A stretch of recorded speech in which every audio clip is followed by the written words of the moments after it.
That'll make a good thumbnail. My costume arrived earlier than expected. Ooh, I'm sitting on it. Gotta get used to that. Who knew having a cloak would be so much of a problem? Ugh. It might be a little hard to code with this in my hand, but we'll see. Some people do think I am the devil, so... You know, I want to make sure that they leave with the accurate... Where should I put that? Oh, I have the perfect place. You guys can't see it, but I have this, like, triangle of cola bottles over here, and it fits right in the center of it. It's perfect. Beautiful. Beautiful. Okay, so today we are continuing on with the alchemy rework, and I'm going to be tackling the cauldron today.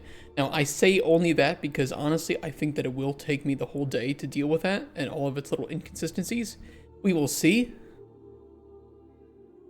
We just shall see. Let's put it that way. I'd love to come back to the identification mechanic too, because I think that it's important. I still have to talk to Cuthbert about it. If he shows up today, I'll talk to him. Okay, let us go to the cauldron. Potion panel. Also, I had a document yesterday with some things about it. For potions brewed yourself, show ingredients, only completely known flavors and completely known effects. Hey, Frank 2. Happy Tuesday. That's the day. Show ingredients, only completely known flavors and completely known effects. Oh, this is a bit of a problem. This is a bit of a problem. I'll show you why. This is a problem. It's the rumor. Let us see here. So we talked yesterday about how we would want these effects to actually show in the cauldron. My concern... Let me see if I can find some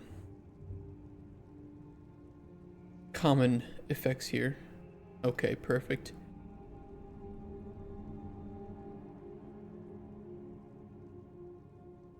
I suppose it would come from how do we... I mean, the good thing is we have space, right? We do have space that we can use this with. Hi, Ely. I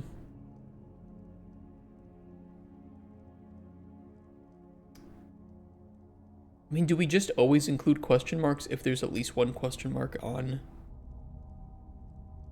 ingredients? I suppose we could.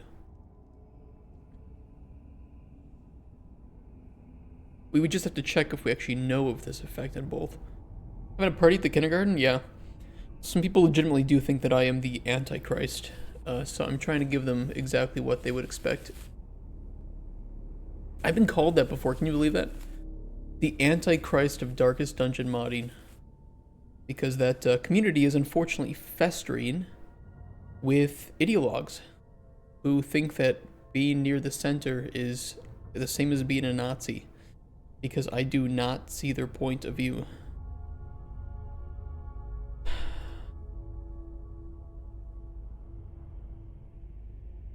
That's why it's important to have good community curation.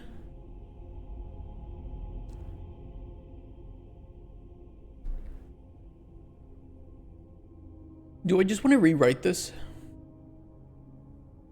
Effects definitely needs to be rewritten. 100%. Get actual effects to show.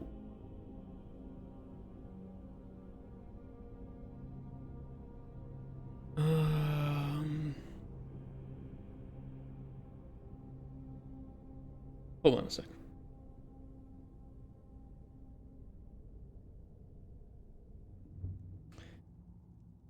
You can favorite comic color? Yeah. So you can actually set color picker themes up here. So I have like green and red for like the buttons that I use.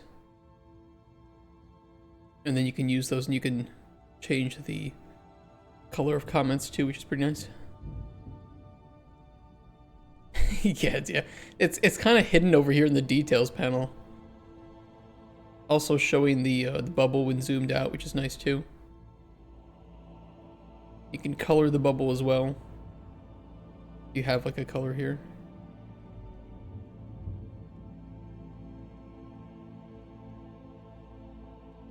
And you can change the movement too, so you can only move the comment instead of the group.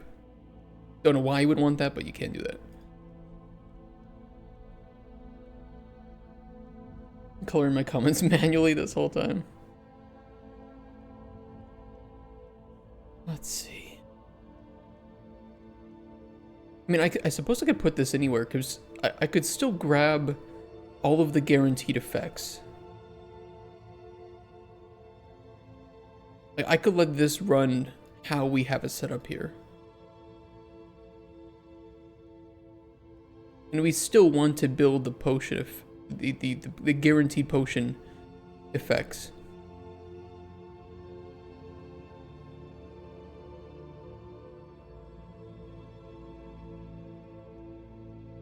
Here is where we create the effect widget and icons. And that's probably where we would want to do the check. So let all this run normally.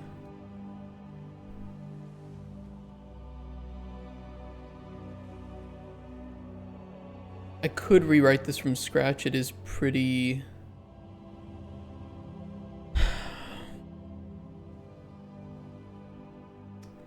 There's been a lot of like bandages put on here.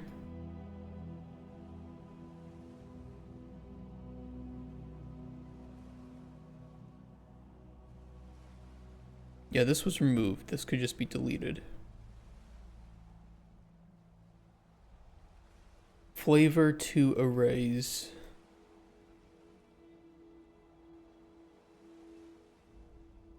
Updates flavor sliders. No, we do that here.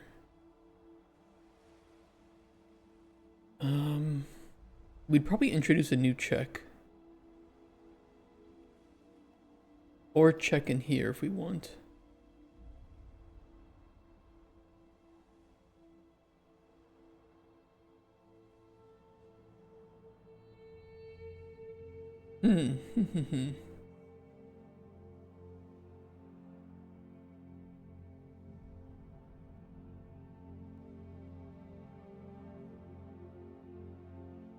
There would have to be something new here where we check each ingredient. Well, it's kind of here. We would probably have to refactor this.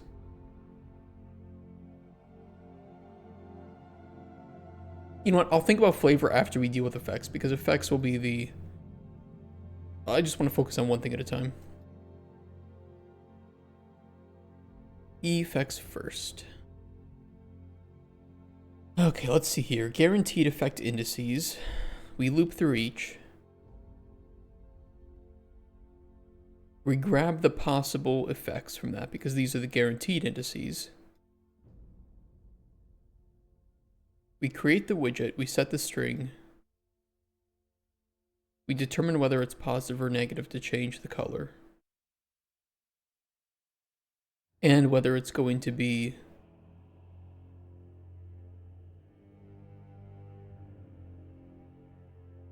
canceled. Why does this work?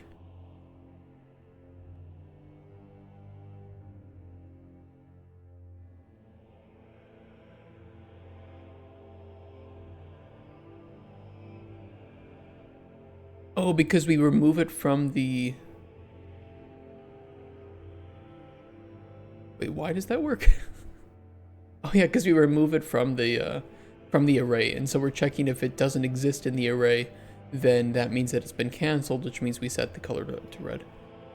Okay. Okay.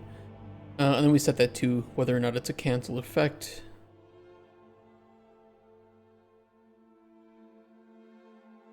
It's a little messy.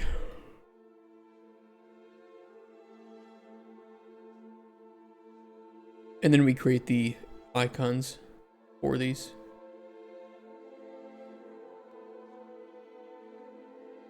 And add it to the vertical box. Okay. Wait, vertical box? Oh yeah, because we have two columns. It's a weird setup on this. A very weird setup, but it works.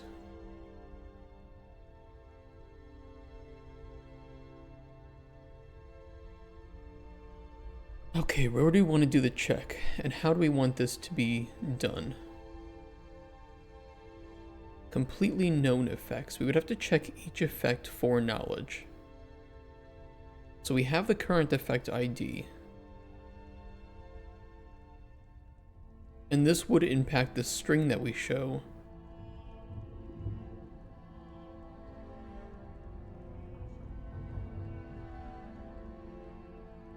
Well, if we don't know that the effect is on there, we shouldn't show that there's going to be an effect. I think the discussion was that if there's any ingredient with unknown effect knowledge, we show question marks, and we only let known information build. So we'd have to do it before even the potion effect widget is created.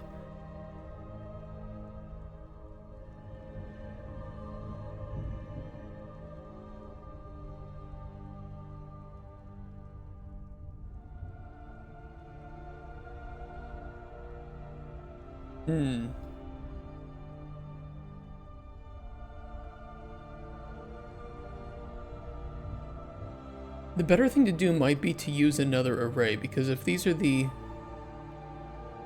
Hold on.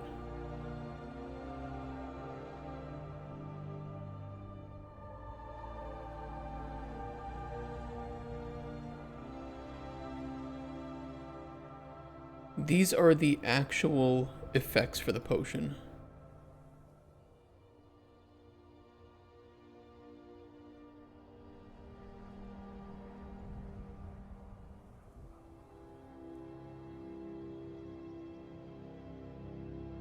Try to add unique effect to array and branch on result.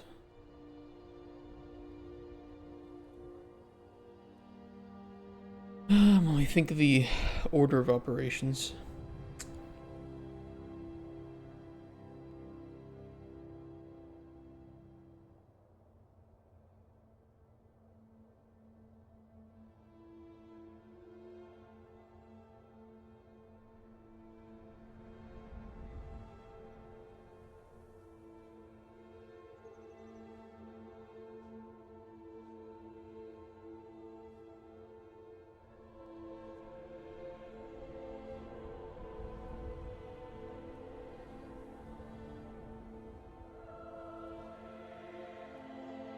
I don't want to grab from effects, because if I grab from effects, I don't know the ingredients, so we would have to put it up here.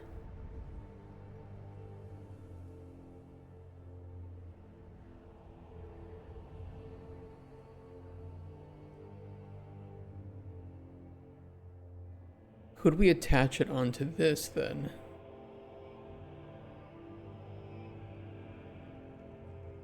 Or would it be better just to make something fresh? I mean, here's the thing, we're only looping through 5 ingredients, and then we're only looping through a maximum of 4 effects. It would not be significantly impactful to the performance of the game just to add another section to check specifically for this knowledge.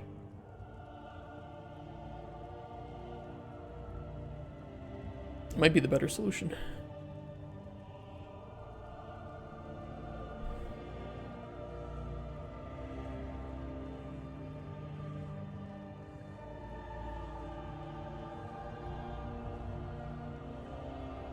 But it is only really relevant once, well...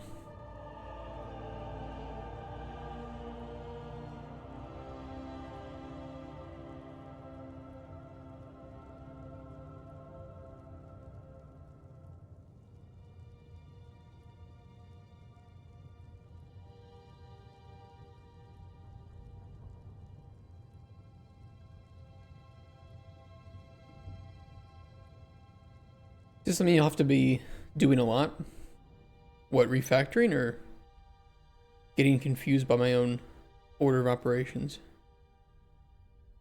Both probably, yes.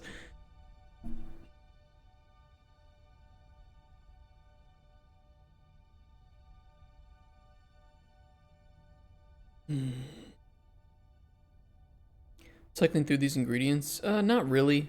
This is called every time we put an ingredient in the cauldron or we take one out.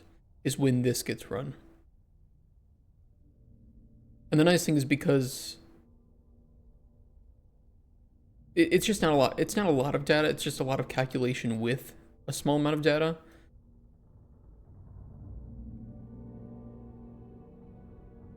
But I'm mostly trying to determine when this should occur. Let me rubber duck it for a second. So our first step is just determining the highest tier of effects that exist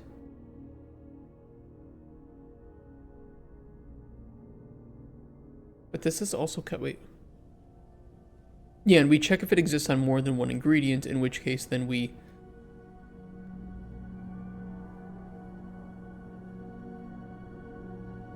let me go through it. Try to add unique effect, branch result. If it is greater than -1, false, then this will be adding in calculate its best tier to use. Ingredient array for icons, yes. Effect index array for icons. Okay.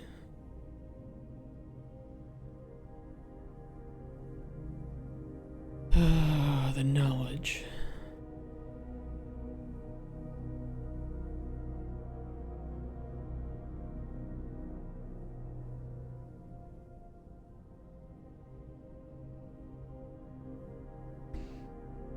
Completely known effects.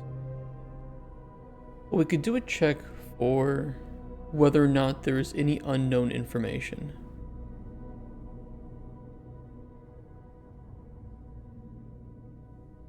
I need to see what this looks like. I just need to see what these arrays look like. Let me add a breakpoint in here. And up here for the hell of it.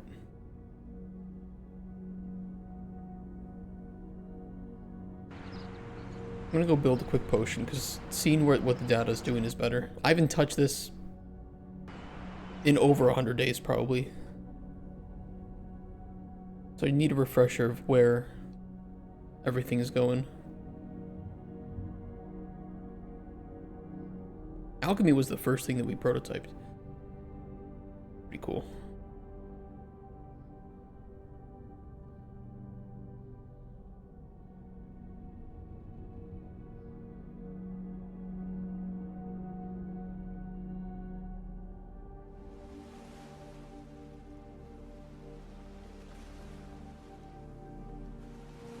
Okay, let that run.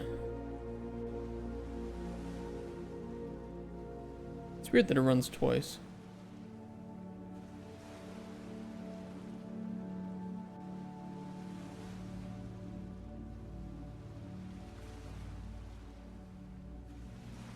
Okay, let's see.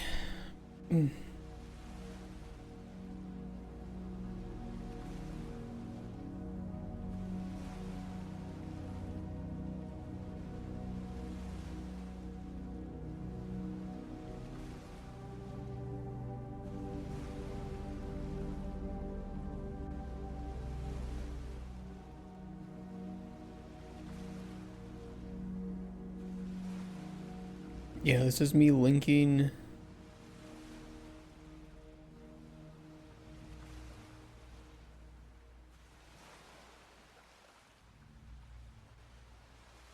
Does that go? That going through unique effects? Even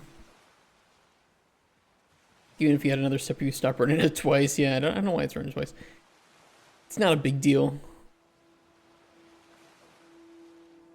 We'll say that it's double checking my work.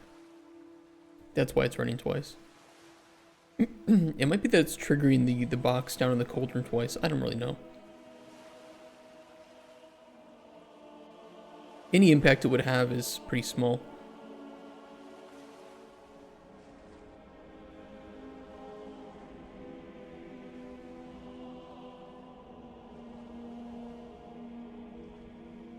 Yeah, it's finding the combined tiers.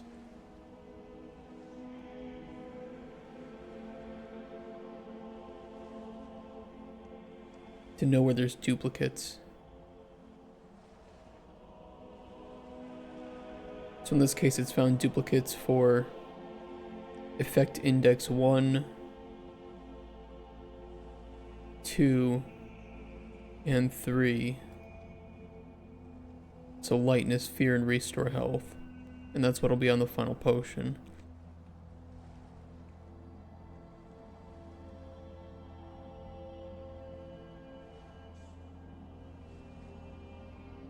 Then it finds the max tier of those. Takes the minimum. So in this case, 1, 1, 2.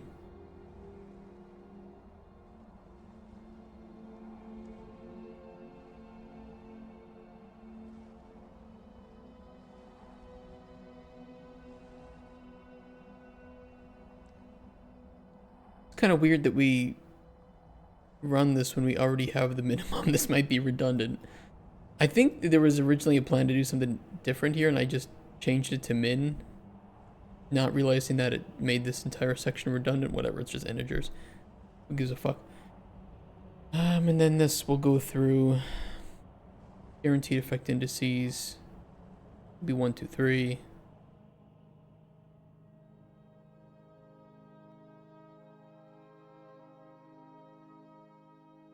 Then grabs those potion effects. Restore health, fear, and lightness.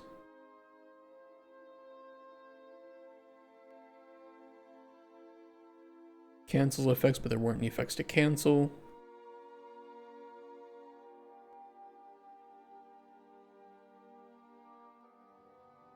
Okay, we know for sure that we need to check for any unknown effect. If true, show white question marks. This needs to happen. That's a very quick effect to do, since we can just break the moment it finds any unknown effect.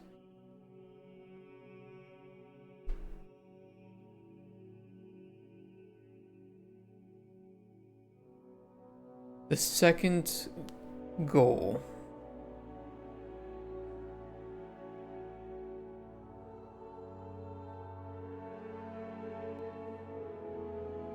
I feel like we would need to save this knowledge in some way. So let me think here.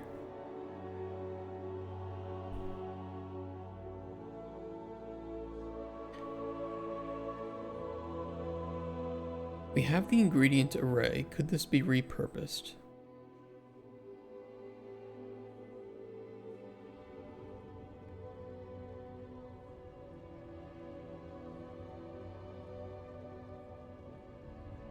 Essentially checking each for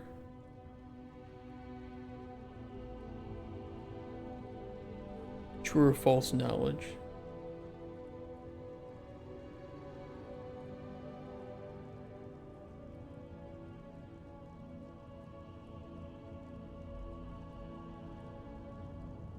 Probably. Because we're going to be checking effects here anyway.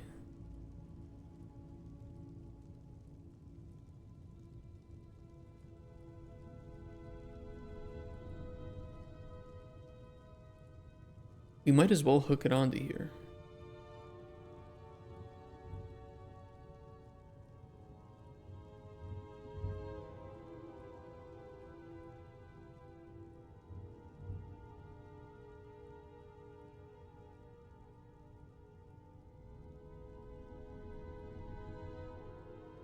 And then if we have this array, we already have the information of the overlapping effects and their indices within the possible effects.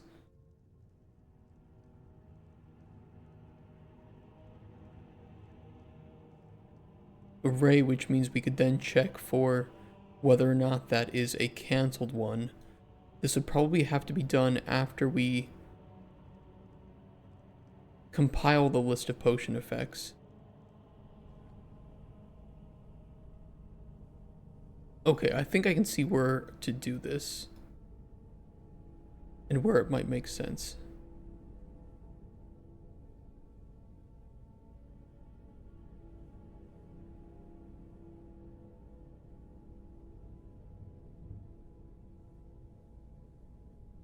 Why don't I see my... There we go. Man, there are a lot of local variables in this function. Fine. Local variables are good. If you don't know, local variables are stored in memory temporarily while that function is being run, and then they are let go. So where possible, local variables, very good. We do like no local variables. Known. Let me think of how to word this. Gradient effect knowledge array. Wordy, but accurate. That's more important.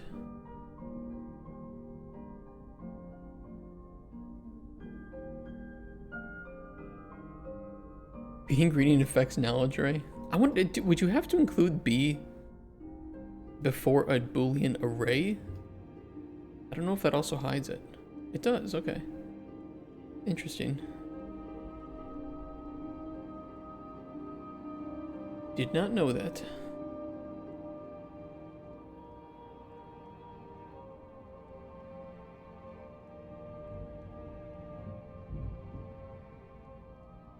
Get ingredient knowledge. That is the effect ID, not the ingredient ID. We need current ingredient.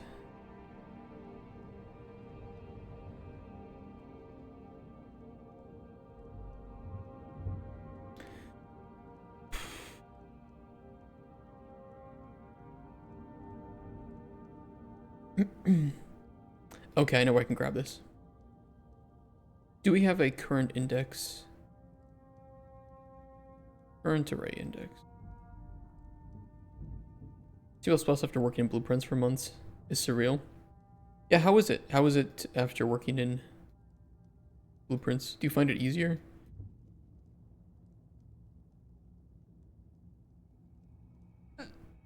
Ooh. Well, let's have hiccups, that's great.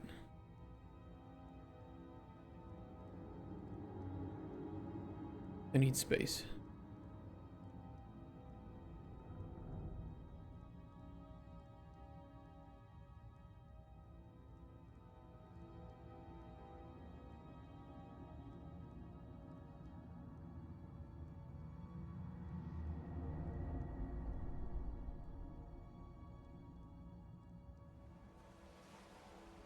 I don't even know how things work, I'm just learning what the things are called.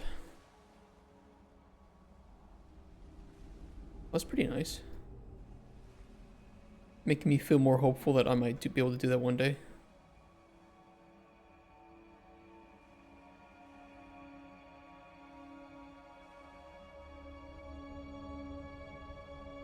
Alright, if we know the current array index, then let's break the knowledge.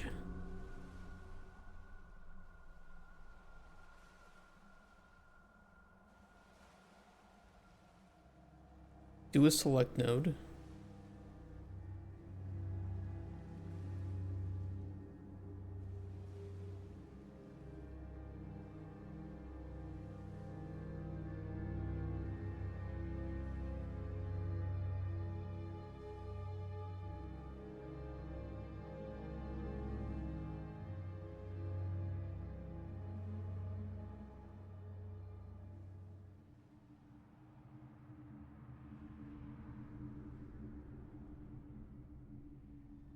This should never output invalid.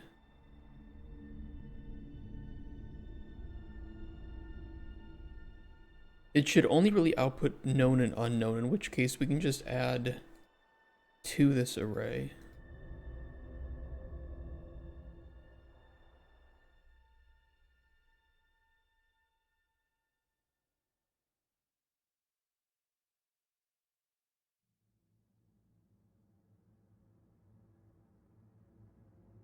And that'll create an array of our knowledge.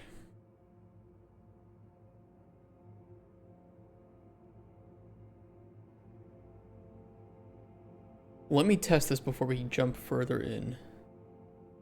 Make sure it's all working.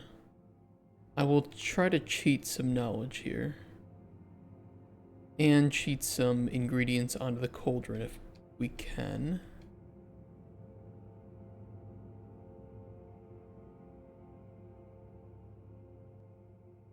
I actually don't know what class we call. I think it is BP ingredient.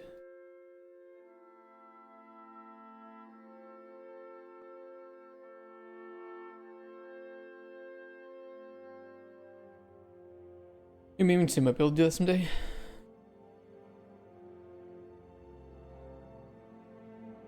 Oddly enough, sometimes it's easier for designers to... Well, it's easier for everybody to specialize, and it's sometimes more useful for designers to know how to prototype quickly than it is for them to know how to code well. Now, that's not to say that that knowledge is negative in any way, because it isn't. But that usually you have a finite set amount of time to do something, and utilizing everybody's skills most efficiently is key. So, you know, that random developer who knows how to do everything kind of well is arguably useless in many teams compared to people who are specialized. It's a weird dynamic.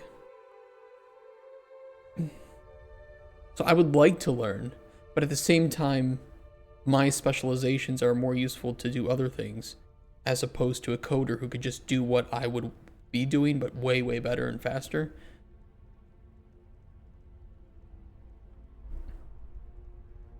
It is what it is, right? If you're like a solo developer, you do have to try to, you know as much as you can, but at the same time, I think that solo developers can kind of struggle to make it professional. Lepus Nix, thank you for the follow. Appreciate that.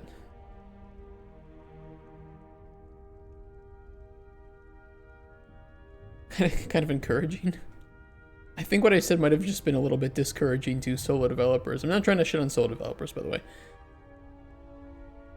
But that I've often seen many of them struggle to break into the professional world because they are just good at many smaller things, but don't have a specialization. Therefore, a lot of teams, if you're, let's say you apply to a programmer job or design job or whatever, you're not going to be as highly qualified as people who have spent their last 10 years doing just that compared to you who spent the last 10 years doing a little bit of all of it. When it doesn't code, then how have you been dealing with gas? I feel like I remember seeing it in your tracker somewhere. I understand it. I'm not a big fan of it. I think that I prefer making my own functions because I know how they work behind the scenes, as opposed to working with gas, which feels like a bloated mess in some cases. Not that it's not powerful or that it doesn't have uses, but for some of its uses, it would be easier and quicker for me to write my own functions to handle things, and then I would know how they work behind the scenes as opposed to having that black box, if that makes sense.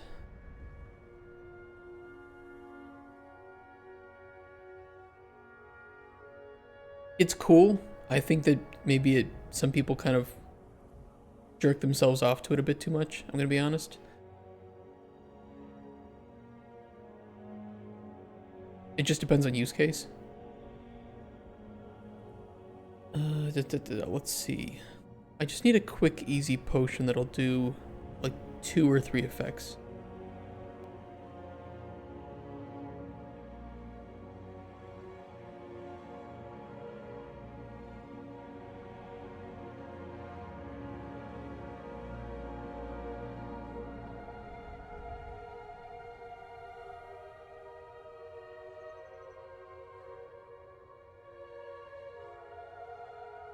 Where's the stamina restore?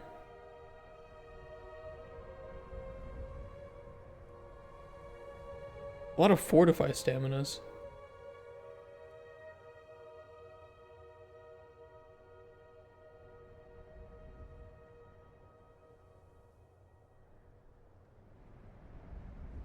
Okay, that'll work. That'll have strength boost. Can I find something else with strength boost?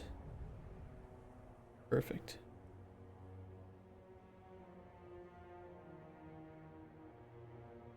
I don't know, I have weird feelings about gas.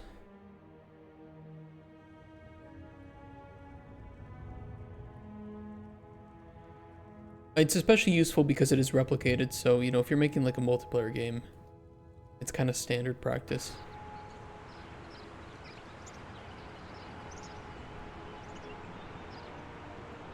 Okay, hold on, let this run.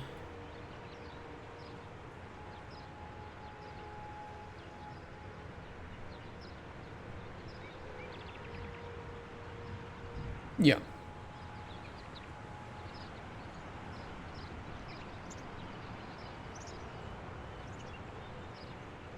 So essentially this should be entirely false, this array, because we don't know any knowledge. Well, let me try unlocking some knowledge then for one of these ingredients. Let's say the spider stinger has 4 effects. So let's go into... I'll do it in our game instance. Update ingredient knowledge. Started implementing gas before I knew C++, and to be clear, I still don't. And that kind of forced me to add things I don't really know how they work into my project, and I'm not into it at all. I don't blame you. It's just... From what I've seen from some other knowledgeable programmers, gas is bloated. It does a ton of calls to the stack. It has some pretty awesome use cases, I think, in the form of like abilities and, you know, like damage over time effects. But a lot of its other components can just, you know, if you're not worrying about replication, let's just say you're making like a single player game, a lot of it can just be handled with your own functions, which can be made in like 2 or 3 days and will probably inevitably be more performant than gas. So, I don't know, it's, everybody, like I said, everybody jerks themselves off over gas. You see it, oh, use gas, use gas, use gas. I think you similar to like Lumen and Nanite, it's more like, well, it has benefits, and you should know when to use it and when not to use it.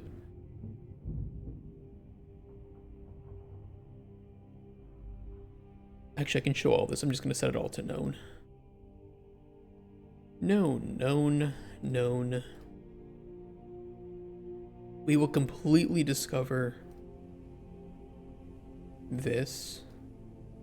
Benefit of hindsight, I wish I'd implemented it in a later project. I was talking to Kotspur recently, and I said, you know what, I think I'm just going to make a small little, you know, like test project, just like the one we did in our tutorial, utilizing only gas, just so I can learn it, because I need to know exactly when to and when not to use it. I don't know, that was kind of the reason why combat in Cauldron Chronicles took so long, is because originally I was going to implement it without gas, but I brought on a combat designer who said we should use gas.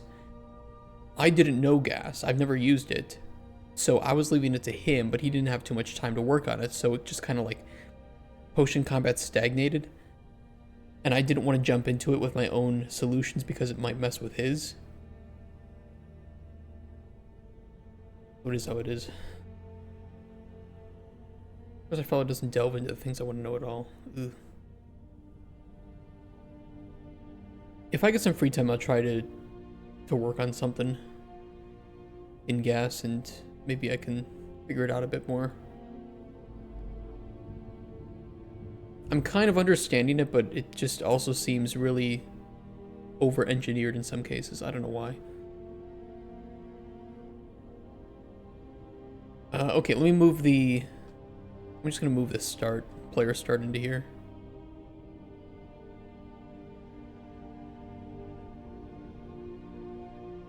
Make my life easy.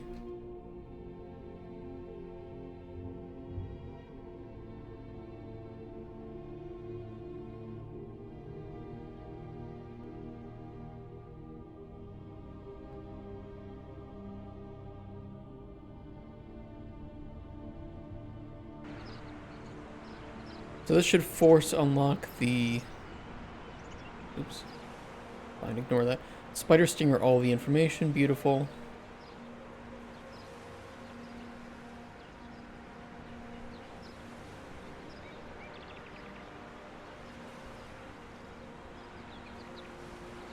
In which case we should have those 4 trues in here. Okay, beautiful. That is functioning correctly. Now that we have that, we need to compare the tiers to show. We need the guaranteed indices.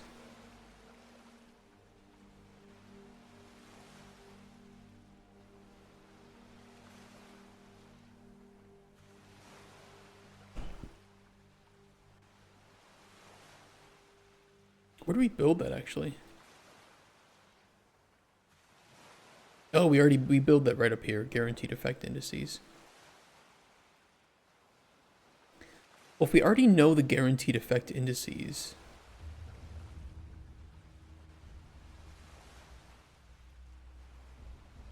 we would still need to use this effect index array for icons.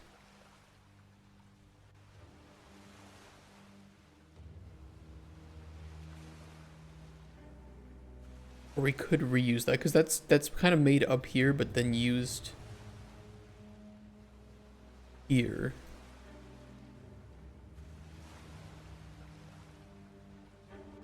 Let me think here.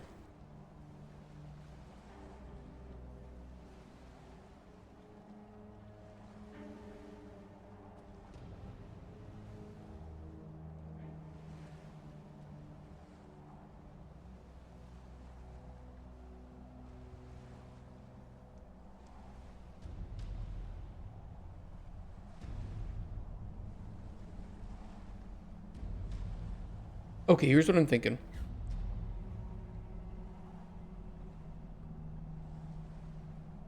We for each loop through the effect index array for icons. We check each value. And we see if that value has multiple existences within here. And we then check if both indices that are duplicated. We would have to check all though. We would almost have to check all of them.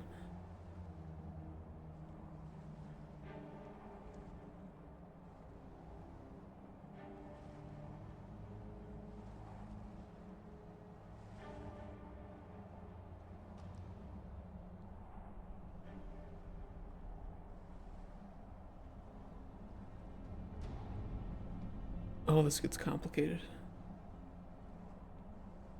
Especially because, you know, think what if you have like 3, or you have an effect on the potion, but you have 3 ingredients influencing, but you only know of the effect on the 2 of them. We would have to check for every single instance of the duplicated index.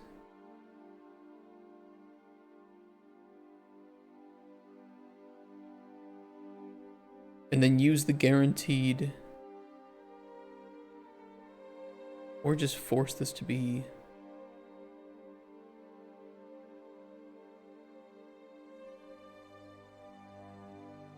Oh fuck, that's so weird, that data.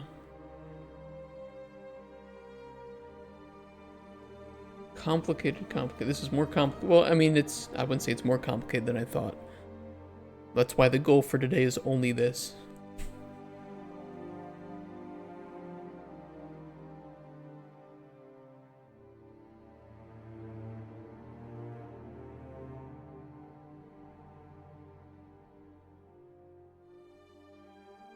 Think of it this way, even in the case that we're making this potion and we know everything that's on the spider stinger, all of its flavors, all of its effects, we still can't show anything on the potion because we don't know of the effects of the other ingredients at the time of making the potion.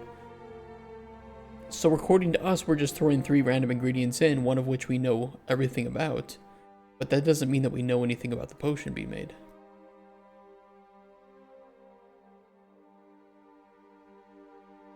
What is the overlapping effect on the spider stinger that we have in there? I think it's fear, right? No, it's the strength boost. It sounds odd. It makes sense, right? Because think of it like Elder Scrolls, right? Where you need to combine two ingredients with the same effect on them to get that effect on the potion. It's exactly like that. So imagine that you're mixing those two ingredients, but you only know all of the effects of one and not of other. It's still going to tell you at the bottom unknown potion because you don't know what it's going to make.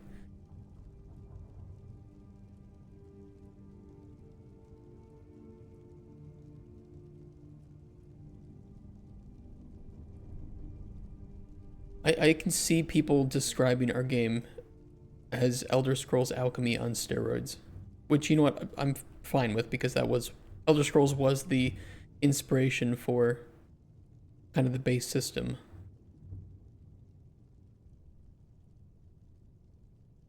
And we have definitely injected steroids into it.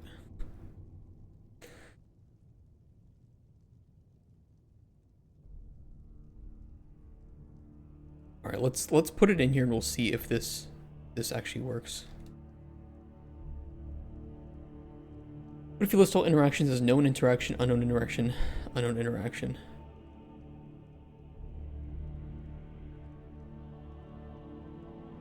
So I would say that that isn't out of the question, but the reason I want to avoid it. Lazy Fangs, thank you for the resub. 14 months, wow. Lazy podkreślenie Fangs just subscribed. Hello there, Mar Antichrist. Mar Antichrist. So the reason why I don't want to show it is because then it encourages the player to kind of randomly throw things into the potion and see what happens. But they're already shown that, hey, there will be an interaction. And I'm not saying that we don't want that eventually, but I want to see how it feels without that eventually.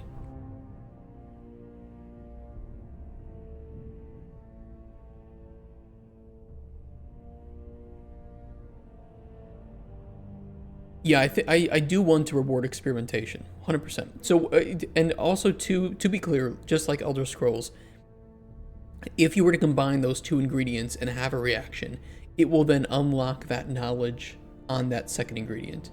So you are still rewarded for experimentation, you just aren't given that information that there will be that reaction until it's already finalized. So you have to expend the resources in order to get rewarded for the gain in knowledge. If that makes sense.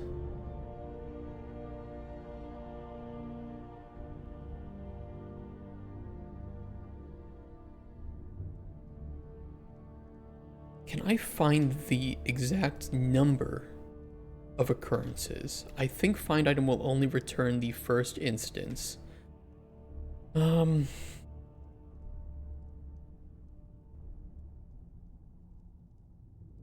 This just returns true if it contains.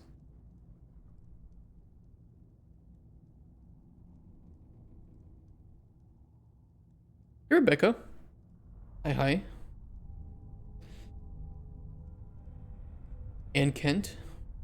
How you doing, man?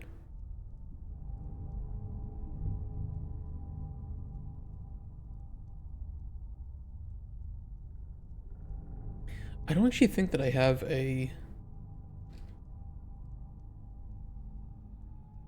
sort of function to check the number of occurrences.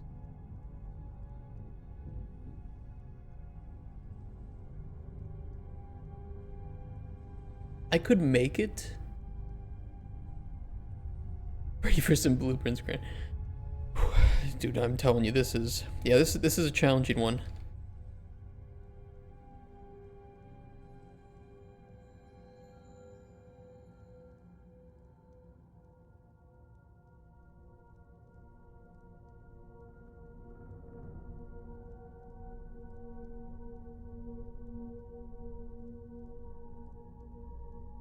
I could make it.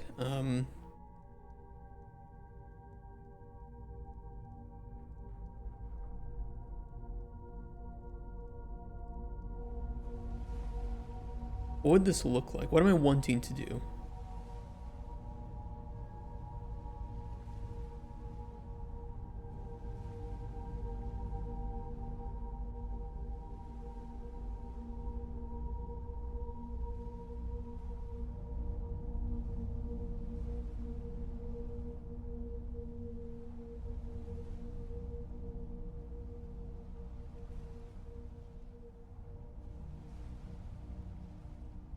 Hold on a sec.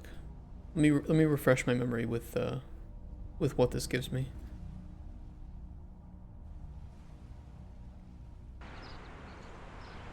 Complicated. Ooh.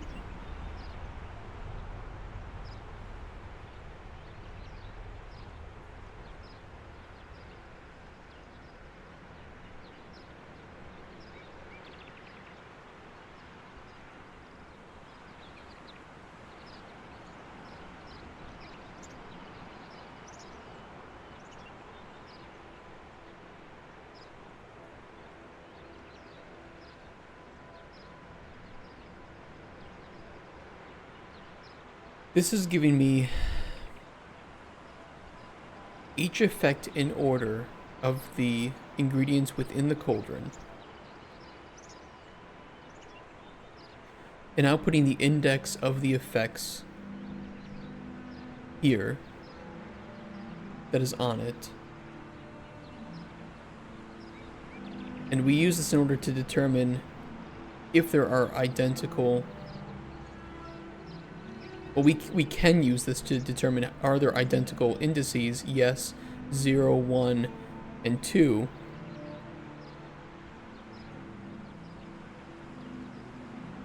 Which effects this lines up with.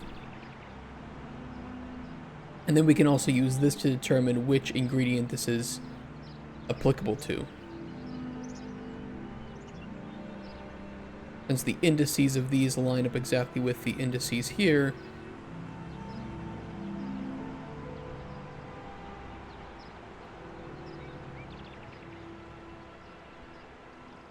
and then in order to determine if the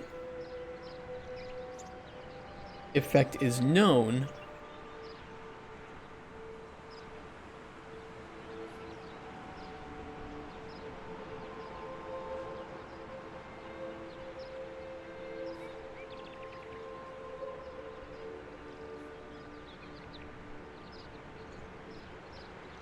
two, 1, 7.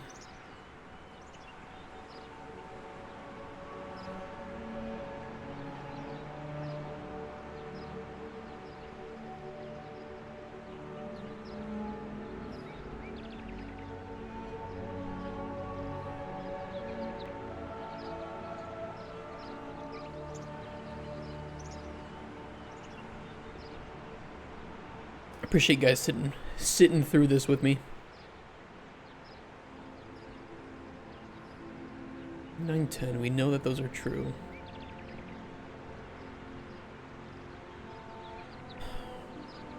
It's 2, 1, 7. Shouldn't there be 4 though on this spider stinger? Poison strength boost, slow cure disease.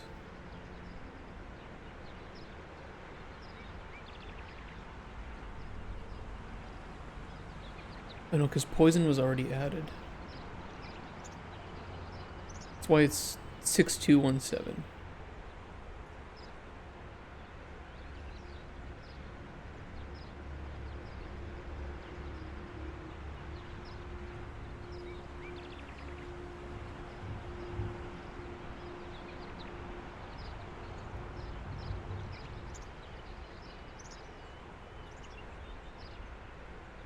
Wait, is that... Wait. Effect index array. A lot to learn watching you debug this. It's not even debugging, it's expanding it. It's figuring out how I can use information, the data I already have, to turn into the data that I want. I'm half tempted just to rewrite this from scratch. But I don't feel that there's enough to have to rewrite in order to do that I can fit everything within the parameters that I already have.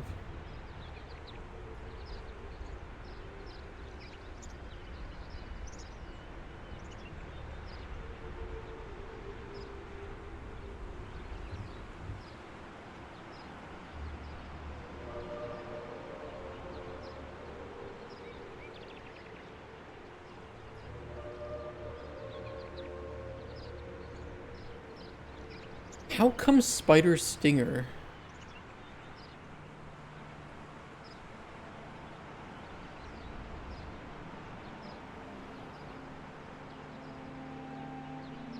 Shouldn't all 4 of them be here?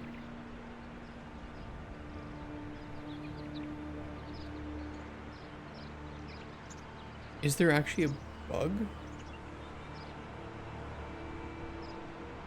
Oh, it cut it off.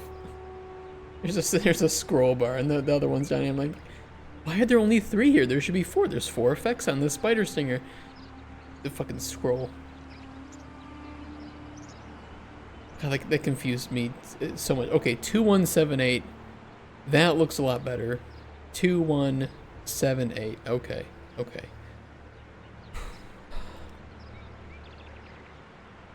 That's why it looks so weird. Okay. Alright, that's when my brain was farting there for like 10 minutes straight. Okay, so we have all 4 there.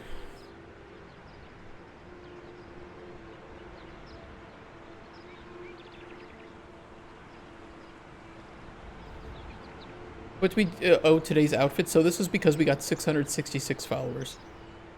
I ordered this as celebration, and because I am the Antichrist of Darkest Dungeon modding, according to the extremists in the community that banned me.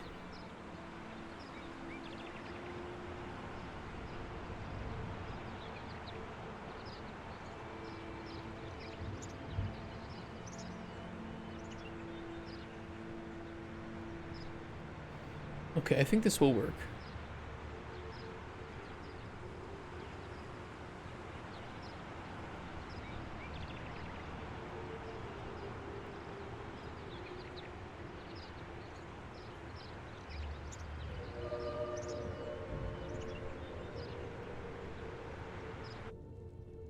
I think I have an inkling of what we want to do here.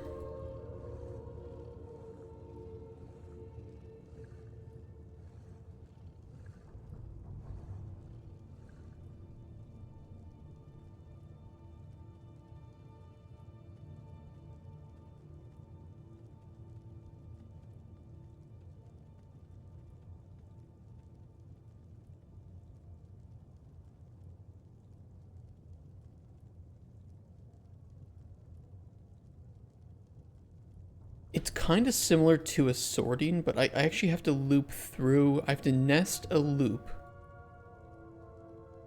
of the same array within the loop of that array itself. Because you want to go through each of these numbers and then check how many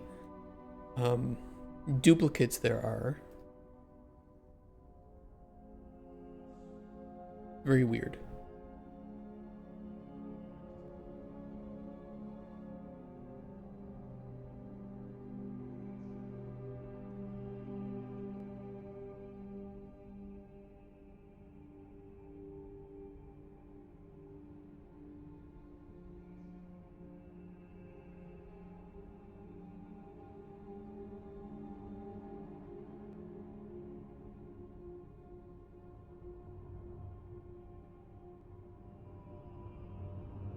Current duplicate check integer.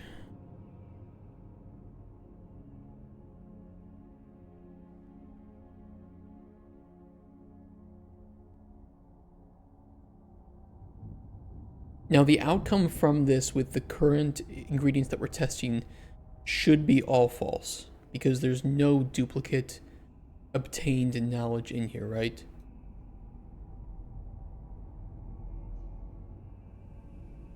We want to go through each of these. These match up with the possible effects.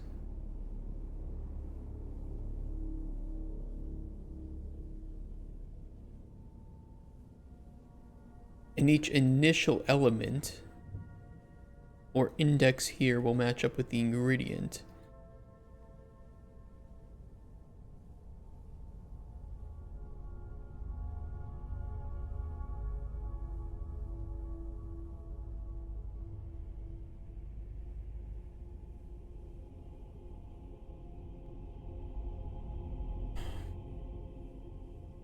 I don't think we need that right now, though. I leave little Tetris pieces below just in case. Oh yeah, I need that. Let me grab that. But I think we just want to grab the index of the knowledge if they are equal. So we need to check if the array element here is equal to the current duplicate check integer.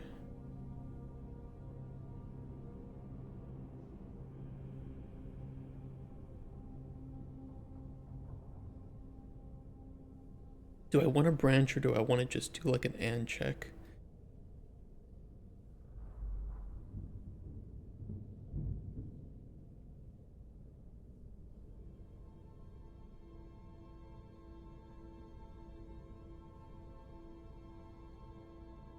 Let me make another Boolean array.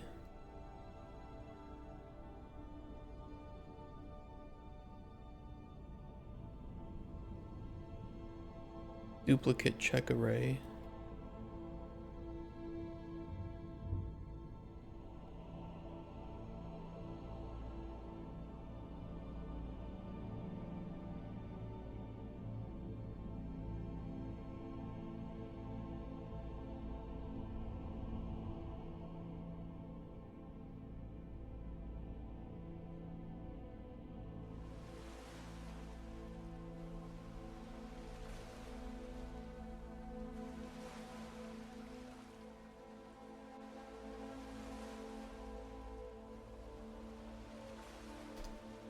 Find item.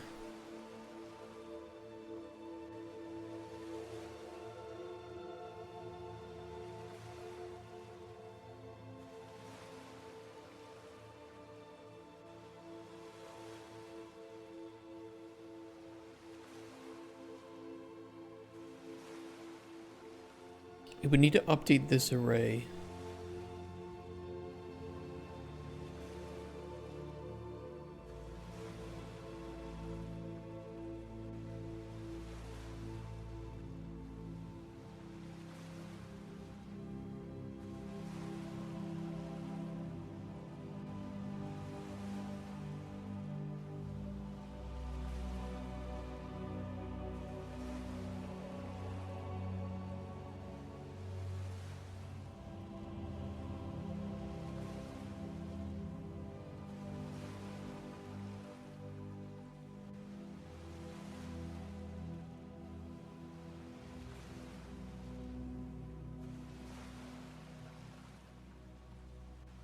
Hold on a sec, I think there's a way we can make this a little bit simpler.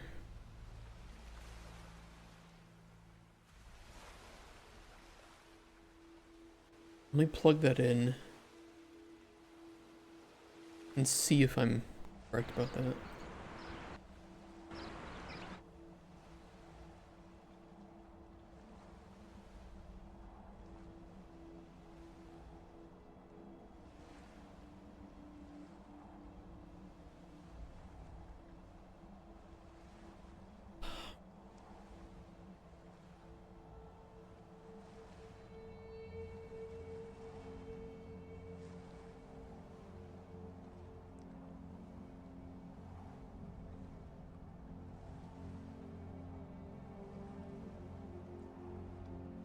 Two, 5, 4.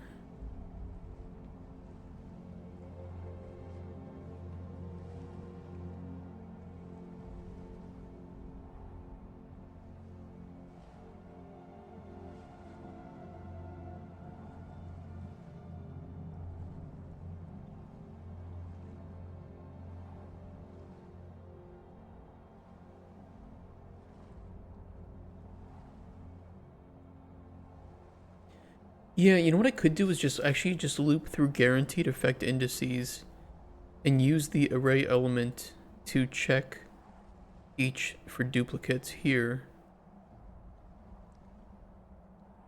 Build it into the array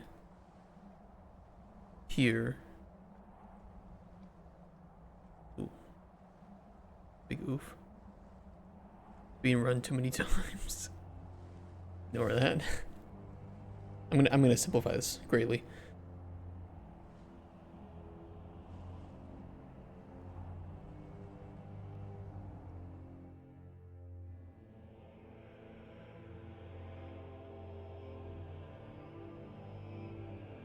Guaranteed effect indices.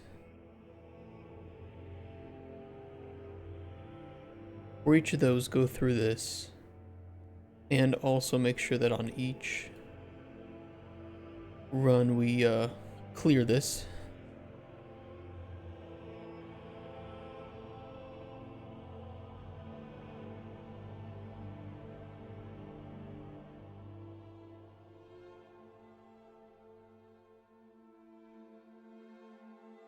Then go through the effect index array for icons.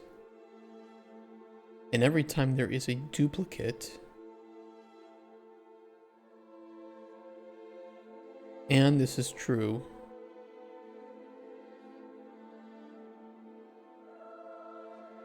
okay, we do not want to add something every run, though. We only want to do it if it's duplicate, and then separately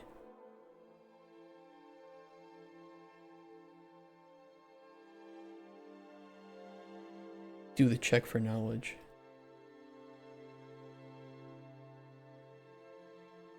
Otherwise we don't want to add it to it because it's not relevant. You know, it would not be equal in that case. And then at the end of this, we can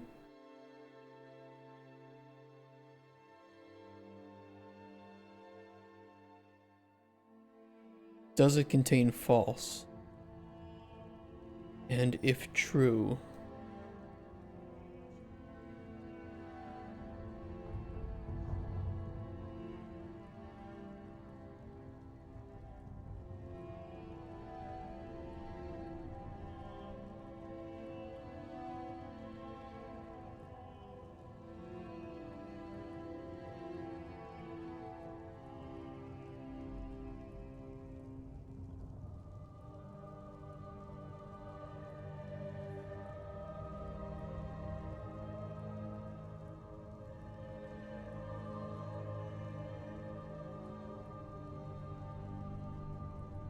add to the array. Hey, Limep. Someone is horny tonight. How's your game going?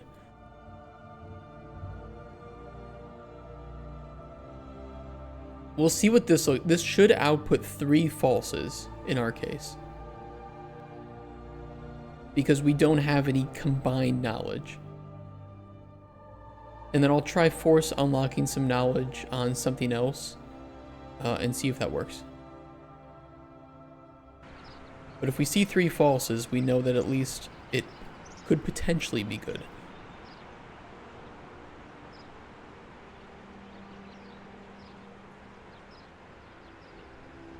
Okay. It has 3 falses. That doesn't mean that it's correct, but we need to check that. I'm gonna unlock all knowledge on the Cascade Star here.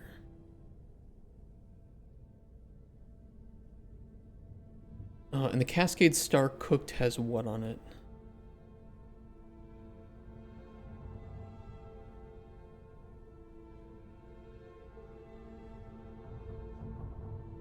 The stamina. So I think that's only one effect because this would have poison, restore stamina, and actually, I don't remember. Let me just see what it says.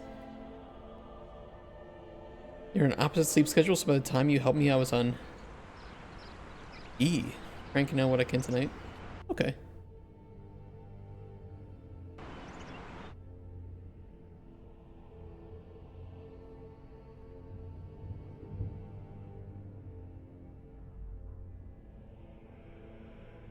That. Oops, I didn't mean to do that.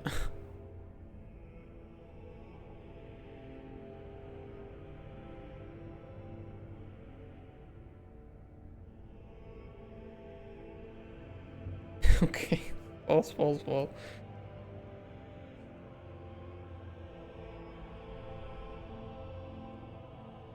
There should be at least one true on here, right? Wait, hold on. Oh no, actually that is correct because the one thing that is making this all work is the red teacup.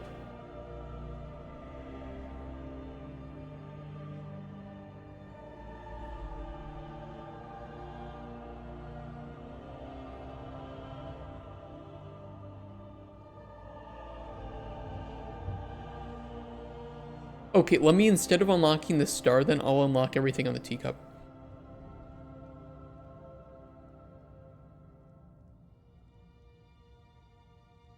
I thought I might have fucked up, but actually, it might be working. I kind of like that though about the alchemy system, is that sometimes it's that one perfect ingredient that can tie a potion together.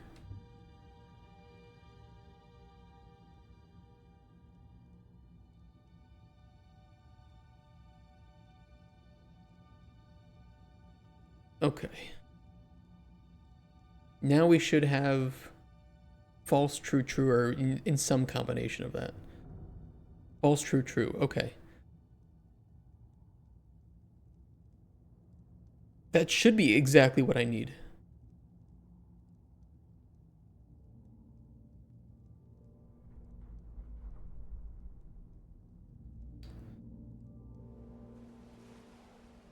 We're closer to completion of the game.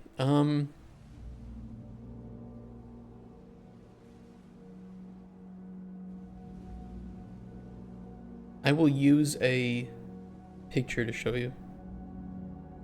And it's gonna be an oof. Get your oofs ready.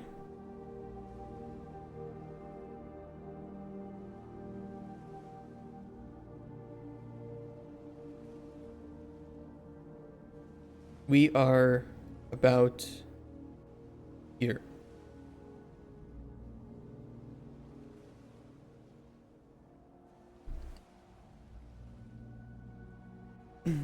We are years away. Yeah, it's a big game, but we want to do it properly. You know, this is a game that we want to ideally sell nearly or upwards of 1 million copies, and I think if we do it properly, we can sell that many. It's a big number,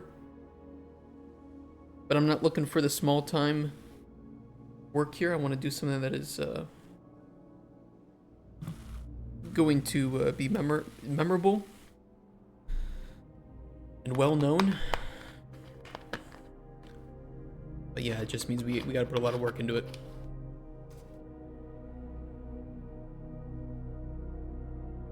The good thing is we're spending a lot of good time here in First Playable, where our burn rate, in terms of, you know, like financial burn rate, is minimal. This doesn't really cost us a lot of money to develop right now, so the more time we can put into this, the more we'll know and be able to accomplish in vertical, and the more we can do in vertical, and the better we can create that, alpha and beta development should be pretty smooth sailing, just a lot of work, right? But all the, you know, most of the unknowns should be finalized within these 2 phases here. This will be easy, and then beta to release will hopefully, ideally, just be polishing and bug fixing. Little quality of life stuff.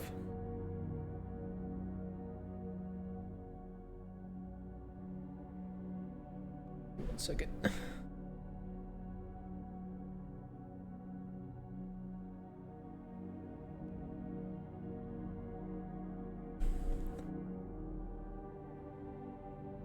Started development last week, so I should be finished. And Steam Greenlight in 2 days. Steam Greenlight's still around? No, it's not around, is it? Okay, what do I want to do with this? We know the effects that are on there. This is still not necessarily the effects that will for sure be on there, because we still need to run the effect cancellation.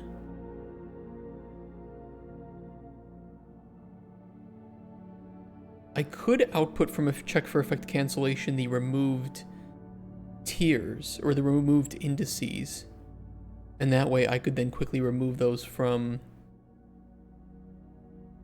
here. The good thing is we are outputting the right information, which is arguably the most important thing. You guys will have to forgive me too. I have to do a quick thing today. Oh, kurwa.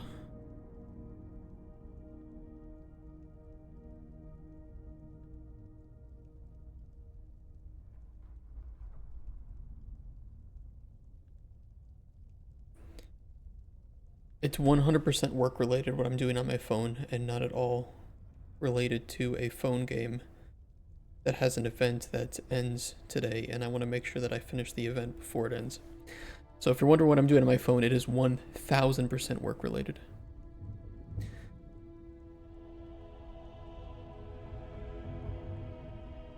And we do have the indices to remove, so I could just output this directly.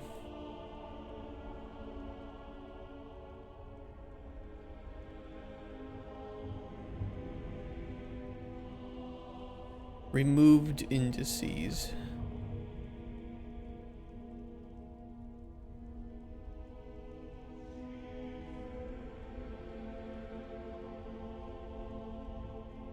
Would this be in reverse order?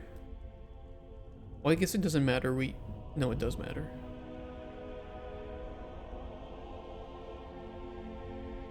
Gee, it definitely 100% matters what order that is being put in. We're doing the loops here in order, so what I can do is do a reverse for each loop.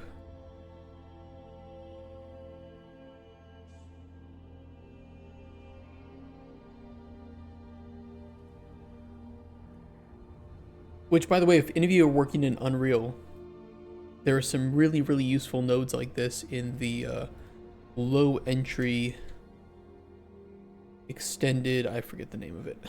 Hold on, let me find it. Plugins and tools.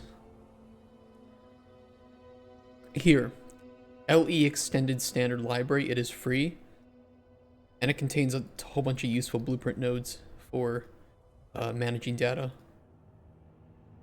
like doing reverse loops, sorting arrays. I've mainly used it for its loops and sorting, but there's also like rounding with decimals and a whole bunch of useful stuff. Setting window size, get window position. 100% recommend. Delaying for frames.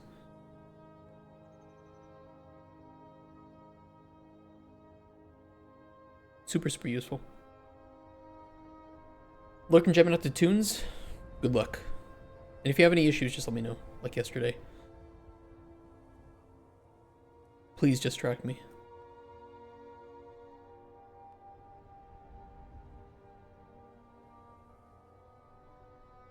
Yeah, put it down here. Okay, reverse for each loop then. Take the element, remove index. The reason you want to do a reverse loop on this is because if you remove index 0, index 1 now becomes the new index 0. So if you say, I want you to remove index 0 and 1, and you first remove index 0, well, now index 1, which you wanted to remove, is now index 0, and index 2 is index 1. So you would be removing the wrong indices. So by doing a reverse for each loop here, you can remove them without affecting the lower tier indices.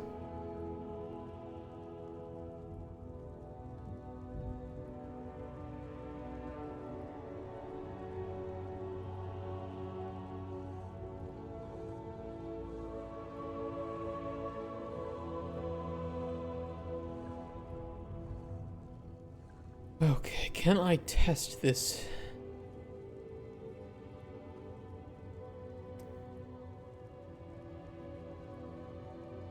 Yes. We do have poison on this, right? So if I add restore health, should get that removed. Hold on, let me test it.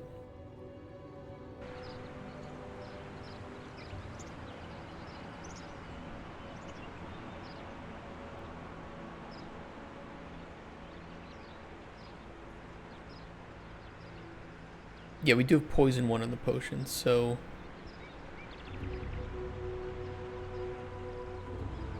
let me get 2 restore health ingredients on the table too.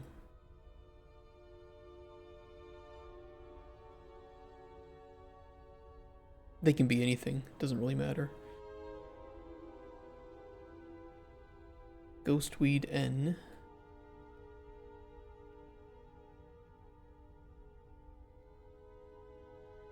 N standing for nincompoop.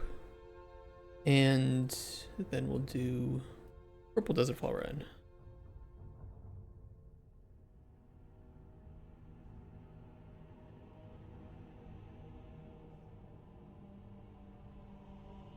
Get me the fuck out of here. I totally forgot I put a comment on here that says get me the fuck out of here.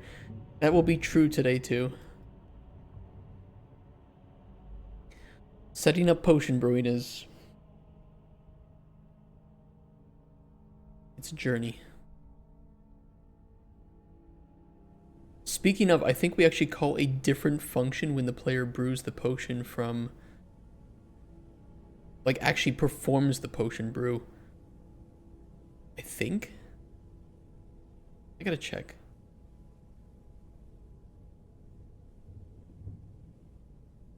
I thought it was in here. Yeah, brew potion. The thing is, I don't think we have to put any of this into that. Or at least not yet. Because this is what we show visually, but what actually what actually happens behind the scenes with the data should largely remain the same.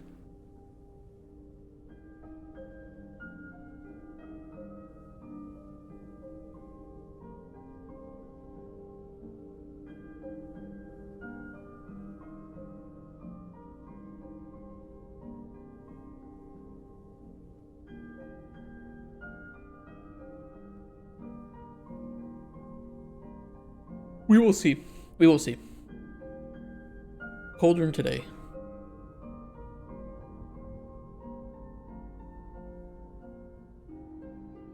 Okay, with restore health on the potion, then we should be able to remove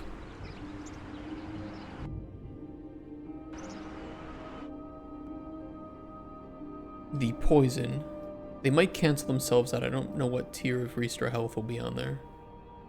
We can check.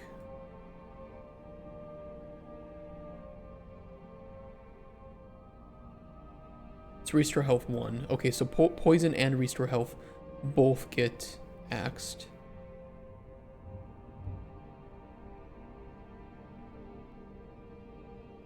Which means...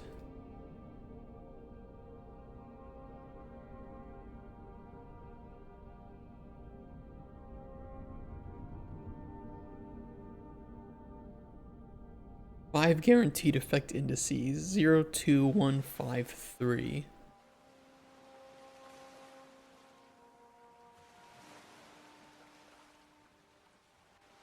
The poison and restore health, so index 2 and 5 will get removed. Which we should see... wait, 1? Oh, wait, is it because... wait, what?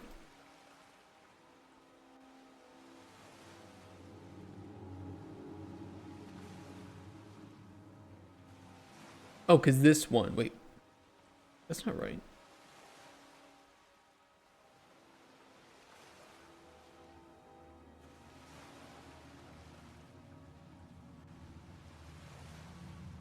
Oh, poison must have been at index 1 when it was built. And because restore health is a 2, restore health doesn't get removed. So this should only show 4 items. False, true, false, false. True is known for strength boost. Is that correct? Strength boost is red teacup and spider stinger. And because poison is removed, we would normally have known that this would be on the potion.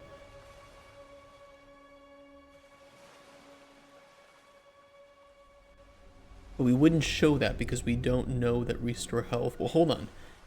This is actually an extremely good example.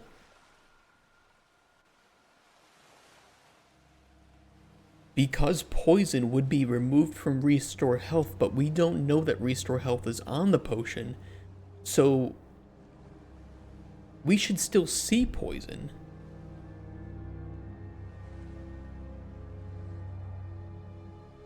But it is working. Right now the code is functional. It's just that this is a specific scenario that we need to deal with.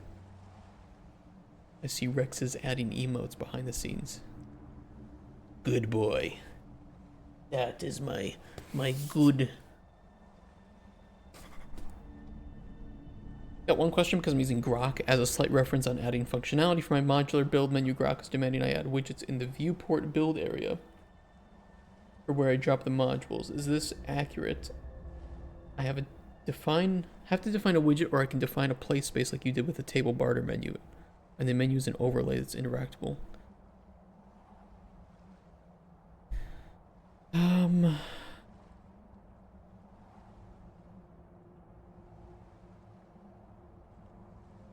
I think this is a question for you, right? Do you want... You said you wanted a 3D build space, like Kerbal. So you drag from a menu into build space. I don't think Grok in this case is understanding that you want that to drag into the world like in Kerbal. You would still probably have to use... Oh, fuck, I can't remember.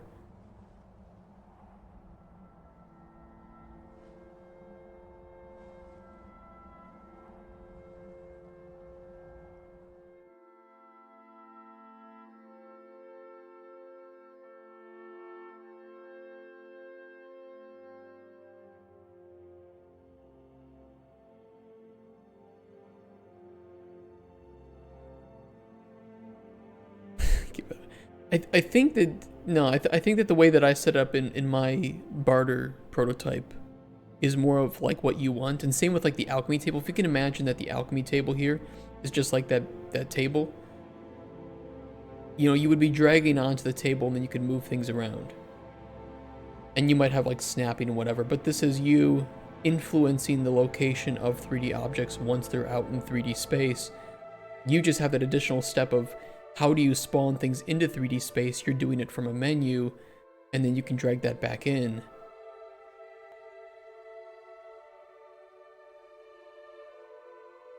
So in your case, your play screen would, like we set it up, the only viable widget space would be up here and on here.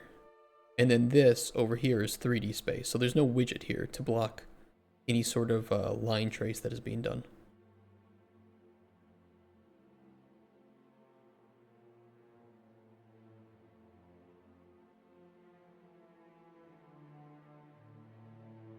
Poison, poison, poison. What do we do?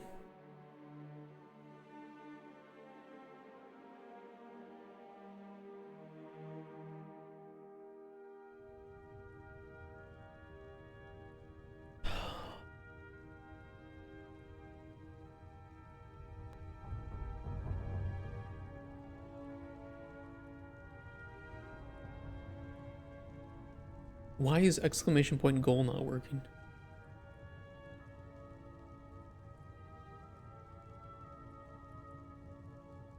It was working yesterday. Ooh. Let me figure it out. Oh, I know why. Sorry about that. Mix it up is not turned on. I meant to turn it back on, but it is not. I put my computer to sleep, so I have to shut it down. Give it 5 seconds.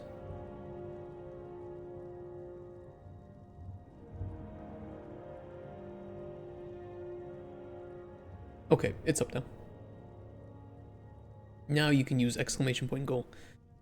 I'm thinking Grok is following, but not adding 2 + 2 = 4. I think that the menu will be treated similarly to layers in Photoshop when the highest priority is the menu. I can define the area the player is teleported to whenever you go to the build menu. Do you think that's a solid approach?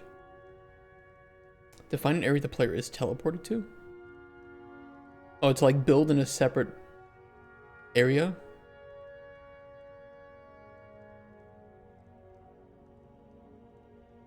Yeah, you can do that.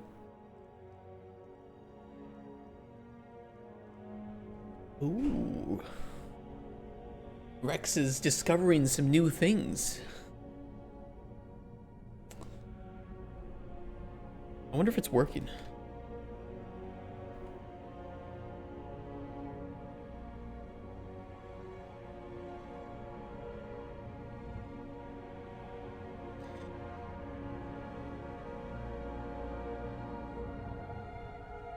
there is something. So if you guys go to here, we do have something hooked up into the chat.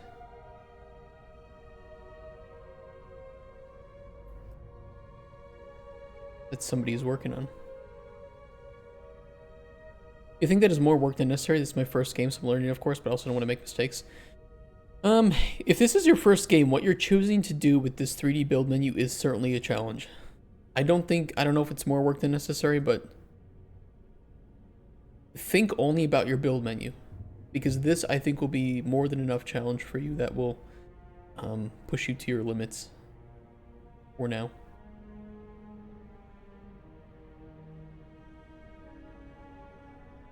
Yeah, you can earn energy for Microscape by watching the stream and by redeeming the channel point rewards that should automatically be hooked in.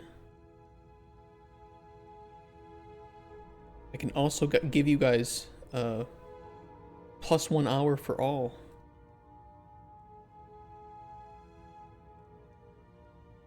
That's pretty nice. Okay. If we have the information, we want to show poison because we don't know about restore health.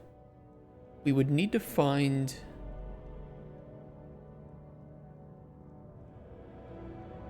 It's weird though that it shows removed indices as only being index 1. Because it should be removing restore health as well. Oh no, restore health is 2, so why is this showing red? Probably because it hasn't updated yet. So in this case,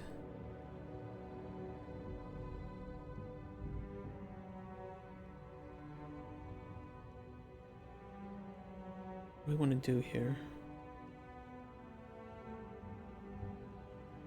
I might need to pass more information from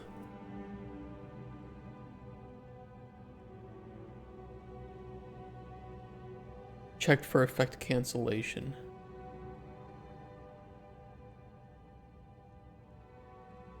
What local variables do I have here?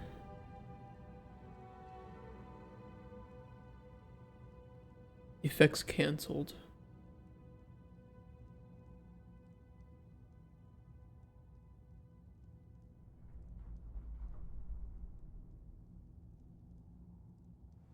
Where do we build that?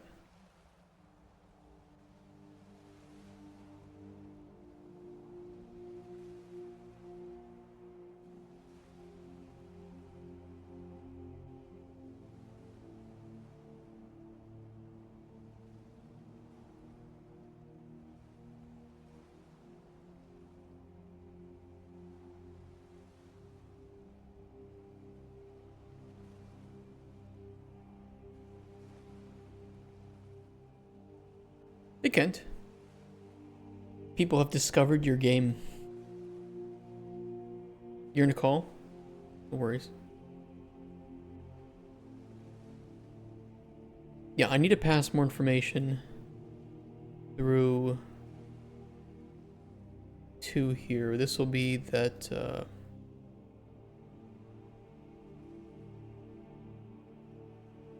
maybe just like conflicting.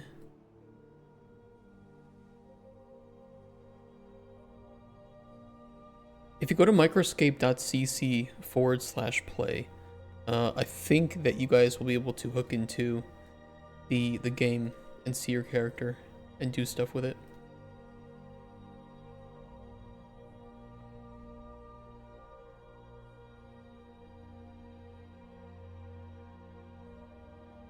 Pin it? Okay, I have pinned it.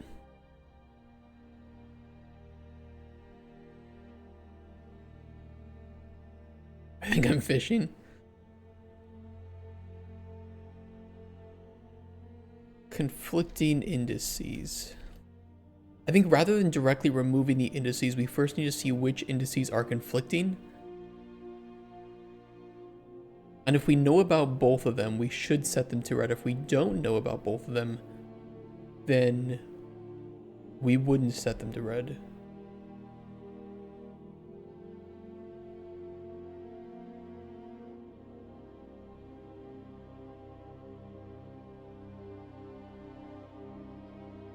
Has any tags?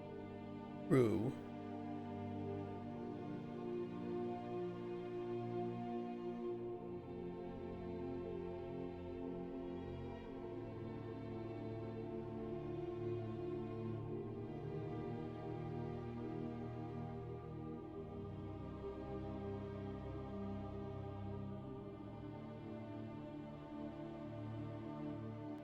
But I need the conflicting one.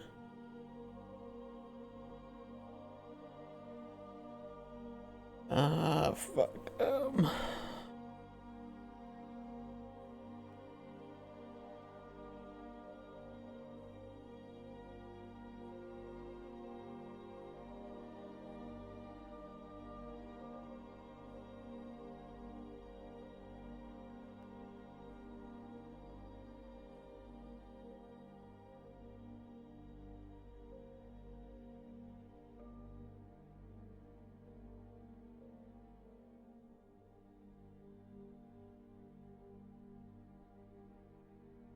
What is the order here? Tested effect to cancel.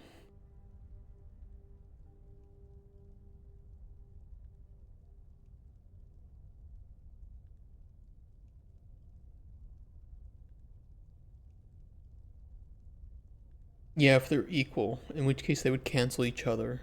Okay, I see. So in both cases we would want to save those as conflicting effect indices.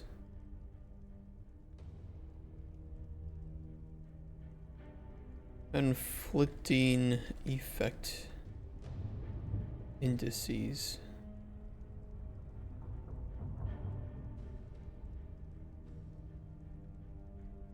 Lumberjack.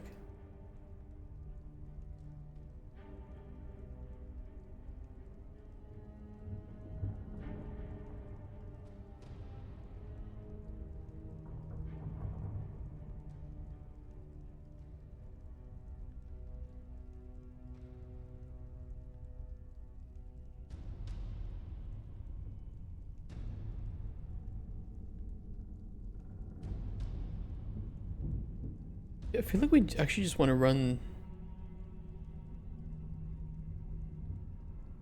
kind of the same thing as up here.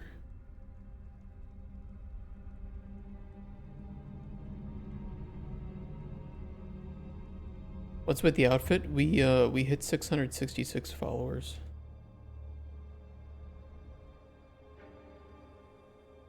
And this more accurately reflects my political views. According to some people. Because, you know, you don't get to determine who you are or what you believe in life. Your haters get to determine that. Never forget that.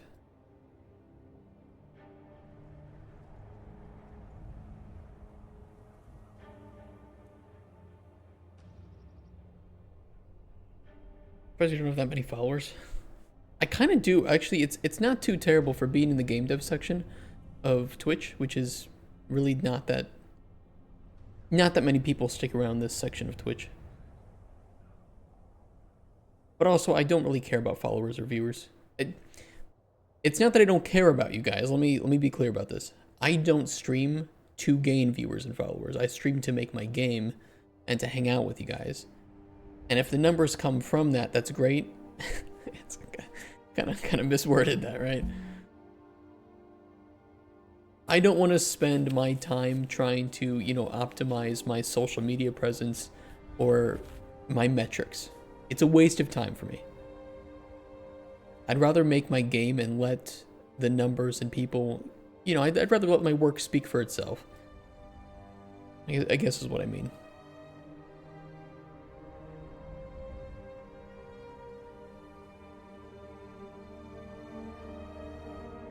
Okay, if this rightly spits out the correct indices,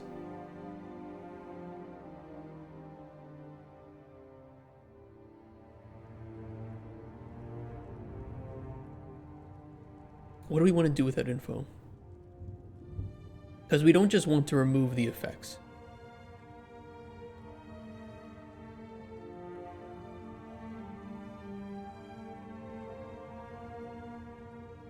Let me think here. In the previous example, the conflicting indices were index 1 and 3. We just removed 1 because 1 would be removed and 3 would stay. Because we don't know about 3,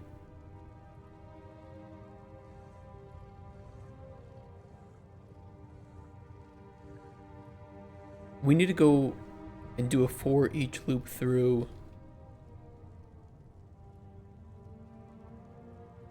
here.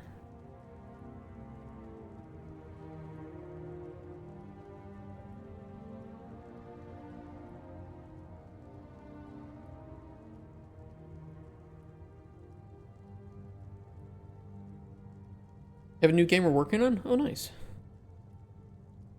I hope that's going well.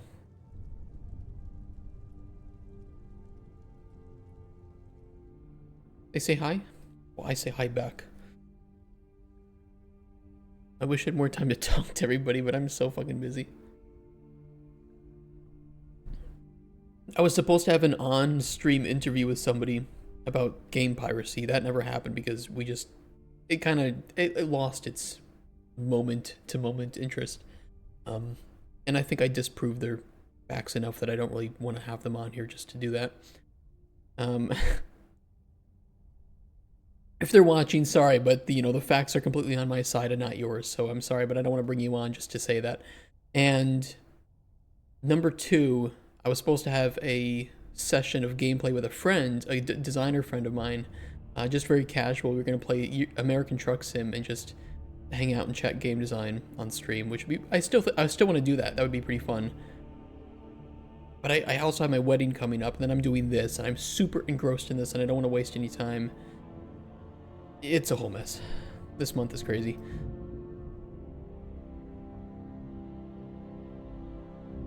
Yeah, I'm getting married. I'm already wearing my ring. Why not? I don't really care about traditions like that. How many kids? Yeah, we're already thinking about kids. That's definitely a conversation we're having. We have no money. We have no space for kids. With what money?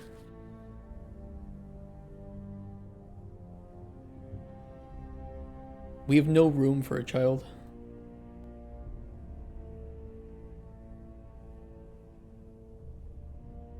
If 1 is meant to be removed, but we have 3, I mean, couldn't we just check? Yeah, but you could have multiple cancellations. We don't know which cancellation is linked with which. This won't work.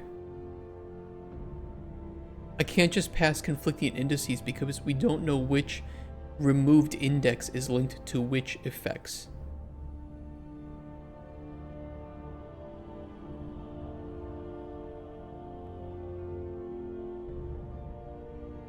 That's a problem.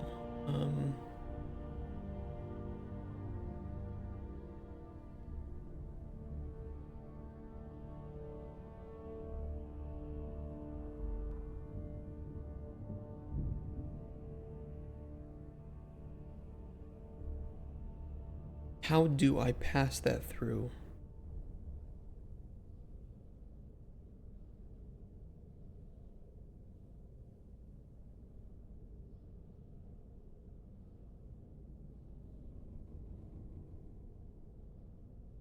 Let me explain it to you guys, because this is a problematic thing. We have, let's say, 4 effects. They all get canceled.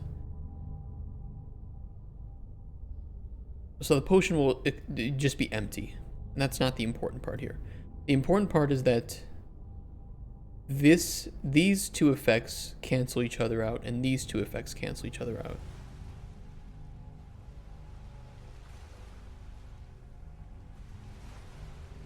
I can't just use removed indices because all indices in this case get removed. But that's also not the important thing. The important thing is that conflicting indices would list all of these, but they wouldn't tell me which indices are conflicting with which.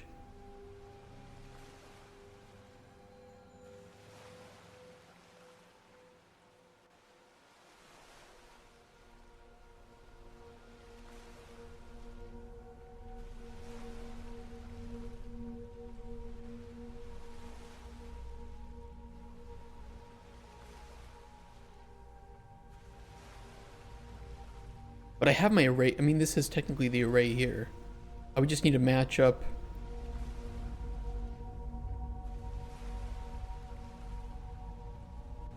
Okay, I think I see. I know what we need to do here.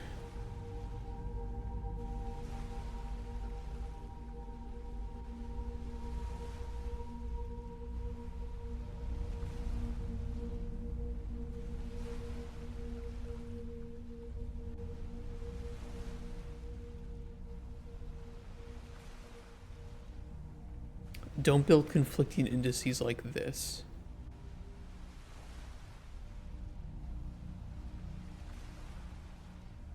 Instead, we would want to push out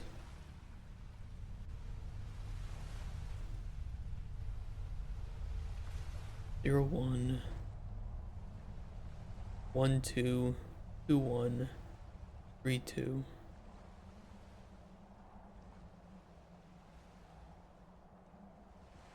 Current effect index.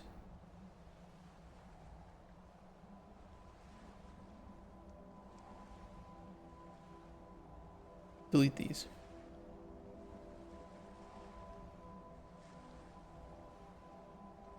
We would always want to add this.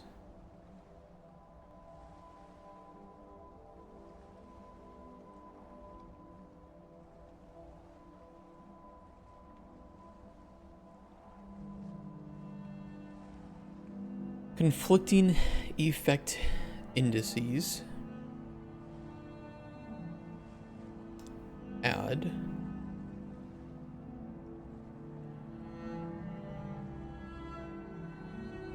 In the case that it is not relevant, just add -1.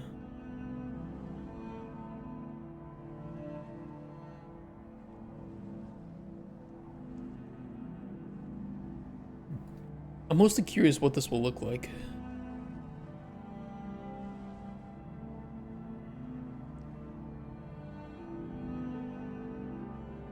This music works so well with Microscape. Like the Microscape in-game music? You'd have to ask Kent. You don't mean my music, right?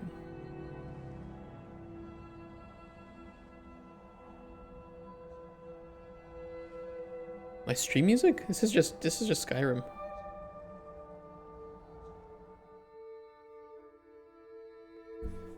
Microscape does have music. It's just muted by default.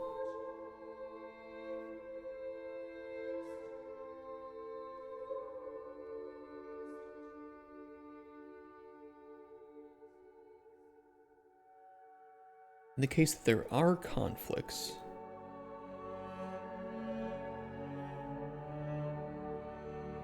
we want to add the array, or add the index of the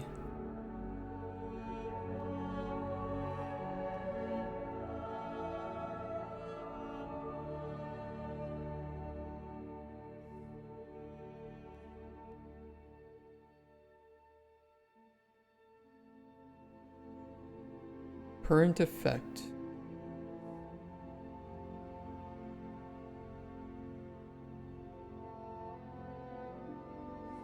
Is the index, the element of that index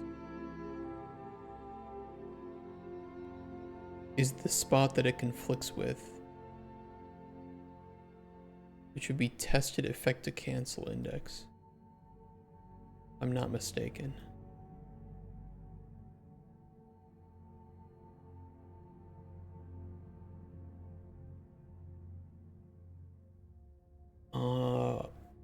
Let me see if that works.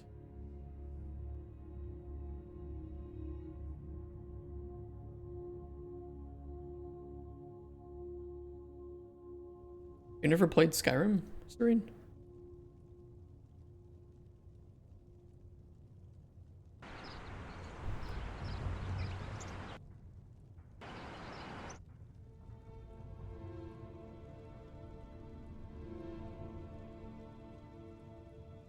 Let that go through.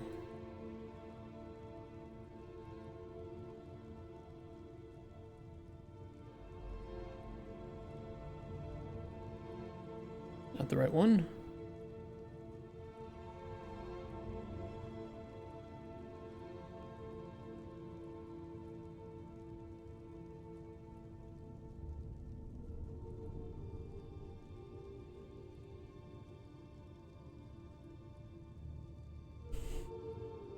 No, I think that was a smart move, Kent.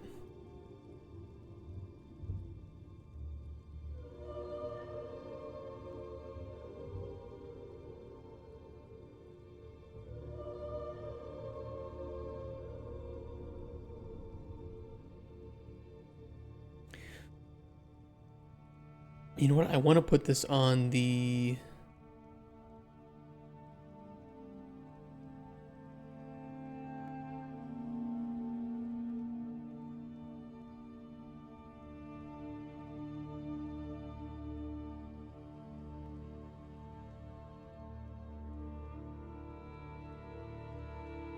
This right.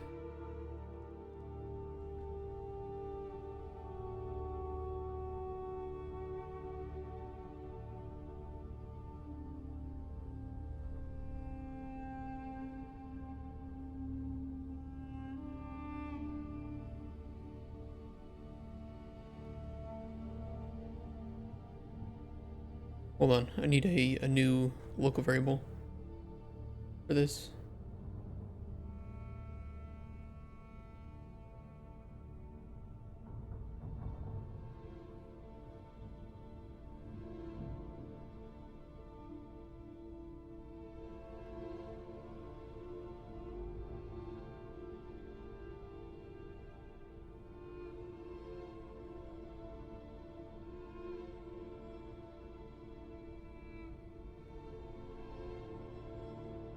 On each run through of this, set this to false.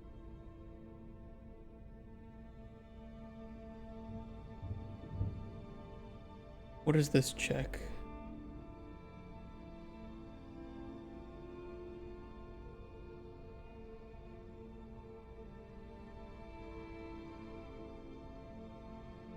You just check that, so don't do that here.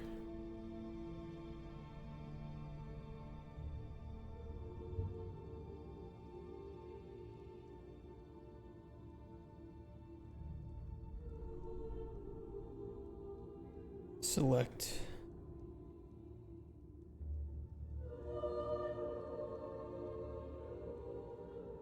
It is conflicting. True.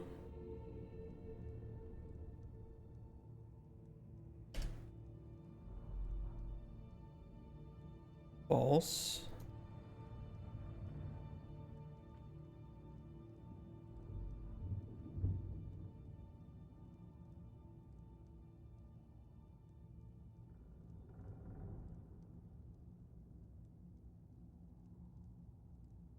Yeah, let's see if that looks better.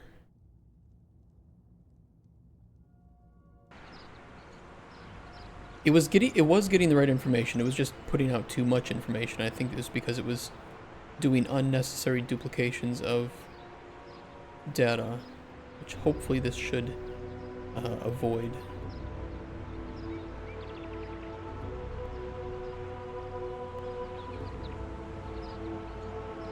Oh, I can't grab that.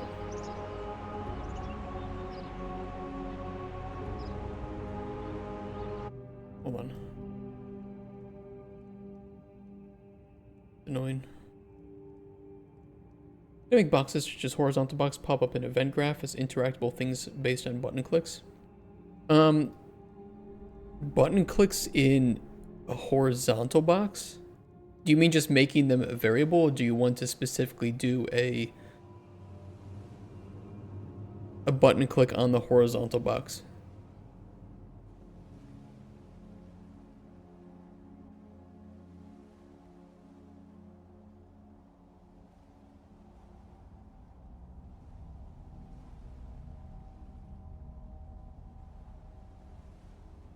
Oh, for the clock spin, you need to interact. So in the upper right of a widget, let me just grab a widget here.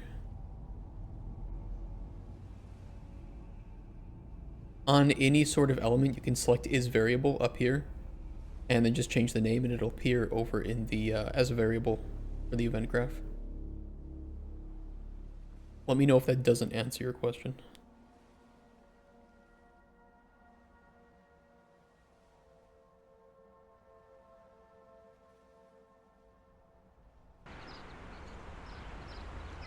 if you ever wanted to be able to click on something like that, you can always draw buttons as invisible. This is another kind of useful tip, because some things you might want to have some overarching interaction with, but there's a lot of stuff in the widget editor that doesn't have native interaction ability. So what you can do,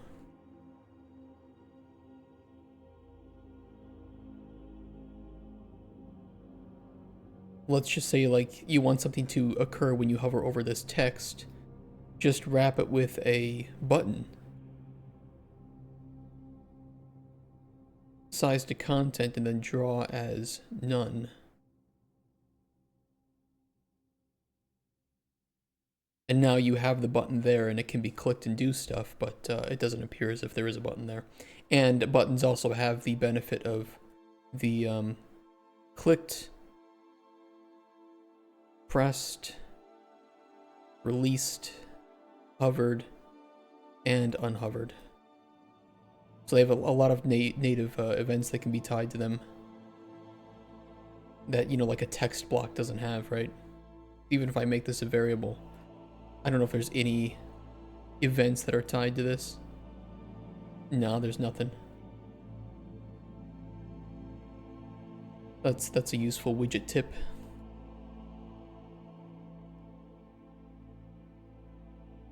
You're putting down, I was just losing my mind how to make the UI elements variables to interact with. Oh, no worries, okay.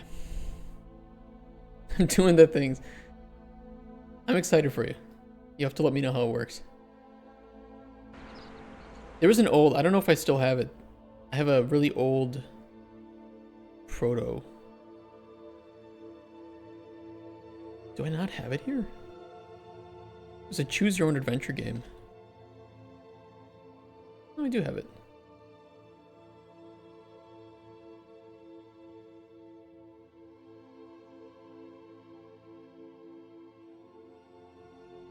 Oh wait, is it here? Hold on.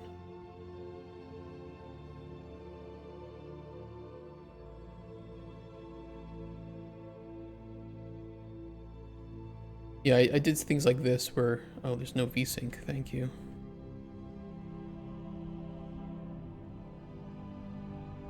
That's better. So I had like your character sheet that would expand like this on a animation, which was nice. This is such an old game, by the way.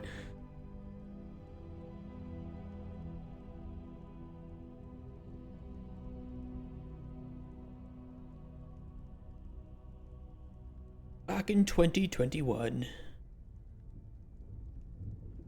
Make this thing into a functioning, sellable game. I'm taking Elon Musk made with AI. I think that Grok and all that, I don't think it has any threat on game development. All it is it's gonna end up being a really useful tool for prototyping. But it's not gonna replace game dev. And the only thing that it might do is it might increase the minimum viable bar for what people consider to be a game, which honestly only really screws over juniors and people trying to get into the industry. But people who are already professional don't really have anything to be worried about. So if you're a junior in the industry, congratulations. Yet another thing fucking you over, and I feel sorry for you.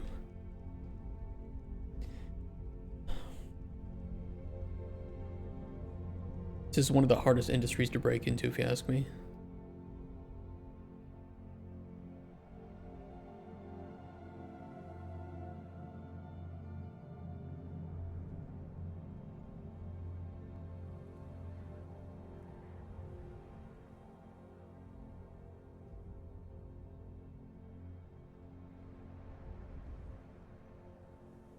Or for 1.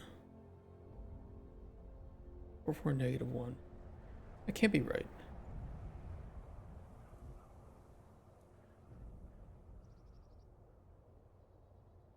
There should be 5. It should also include.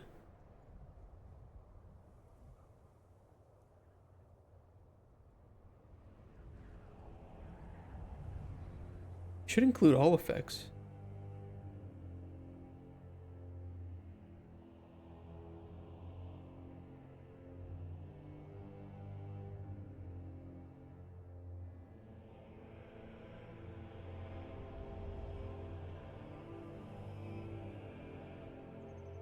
Also just not correct. 0, 1, 2.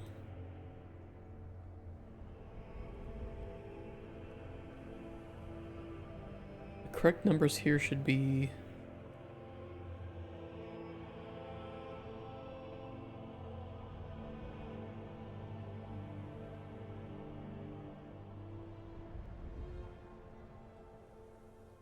-1, 3, -1, 1, -1.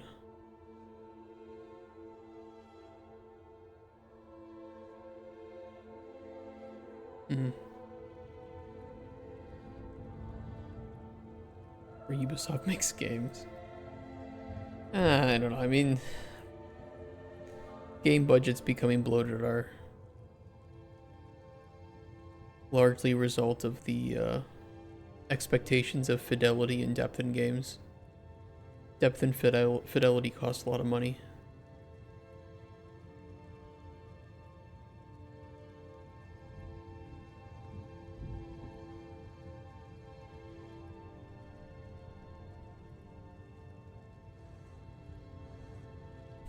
Be on the credit. You don't have to put me in the credits, man. Helping you with the with a widget is not something I need to be credited for.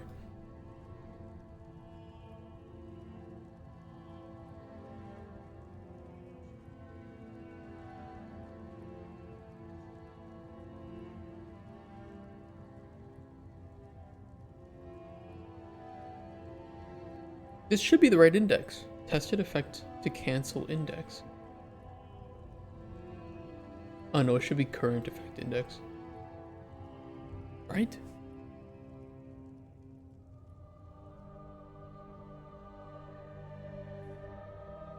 Same thing from flipping tables.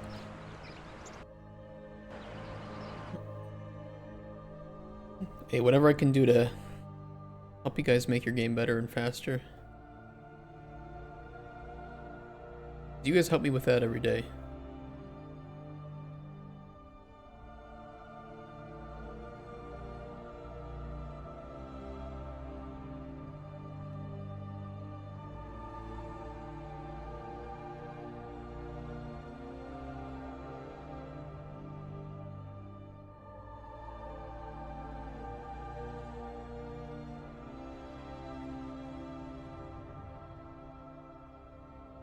Why are you not showing this? Why you be a bitch?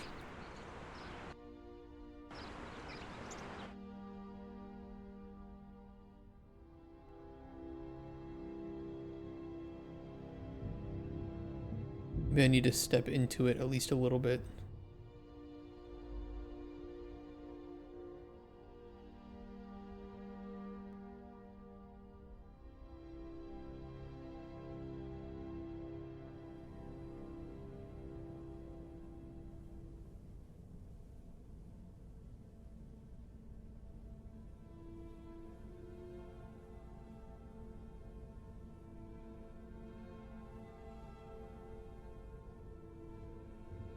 Oh, because sometimes there aren't any conflicts. We need to put that on there too. That might be the issue.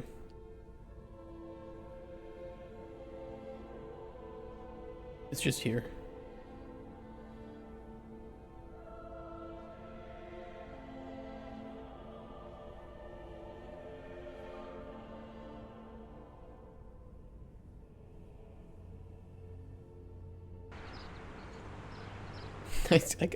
I'm so deep into this, I kind of forgot what I needed this information for and how I was going to use it.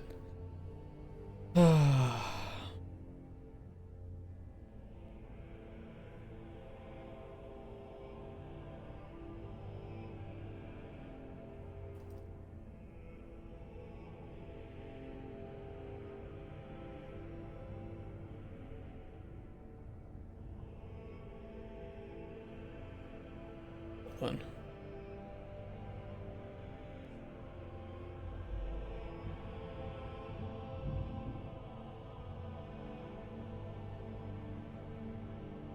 -1, 4, -1, 4, -1.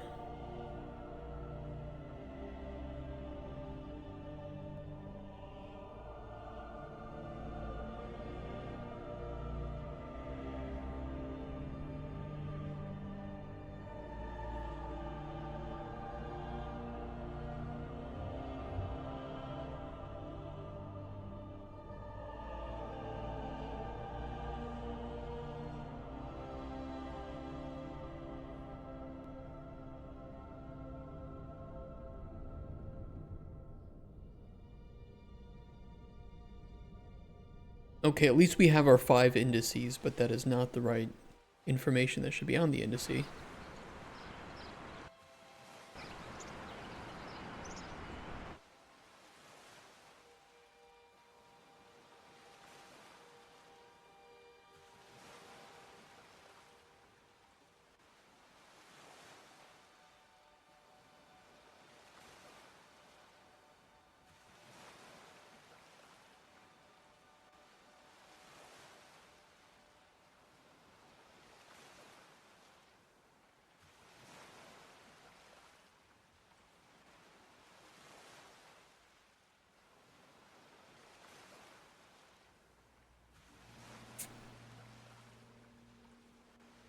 Should be flipped.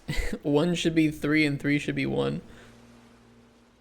Which I thought that's what this was going to output, was the actual index that it was conflicting with. That's why I had this hooked up.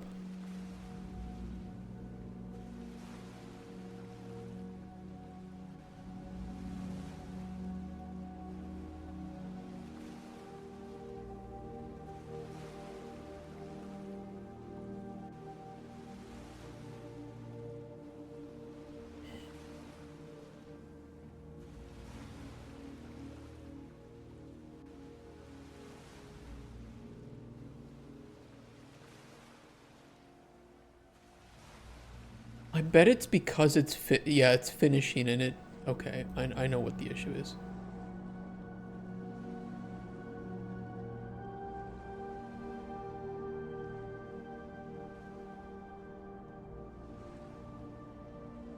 I'm pretty sure I know what the issue is.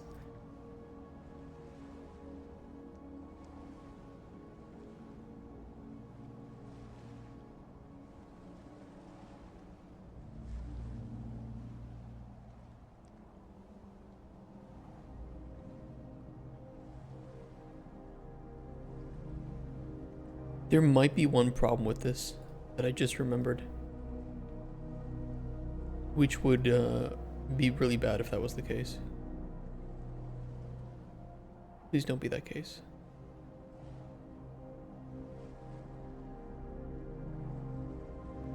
Please tell me we don't.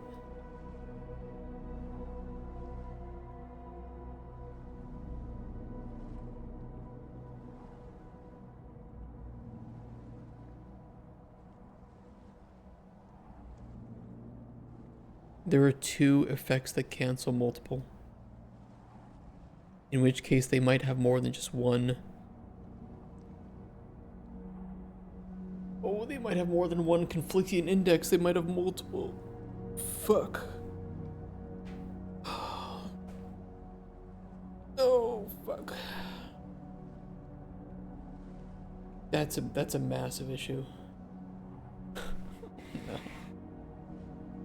Because this means that it works. What I've set up works, but it would work only in the case that there is one conflicting effect. But imagine that you have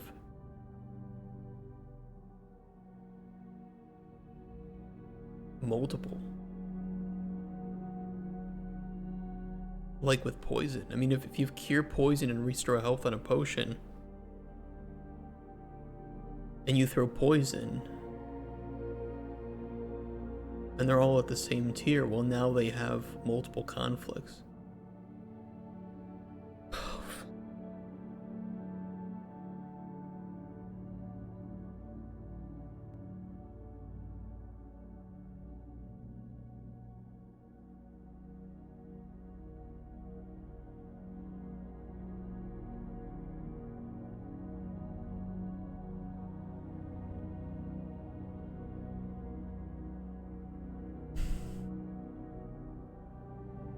DJ Holly. Let me go to the bathroom. I'm gonna... fuck this day. Fuck this day. Give me a second. I'm gonna go to the bathroom. Dear B. Kurva.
Kill me, kill me, kill me.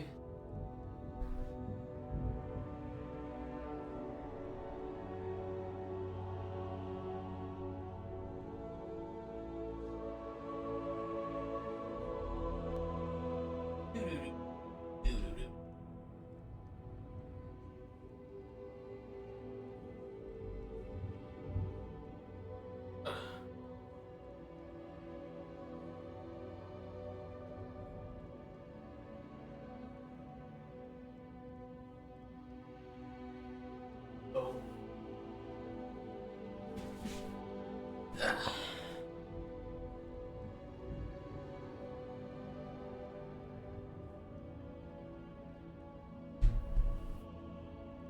Yeah, but the problem at hand. The problem at hand is certainly a problem. Holy shit, this is complex. Maybe I'm overthinking it, but I don't think I am. That's usually the case, isn't it? Come on.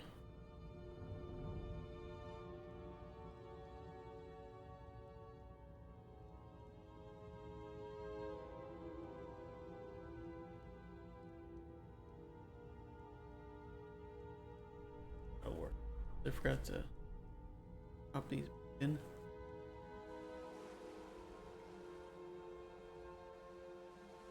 Wise new perspective. Okay, so we're working on the cauldron today, right? And whether or not we show effects. Now we have this feature called effect cancellation, which is very nice. So it means that if you have like let's say poison and cure poison on the same potion, it will cancel the effects that at a lower tier, or if they are the same tier, they cancel each other out. They don't appear on the final potion. So here's where it gets nasty, because we have that working. You can now you now have the hidden effects, right? So you might know that you have 2 ingredients with poison on it, but you might not know that they also have cure poison. We don't want to show to the player that those are going to cancel out, because the player doesn't know that there's going to be cure poison on there. This is where it gets tricky, is because now we need to determine, okay, well, it's easy to calculate the final potion because we already had that before. What we need to calculate now is what we show to the player, in which case we need to determine if there are conflicts between those effects, which we kind of have, and whether or not to display those, when to display those effects to the player.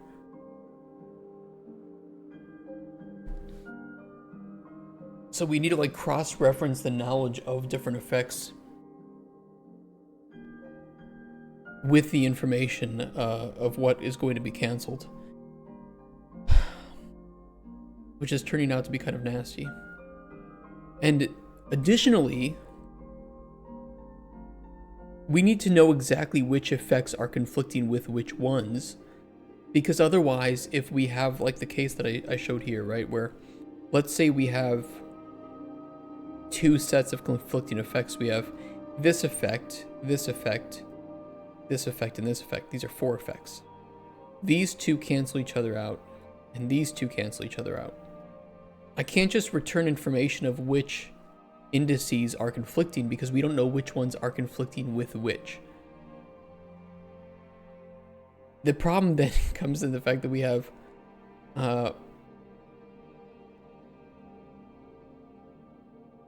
this could be the case too.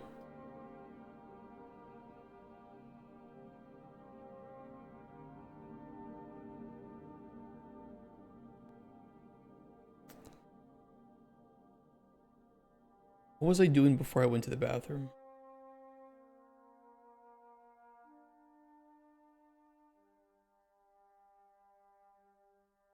Why did I put this here? I needed to do something with this. I had it outputting the right information, except for one thing, which was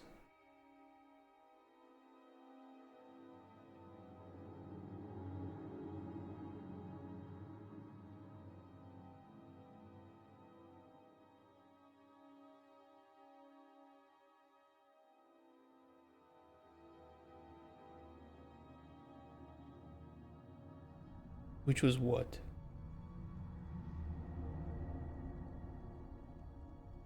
Oh, it was this, and then instead of current effect index, we want to plug in the conflicting effect index.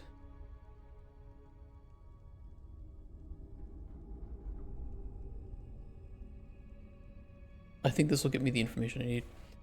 Now, what the final outcome will be showed, just not why it is due to unknown effects by ingredients. The final outcome will be shown when you brew the potion, but not when you are brewing the potion. So if you don't know that you have conflicting effects, you shouldn't be shown that there are conflicting effects. I'll show you what it currently looks like when there are conflicting effects. And what need to look like at the end.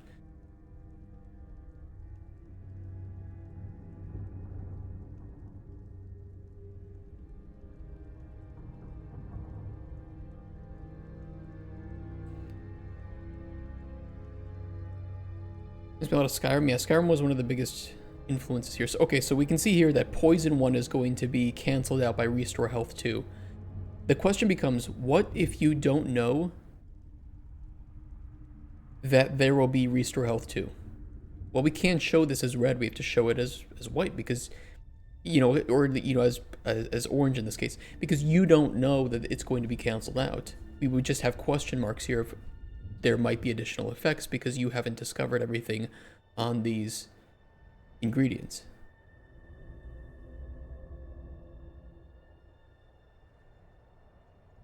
So the way I describe it is this is Skyrim's alchemy on steroids.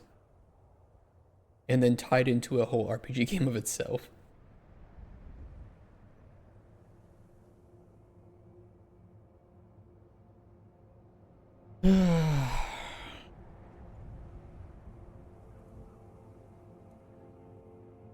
Yeah, it's a conundrum. Moves 1 and 3. -1, 3, -1, 1. It's correct. Shows the conflicts.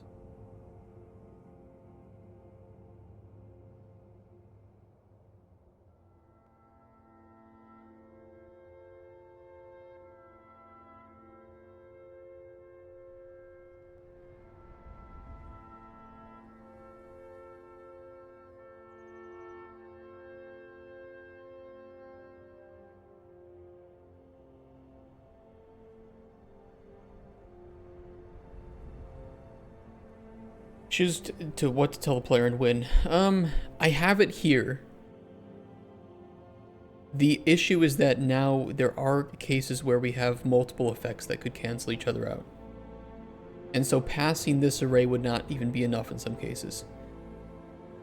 Because index 1 right here, which is the effect 1, poison, is saying that it conflicts with index 3, effect 3, which would be the restore health.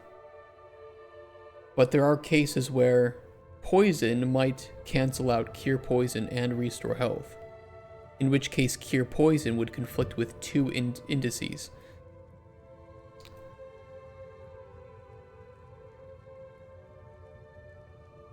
And now we see the issue.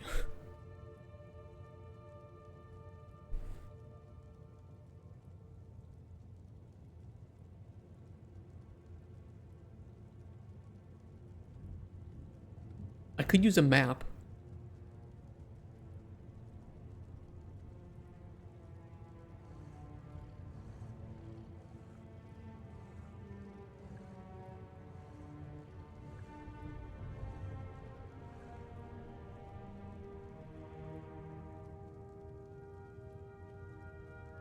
The conflicts, like everything, like brewing potions is fine. It works. That's the additional thing that we're adding is the discoverability. If you do not know that there's a conflict, displaying that conflict. But the system is already set up to handle multiple conflicts. We're just adding more visual functionality to it, which is where it gets really, really complicated. Conflicting effect indices. Making this a map might be our better option.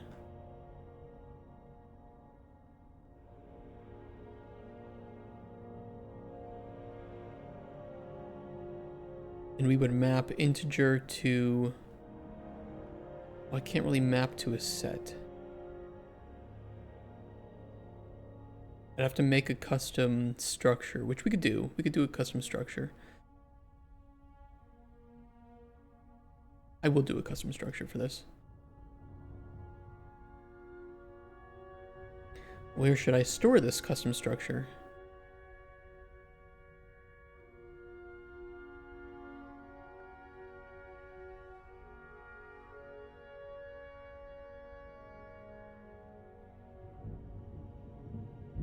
I'll just put it here.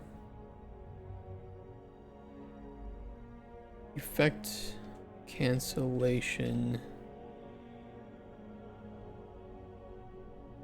conflicts.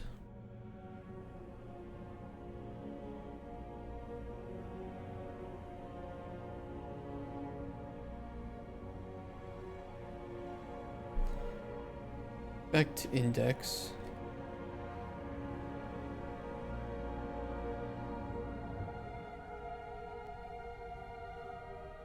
Conflicting indices.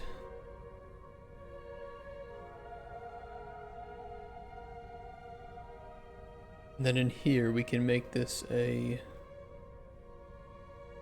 an array.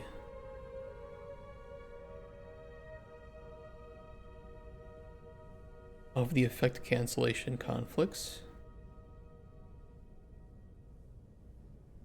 I know you're gonna bitch at me, I don't care.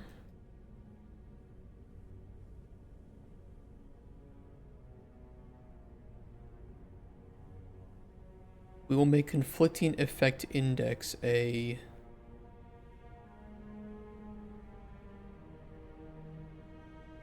array. We should grab, it should be able to grab both because we don't break this at any point. So if there are multiple conflicts, we would just simply add the tested effect to cancel index to this.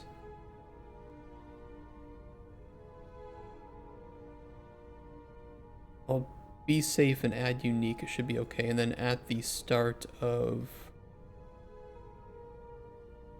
here, we want to clear it.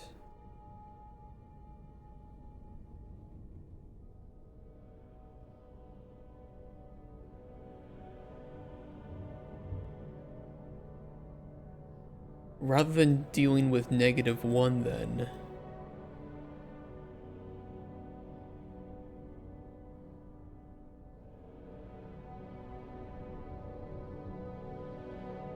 we can simply add in a dummy and not fill up the integer array.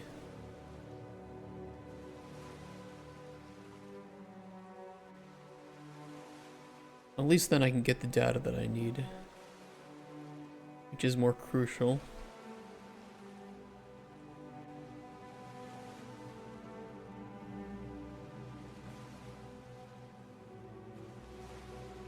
This will be the current effect index. Leave that empty. I don't think it'll bitch at me for that.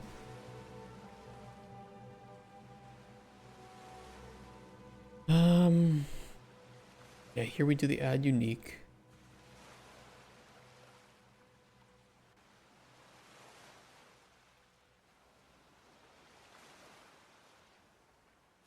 Now, in our testing case, we should get the same result. It's just the data will be set up to handle the multiple conflicts, which is more important. Let's go add, make.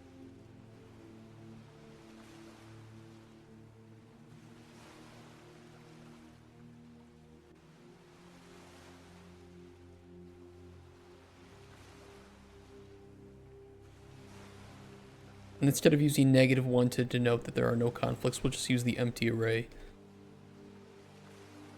And I think current effect index? We'll see.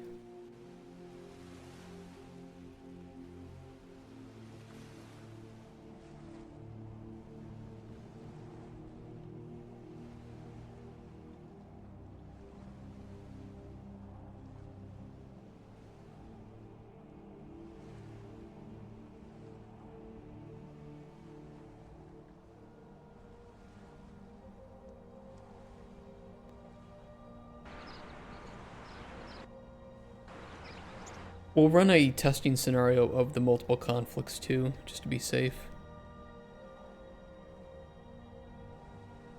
Yeah. Do it like normal.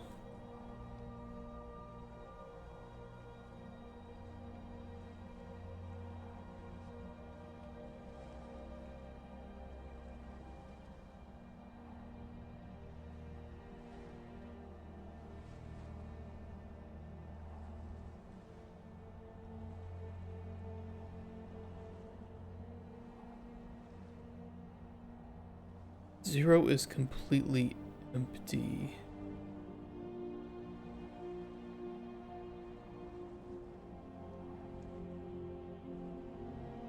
That shouldn't be the case. We should still have the index. 1 is 3, 3 is 1. Okay, so we're getting the right information. I don't know why 0 is empty though. Kind of weird. 0 shouldn't have any... Which one is 0? Restore stamina? Yeah, I should just false and add the current effect index.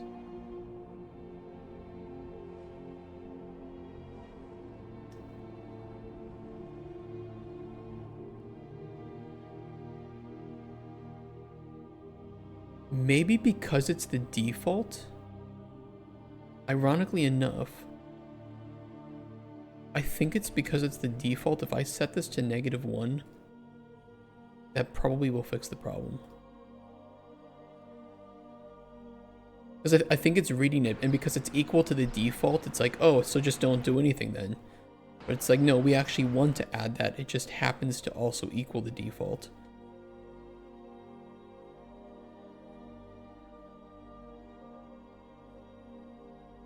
But now that it doesn't equal the default, it should say, oh, okay, I'll add this, since it's different. That's a sinister potential bug that I was lucky to find right now. Yeah, that was the problem. Ooh, that could be sinister. Okay. Okay, that's exactly the same as we had before. That's good.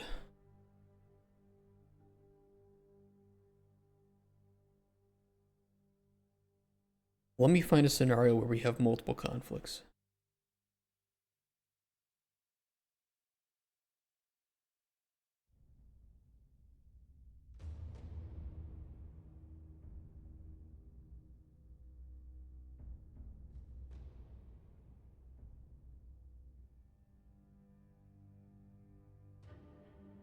We want a case where we have poison, cure poison, and restore health all at tier 1.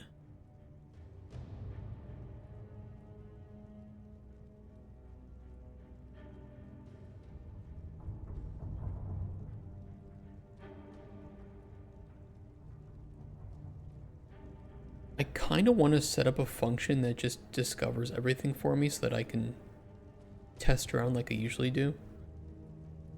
I'm going to do that.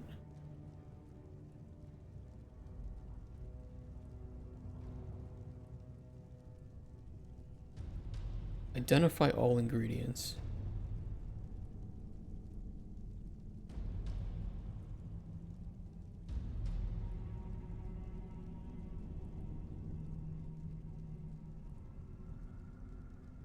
Oh, hold on. It should be update ingredient knowledge.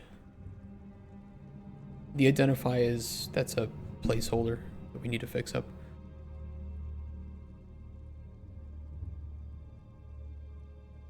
It should have a get all ingredients, right? Yeah, get all ingredients. Oh, this is owned ingredients.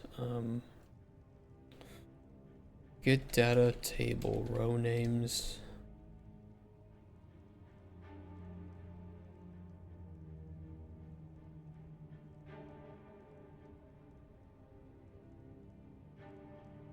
Event I need to alter a box's size to confirm with the UI designer the variable is a horizontal box. Why won't set size horizontal box slot allow for this?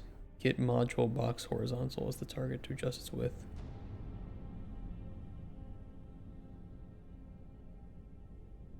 What box are you trying to adjust the size of? Is it the that scroll list, or something else?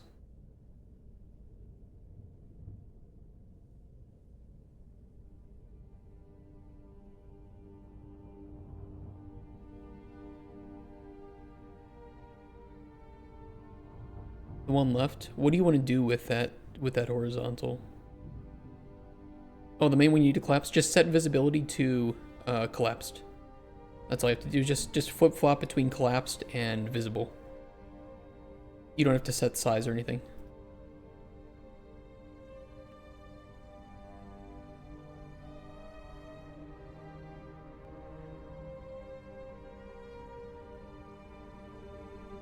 Doesn't work?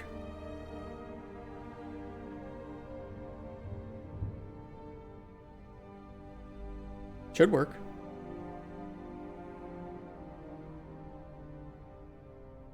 In Discord, can you copy and paste your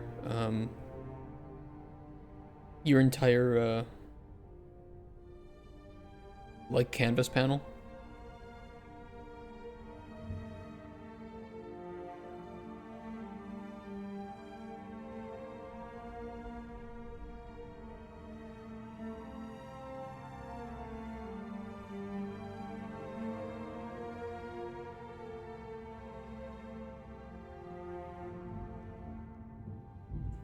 Okay, set these to known.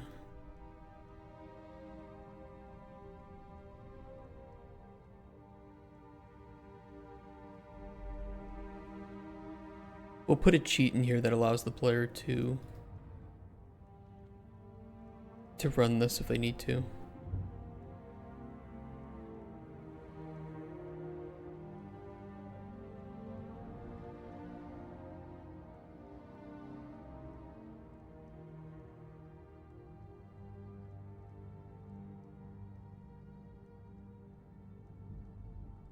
Doesn't work.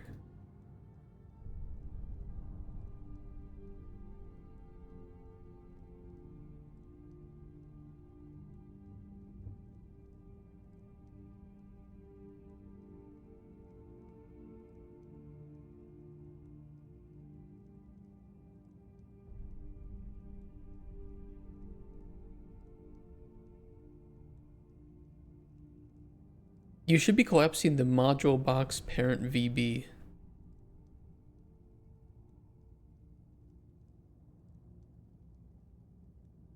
Wait, no, because that's what the... Hold on. Because the button is in that too, right? Why is that not working?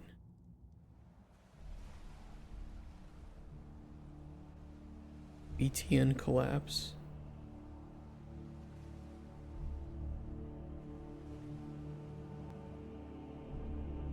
Are we sure that that button is actually getting clicked?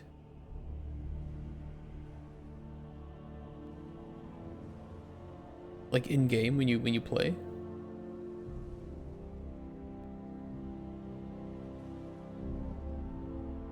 Interactable?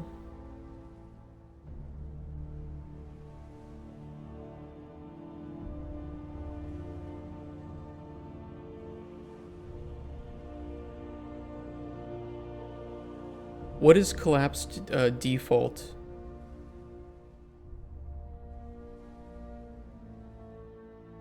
Well, no, it's flip-flopping, correct?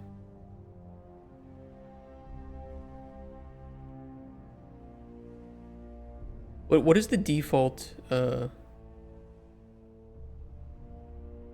both toggles.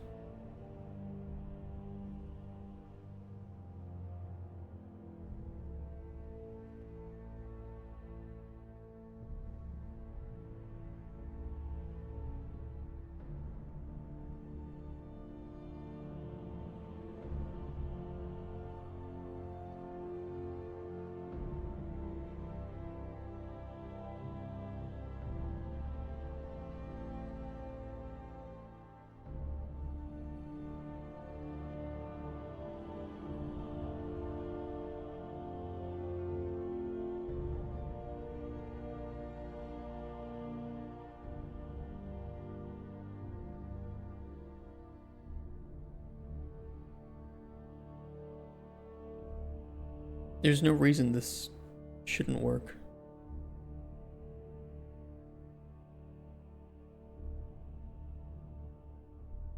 Can you put a print between here, just out of curiosity? Put a print string and just see if it is for sure printing hello.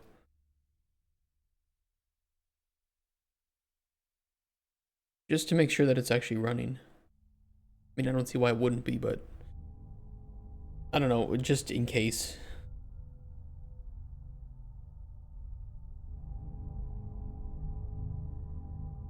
Unclicked. Can you change this to on released instead of on clicked?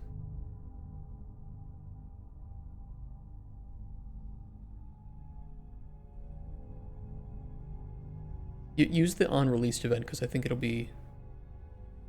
that'll for sure be a bit better to test with.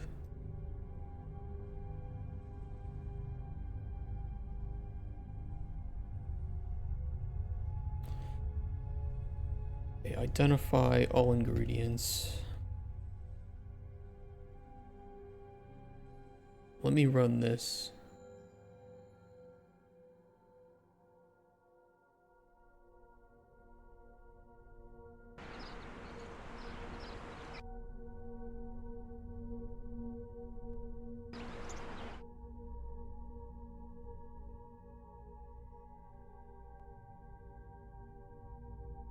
And I need to make a potion with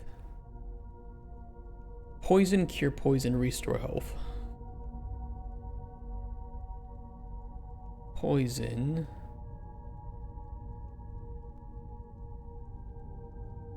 Would it even be possible? Would it be? Yeah, because you could have cure poison and restore health on the same. You would have to use those. Do we have anything like that? Cure poison. Fortify health. Cure poison and restore health. Cave jelly.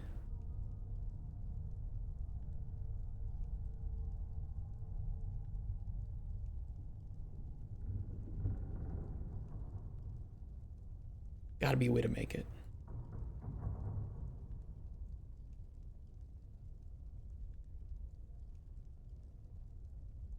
Fingerprints. String word is collapsed. False. False. False every click. The boolean is getting tripped. I mean, you would also have to make sure to update the boolean when you do it, right? So if it is collapsed true, set it to visible and then set collapsed equal to false. Make sure to inverse the boolean. You could also just pull off is collapsed not and then set is collapsed equal to that result. And then you could just plug in both of these.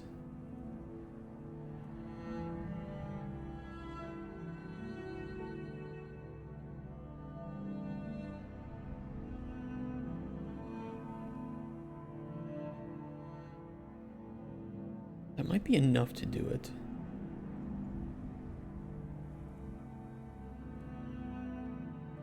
Poison.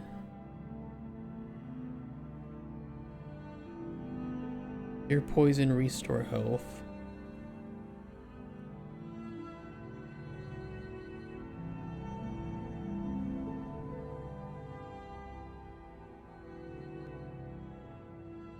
I don't know why you would want to do this, but I guess you could make a potion like this, and I need to make sure that the system is good enough for noting that.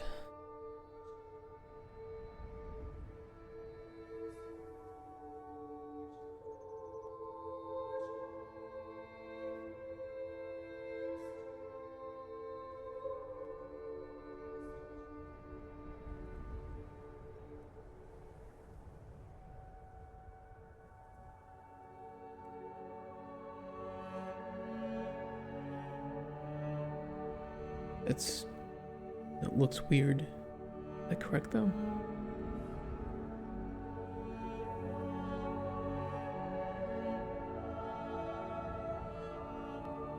Wait, 0, 1, but I think it's the one from the conflicting indices to show 3 and 4.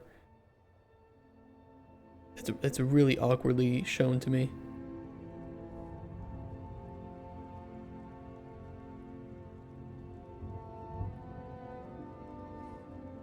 I think this is all 1.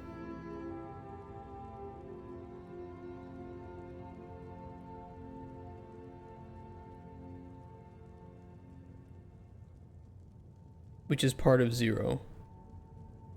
Yeah, because the parentheses there.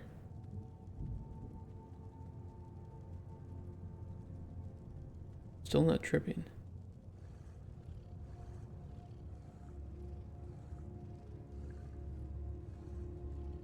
But the print string is printing. How big is your project? Would you be able to zip it up and send it to me? And are you in 5.4 or 5.5?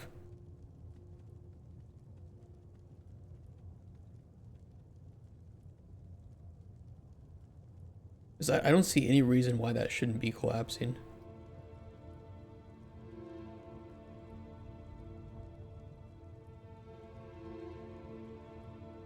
Don't know how.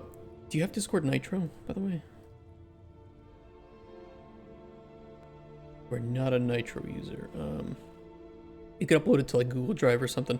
You just find your project. Here, like the above file, and then just right click, compress it, or add to RAR or zip or whatever, and then just upload that to like Google Drive or something. And then send me the link. 034.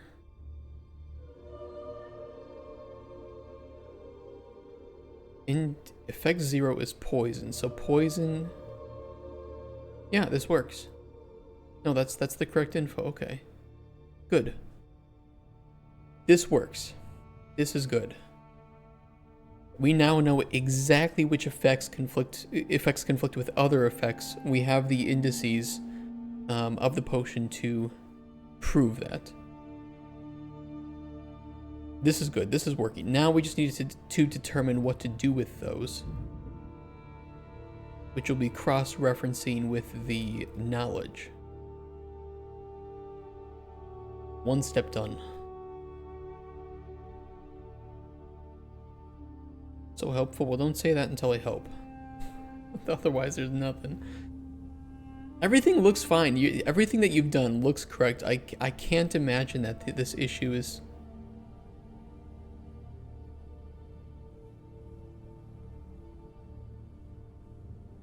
There's just nothing. Like, I mean, even when I start my game up, all this does is collapse this window with a button.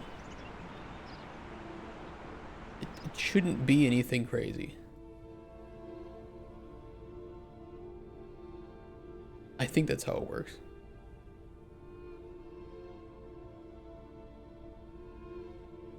Yeah. Just two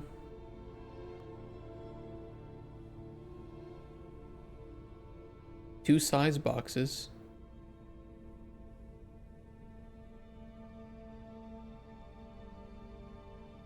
I just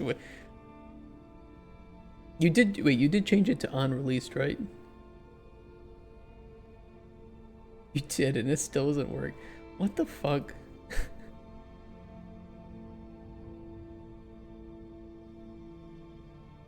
When you got a project, can you assist me with one thing? Yeah, I can. No worries.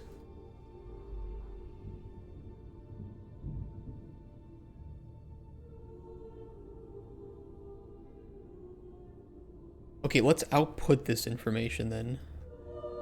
So rather than conflicting indices, we'll send just the entire conflicting data. Conflict data.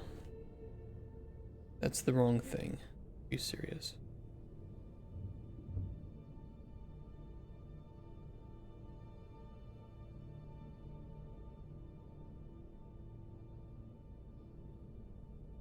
Hate that it does that.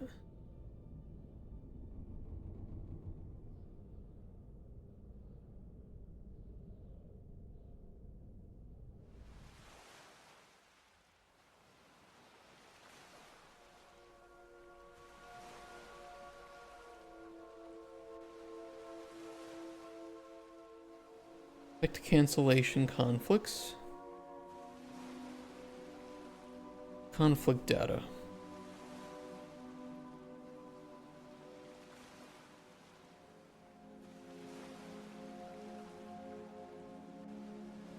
Hey, Jenko. How are you doing?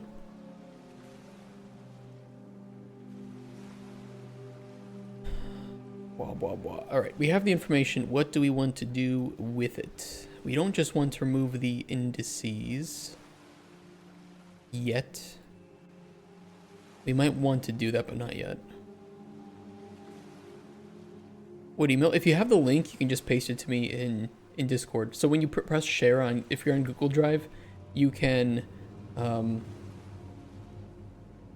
there should be a way to like set up a link for something with that. I think I'm saying that correctly. No, I don't want to log in. Are you a devil? Because we got 666 followers. And I promised I would dress up like a devil. But also, my political opinions are just so extreme that I am literally the devil.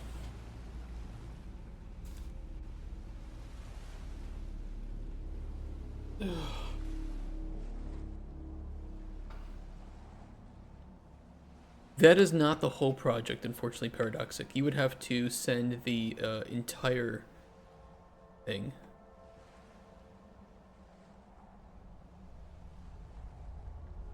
So in your folder, rather than sending the U project, you have to go one folder up and then right click and either, where is it? Send to compressed zipped folder, or if you have a WinRAR, you can also just add to an RAR and then upload that to Google Drive.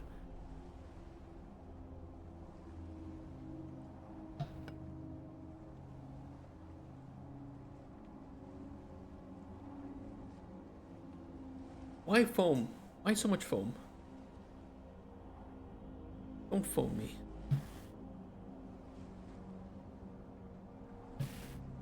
You wanna know who the real devils are? They're the people that shake up soda bottles. If you're the devil, then I am the end of the universe itself. How extreme my political views are. Well, see, I'm so middle of the road with my political views that the people on the left call me Nazi and the people on the right call me commie, so that's how I know. You know, like in Inception, where he spins the top to determine if he's in a dream or not? That is my version of that. That's how I determine if I'm still in a dream.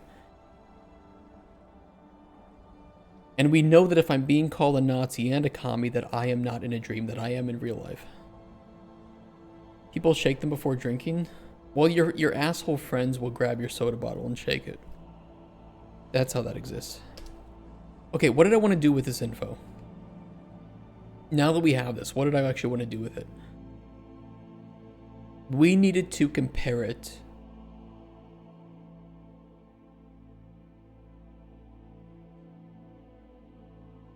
to what? What did I actually want this for? If there are conflicts, we know which indices to remove. We already have the Boolean array.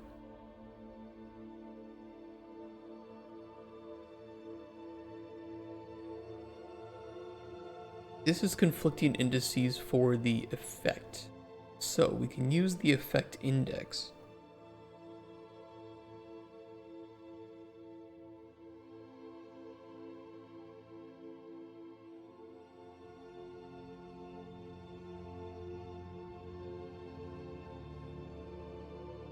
Base of 1 is 3.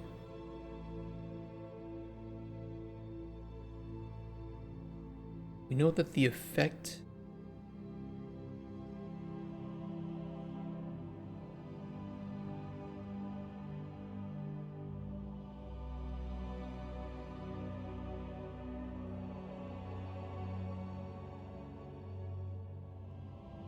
what am I thinking here?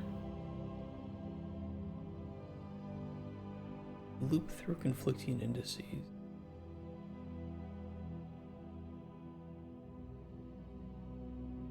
I don't know what my data should look like from this.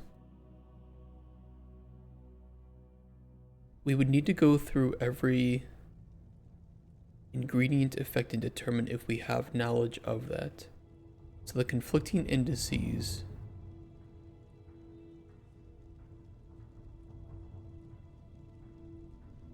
We can cross-reference that with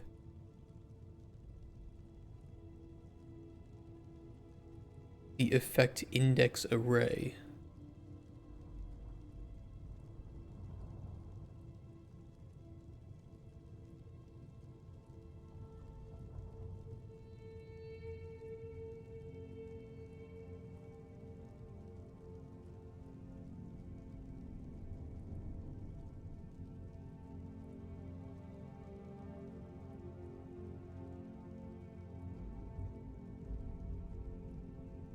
Accept all views except the ones that oppose my view. Isn't that how it is nowadays? No, you can say whatever you want as long as it is the things that I think you should be able to say. Oh, so it's not whatever I want then.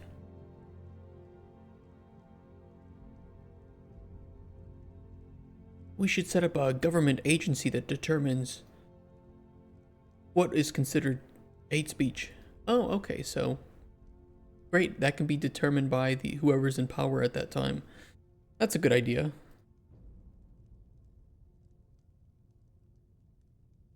No, but it's like nobody ever thinks these things through.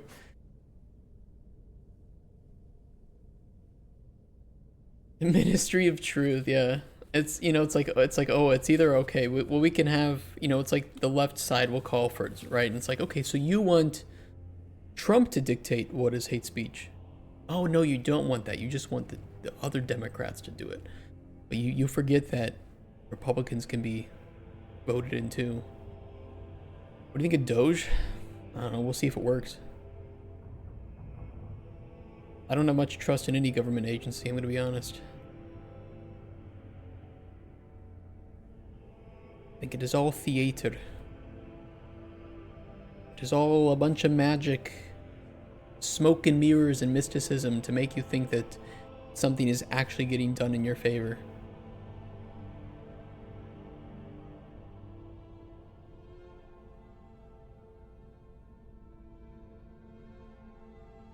Maybe I'm just cynical. I don't know. I'm the Kurt Hammond, about to be low because I hold a shit ton of XRP. Make money, be happy. That's all I can say. Do what you do.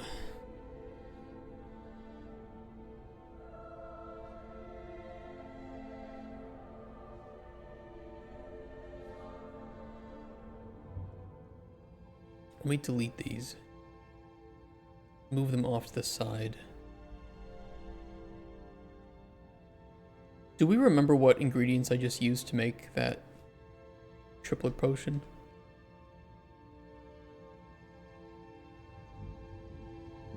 I do not remember.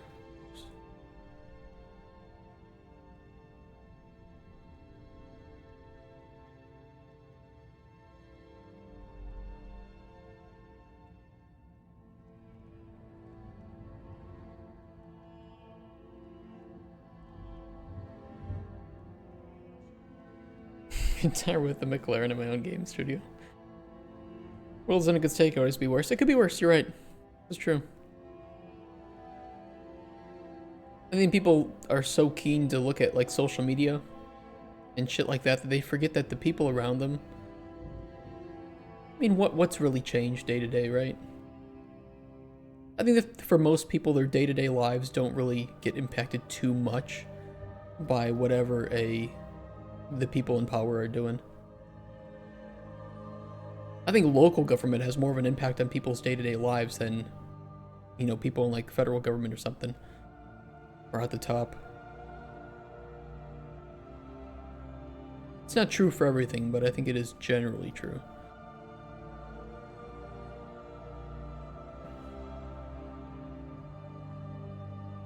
Let me think here what I need to do.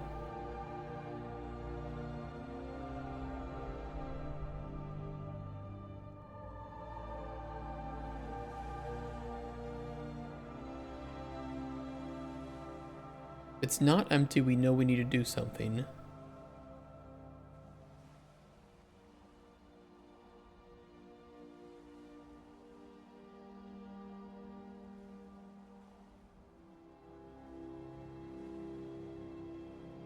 Set current array index.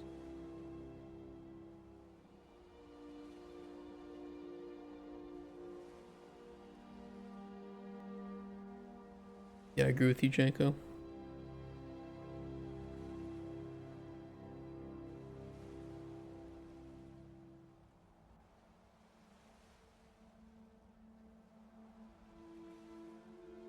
Like, effect index is kind of redundant actually in this case. I could just use the array index itself. Whatever. We can just ignore that.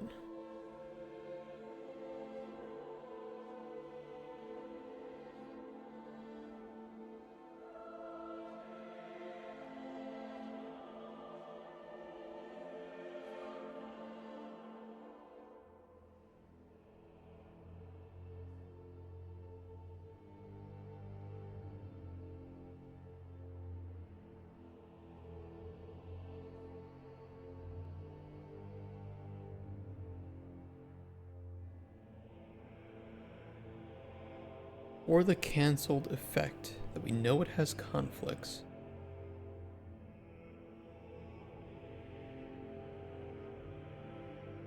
Well, even if it has conflicts, that doesn't mean it'll be removed.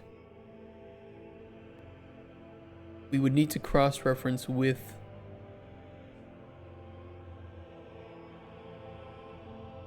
the removed indices.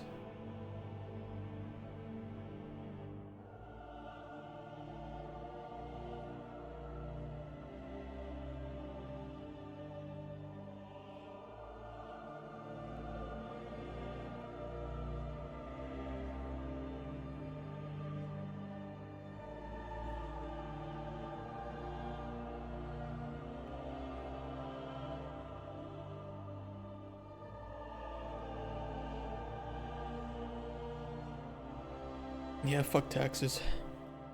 I kind of mentioned that, you know, because a lot of Europeans over here were wondering how somebody convicted of crimes could be, you know, regardless of whether or not that whole thing was a sham or not, could be elected president. And I'm like, well, because it was tax crimes. Most people don't give a shit about people who are finding ways to not pay taxes. They're like, oh, good for you. I wish I could find those ways too. Nobody gives a shit.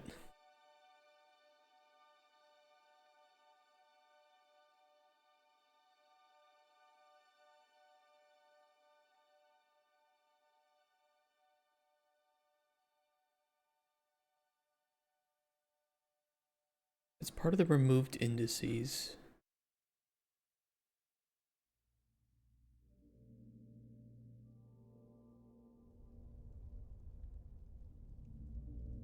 Be part of the club. And there are a lot of clubs.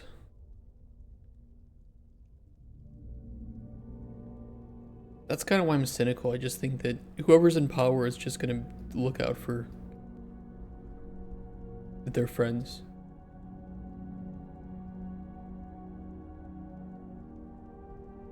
TV tax.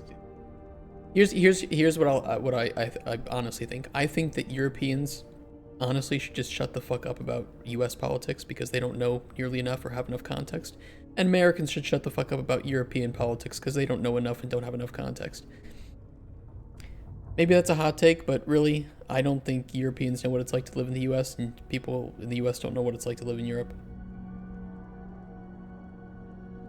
And even if you do, if you are an American like me that lives in Europe, I don't know enough about the politics here to really have a good opinion on it.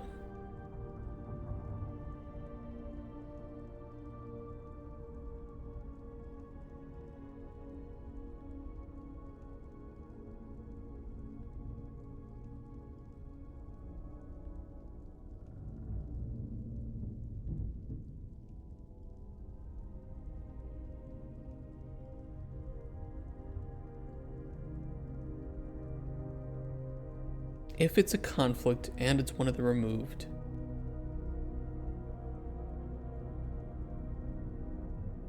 I hear that most people don't have a good idea about the politics. I think that's true too. There's a lot of people that just ignore the nuance. I had to explain to somebody over here why hunting was a big culture in the US, especially, you know, from my state of Wisconsin. That, you know, it's actually part of conservation to the wildlife to make sure that deer populations don't get too large, because then it can have a negative effect on the rest of the ecosystem and the other animals. Just people don't know. The FDA. Yeah, I don't like that food is doused with dyes and all this bullshit. I hate it. I hate that. I think that the EU does a better job at regulation of things that are negative for health in food than the US, 100%.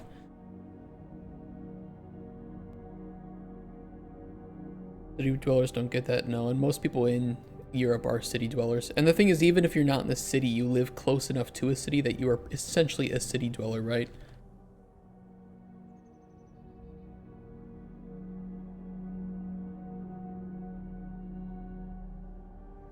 You know, you can live, even out here, people would consider this like the countryside, a small village. Oh fuck, I don't know what the How do I measure in Poland? Let me just switch that to kurwa. There we go. You know, it's what, 17 miles? 17 miles. It's like in the US, oh, you're 17 miles. That's not the that's like, that can be like just the middle of buttfuck nowhere in terms of the same distance.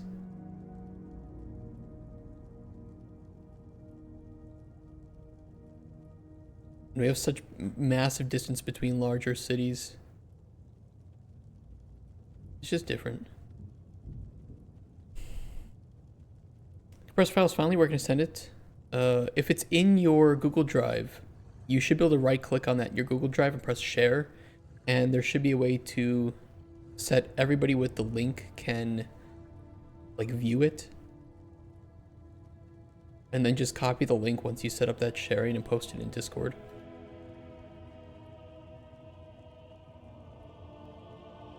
And while you're doing that, let me really focus on this because I need to get this done.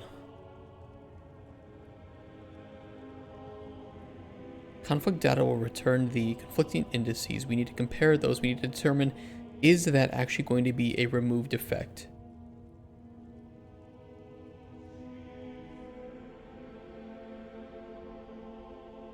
I'm so deep into the data sauce that I'm just lost now.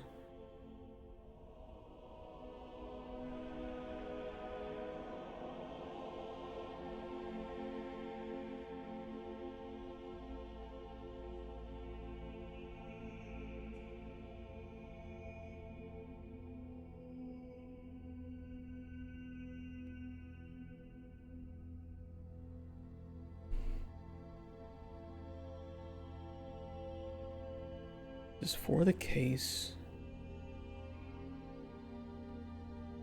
we know of an effect. We don't know it will be cancelled. We can't show that it will be cancelled.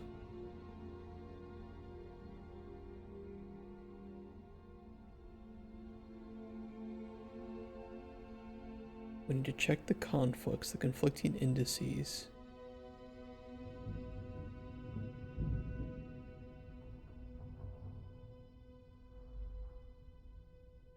We need to compare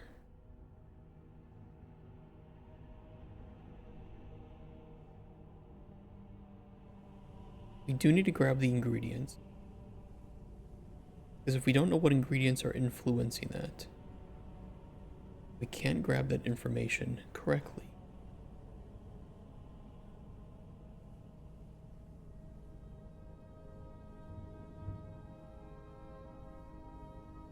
We can use the ingredient effect knowledge array.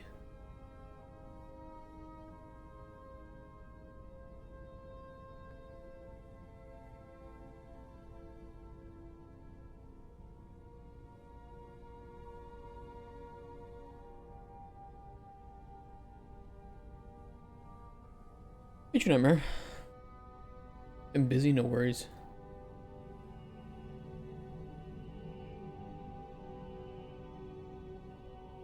Wanted me to sign into my...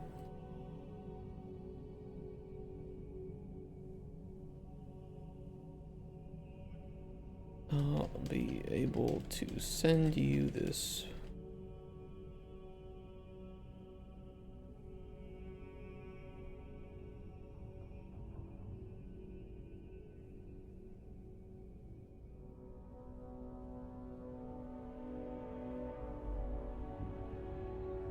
Sorry, I got a couple things I'm dealing with here.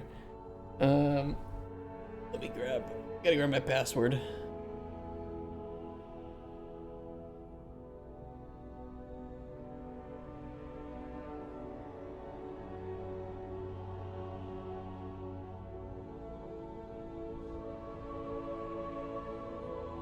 There it is.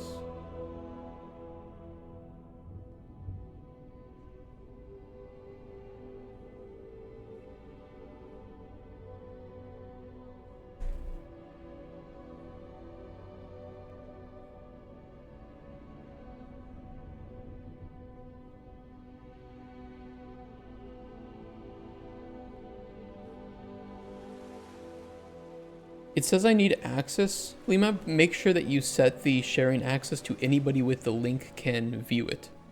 Because by default, that is not the case.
What are we doing? Type in exclamation point goal into chat and you can see.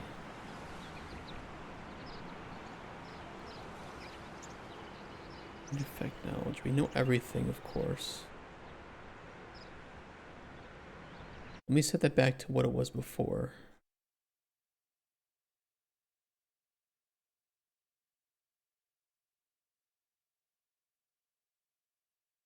Music ran out.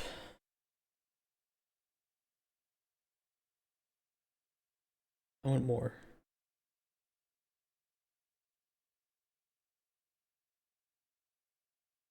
There you go. And track. I don't really have a due date for this. It's gonna take a long time. That's all I know. Very complicated and will take a long time.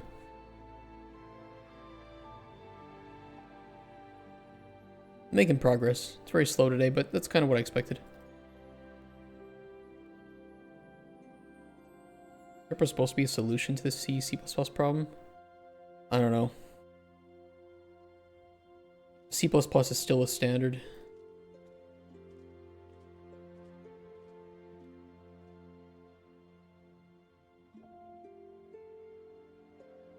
What does this line up with again?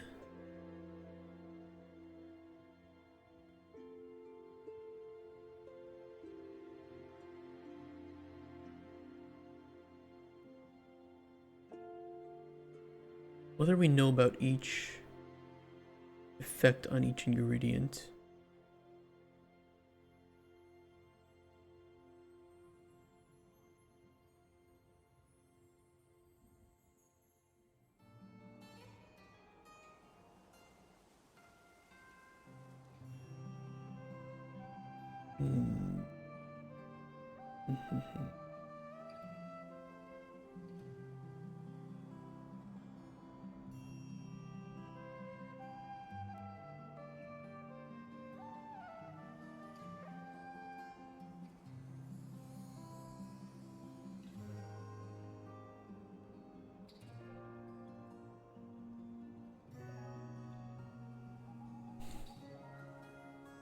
A bit of analysis paralysis here.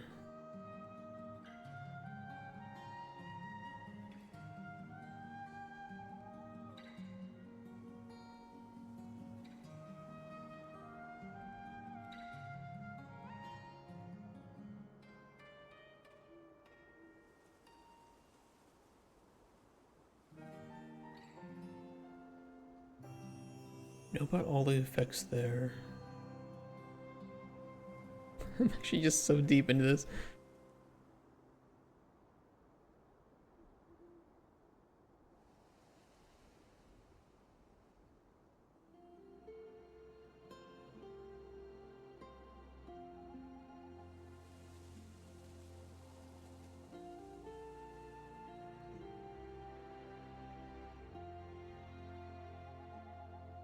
Why wouldn't there be conflict data? Should be conflict data.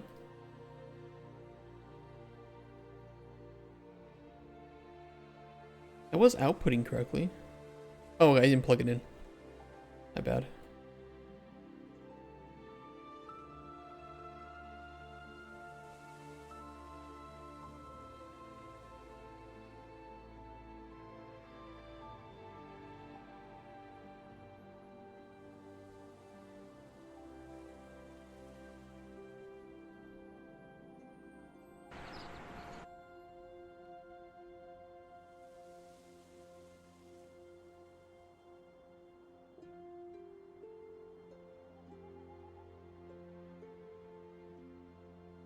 Alright, now I have it, Lima. Call your Discord name. I don't think it matters. I will check on this right after I finish up with the, well, you're kind of stuck, aren't you?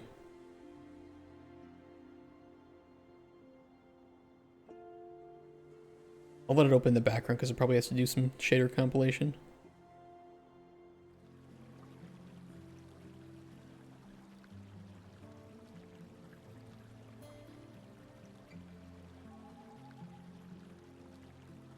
We will let it compile.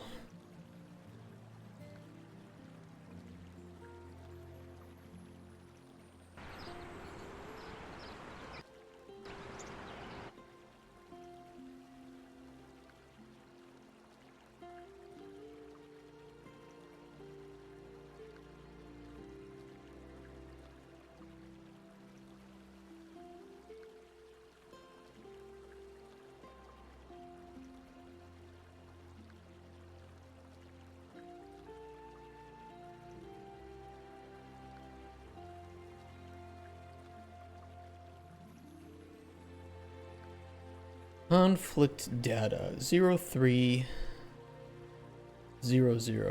That's exactly perfect. We go through each of these. We know that effect 0 conflicts with effect 3. In this case,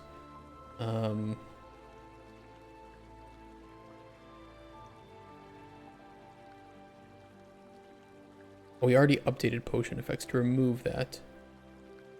I don't think I have the potion effects. No, I should have guaranteed effect indices.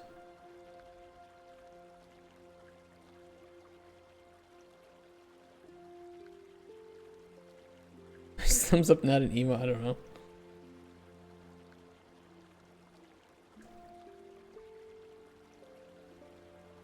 $21073. So probably before setting potion effects, I would want to do this because otherwise, I don't think that matters.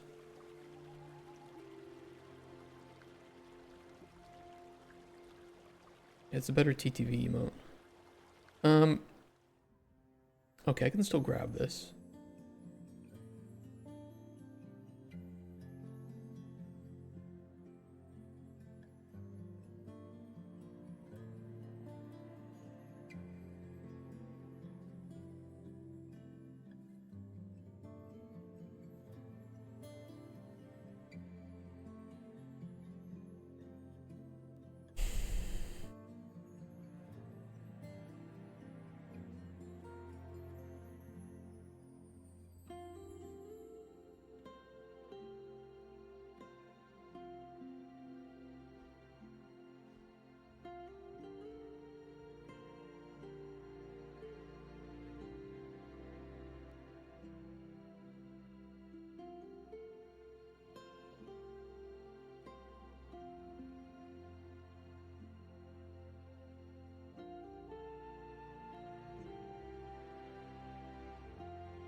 We will know which ones to hide.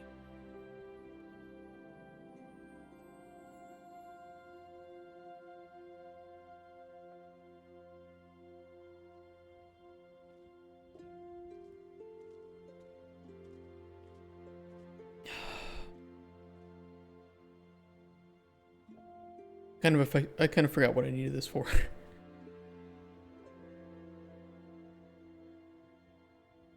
Mine is just toast.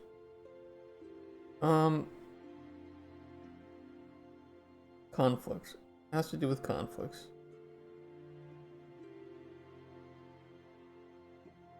This is one of those rare times where streaming is actually just not helping me figure this out because I'm so distracted. Yeah,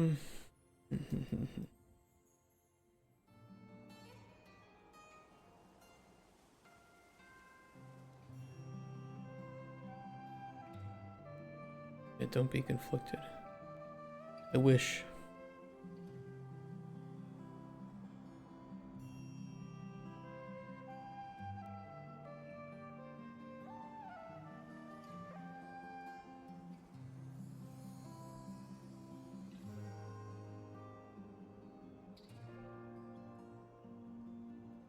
So funny. Yeah, expect today that I'm just going to be really non-responsive in some cases, and it is what it is.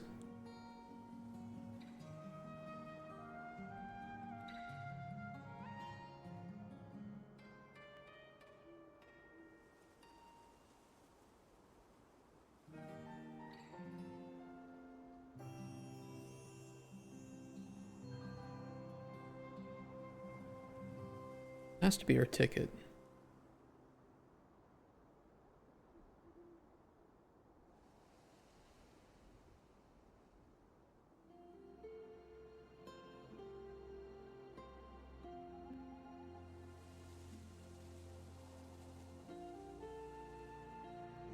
Poisonous 2.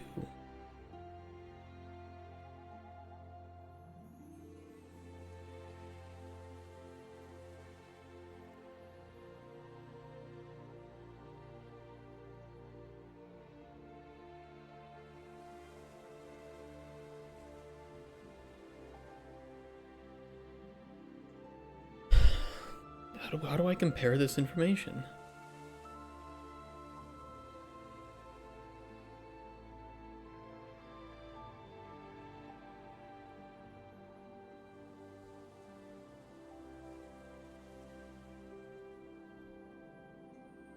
I don't know the effects.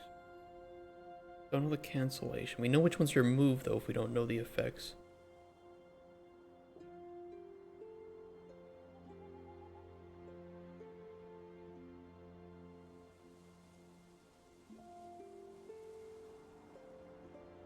It'd be simpler.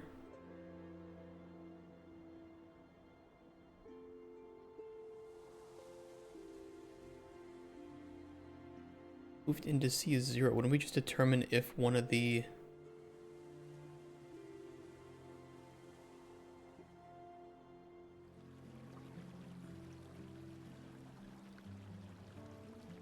You run it through a loop first, the first ingredients, then third?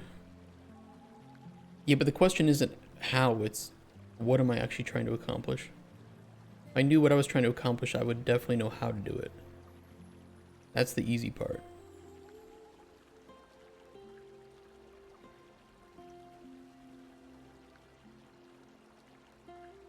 I don't know what I want to accomplish.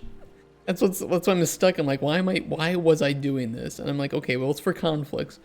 I'm trying to think, okay, so when would this be applicable? I feel like I already, the feeling I'm stuck is because I feel like I already have the information, but I also feel like I need to go through more information.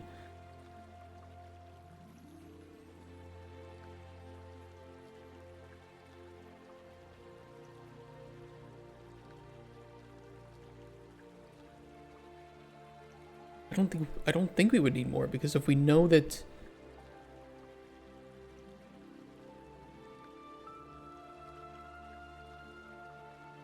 Is there a separate recipe for 2 and 3 ingredient potions? What do you mean?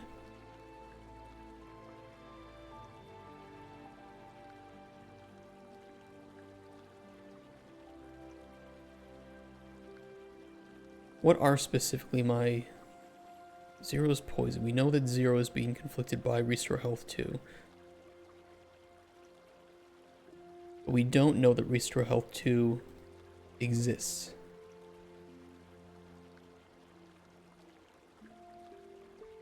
So in this case, we get the conflicting index, which is 3. We determine if we know about it, which we wouldn't.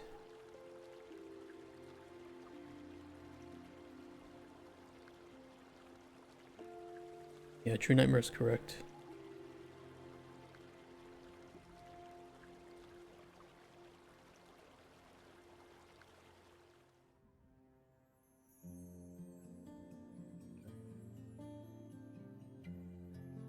Because we don't know about Restore Health 2, Poison 1 should not get removed. It'll get removed from the final potion, but it will not get removed from being shown to the player because the player doesn't know about. In this case, the player only knows about the teacup and spider stinger. Well, the only 2 effects that the player should know about are Poison 1 and Strength Boost 1. And Poison 1 should not show as red, and Restore Health 2 should, would not be visible at all. Yeah, that's exactly it, is I don't actually just know what...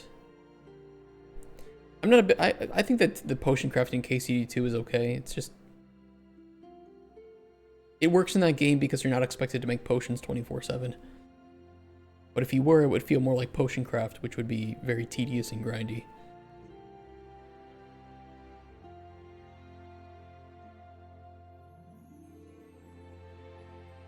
And that's why I'm stuck, J. Holly, is I don't know what I want here, and I need to figure out the data. In this case, I think we would just grab... Is it actually being removed? Yes. Because even if it has conflicts, it might not be removed.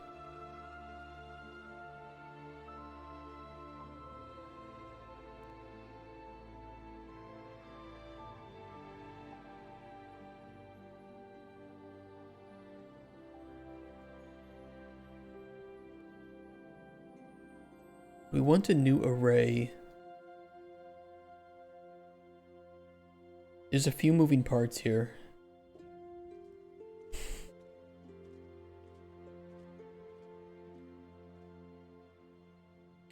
Let me do that again. Hold on, just let me do that one more time. Because I think I know what I want to do, but I want to make sure that I already have other aspects to it.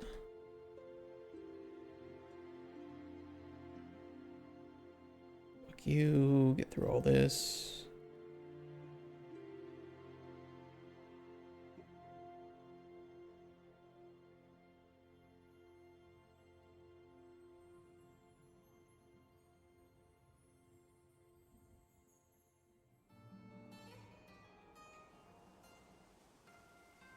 This game was 100% about potion craft.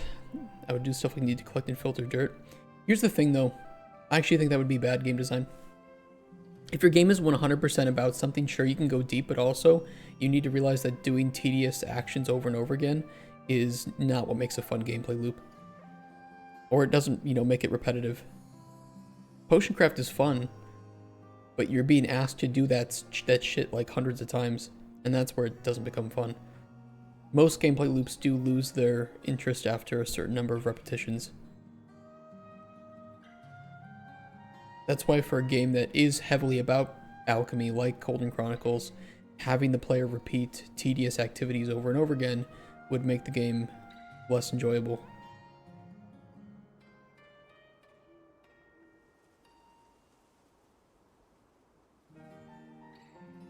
True, true, false, false, false. Okay, so we only know, yeah, we know about poison, we would know about the strength boost. This is correct. In the case that we... Oh, like mini games, yeah, but even then,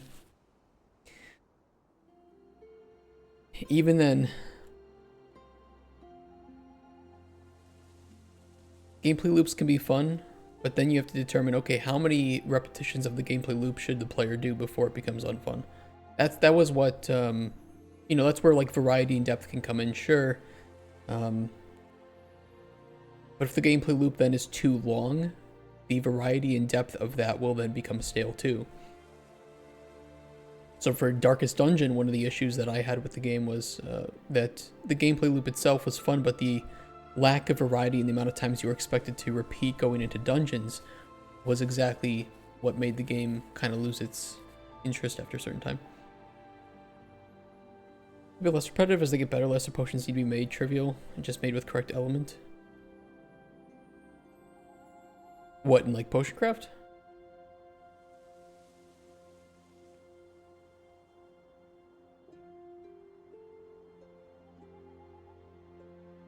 I'm getting distracted. Hold on.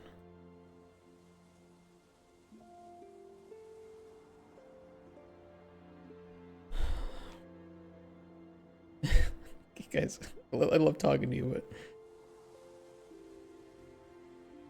my mind's getting fucked.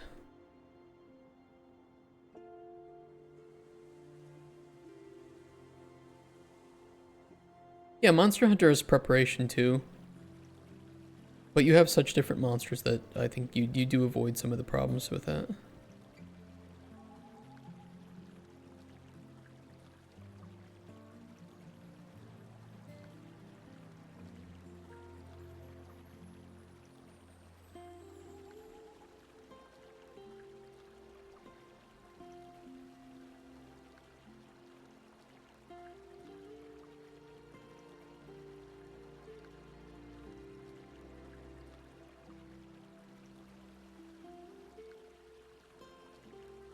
In this case, we would check if 3 is known. We know that 3 isn't known. I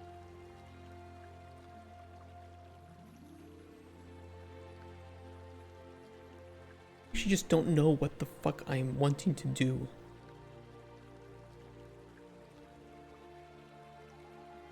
I know I needed this data. I know this data is correct. I completely forgot why I needed this data.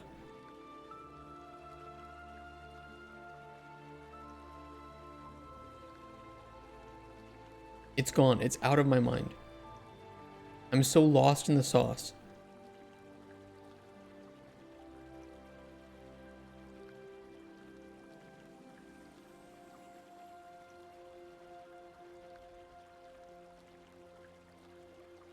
No, I didn't write it down. I didn't.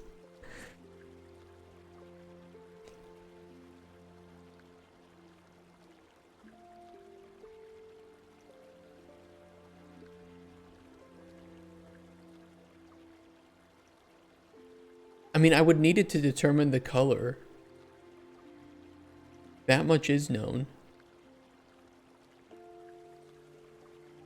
But we already have the correct array to determine if we show the effect, and we have the array to show the proper color of the effect. So I don't know what else I need. I don't know what I'm doing.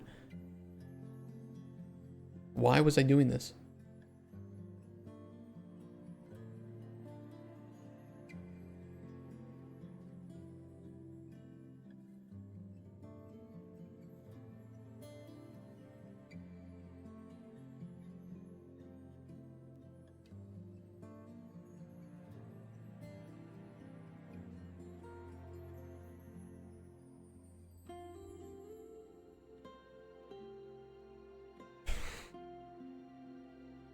Who knows? You know what? Who knows?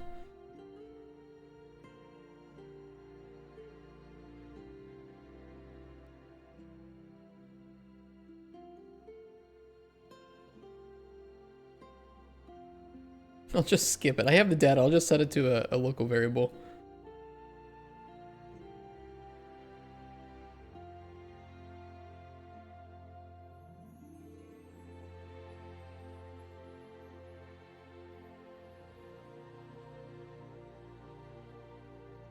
And then we'll just skip it and figure out if we need it later. Once I remember.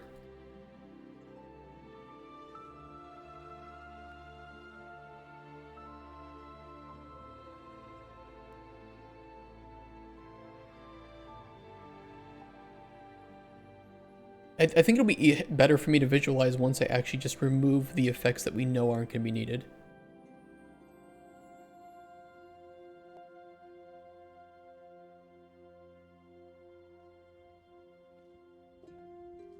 Which we want to do that check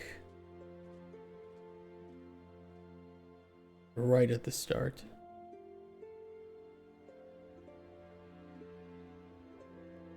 I don't know. This is why you do scrum plannings, guys. Grooming, as the official term is.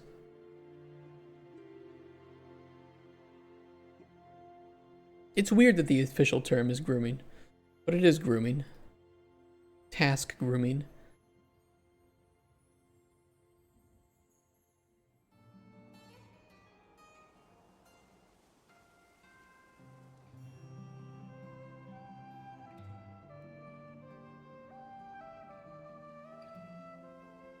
Okay, if the current array index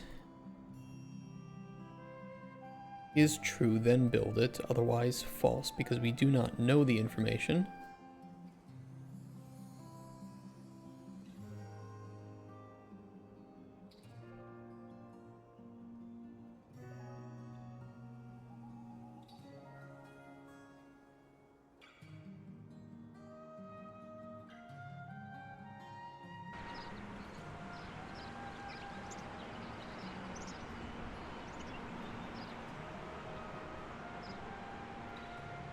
Yeah.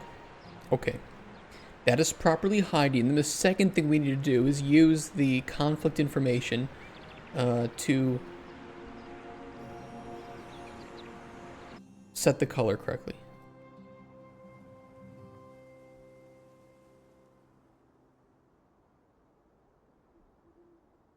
And we will use the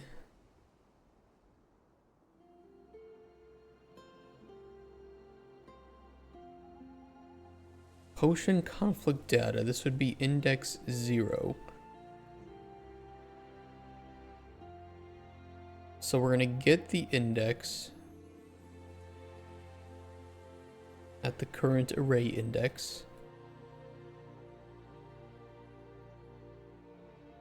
And we're going to check conflicting indices to determine if conflicting indices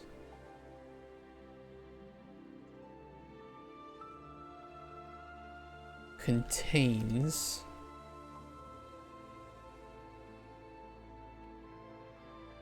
might be the other way around. We might need to do a for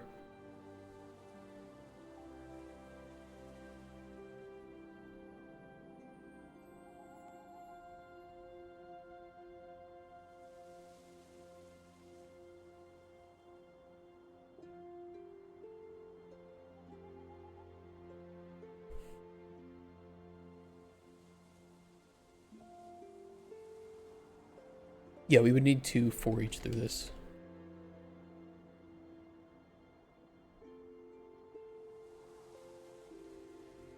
With break. Well, we gotta plug that in somewhere, and it's not really the most organized area, I would say. Could we do this check at the start? We should be able to.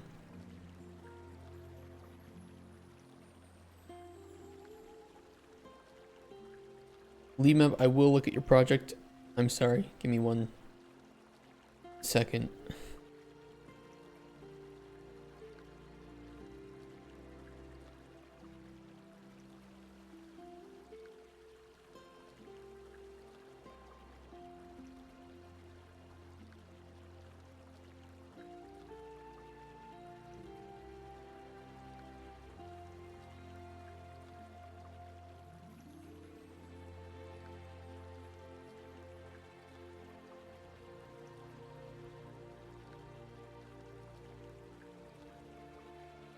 We can determine whether conflicting effects are known.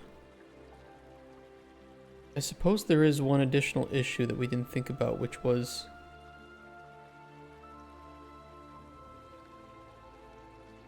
let's say you have poison 3.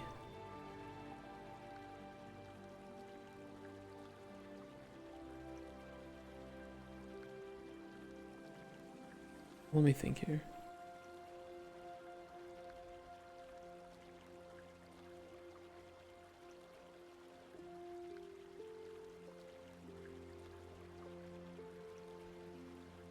I'm just not gonna think. Fuck thinking. You know, I'm done. I'm done with thinking today. I'm just gonna do. I give up.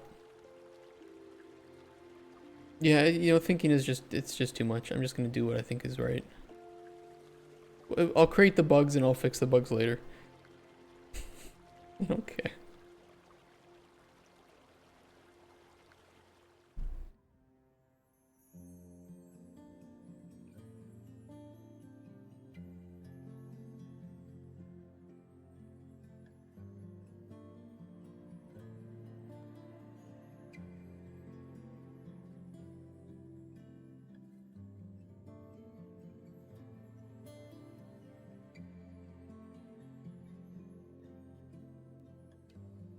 Do we want to assume...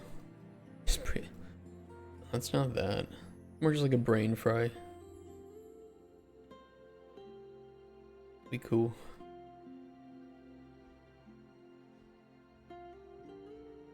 Not the index, the element. Determine if the...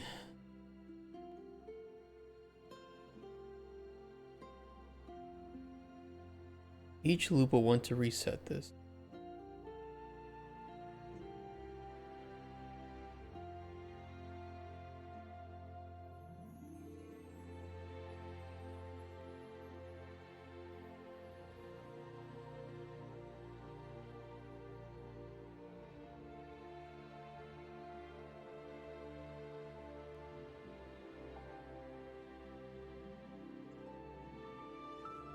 We only need one conflicting effect to be known.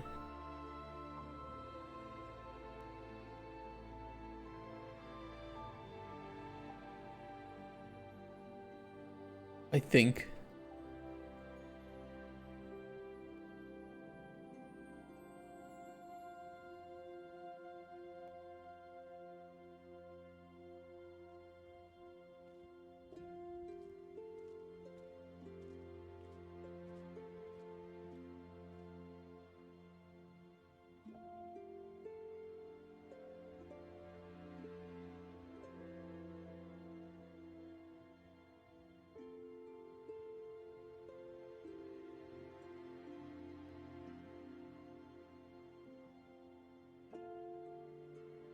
And then rather than show red, if the conflicting effects are known, then we want to show red.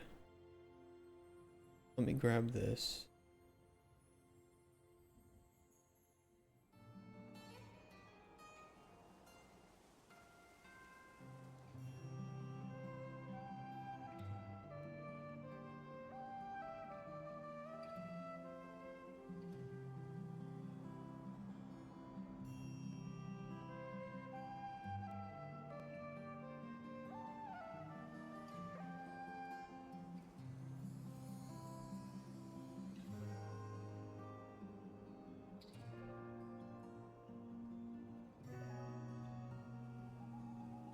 Good old select node spaghetti.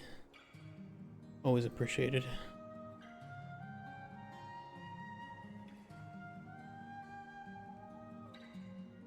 I'm not gonna worry about the icons for now. Those will need to be those will need to be fixed too. Okay, I have to spend the whole week on getting this fucking cauldron correct. I will do it. The good thing is we already had it brewing potions correctly, so we know that the outcome will be correct. We just need to know exactly how to show it.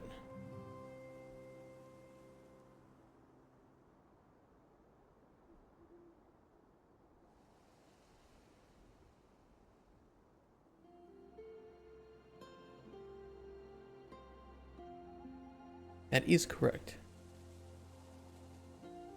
I don't know if it's correct in all scenarios, but it is correct in this scenario.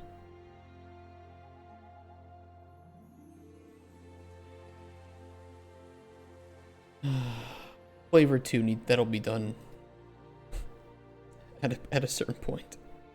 Flavor will also need the same work done on it.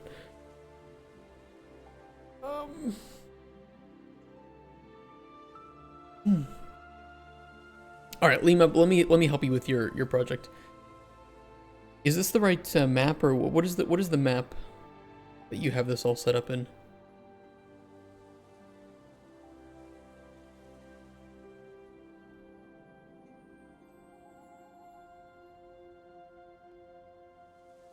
Which map do I need to look at, Lima?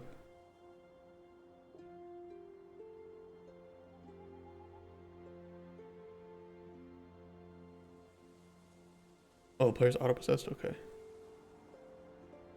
What's the button for this? B. Okay.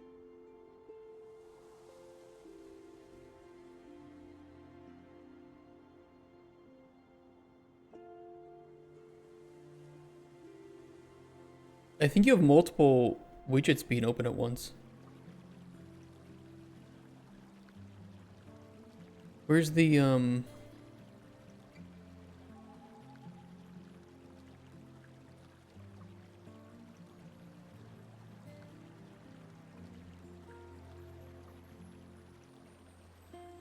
when I can test this?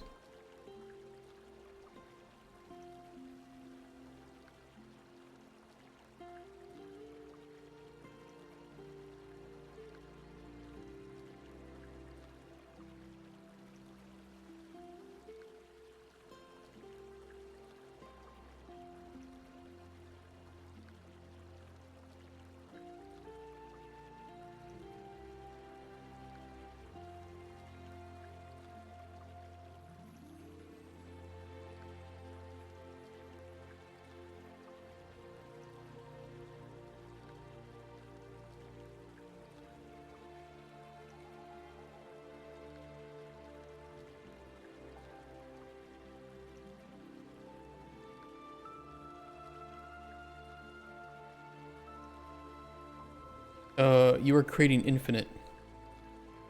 Why is that being done? That's the bug?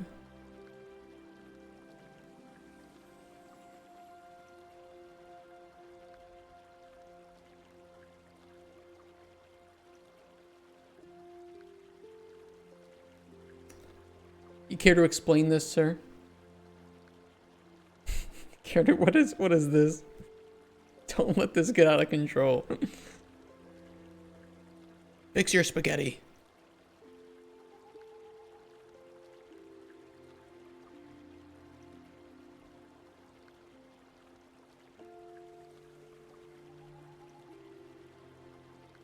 Well, there is that too, but I want to know why it's being created every tick. That's really my question. Yeah, because now we just have the one. And it's collapsing properly.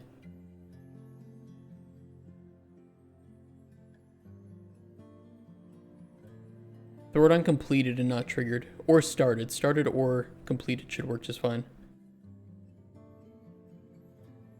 It's the barrel crosshair versus mouse crosshair? What do you mean?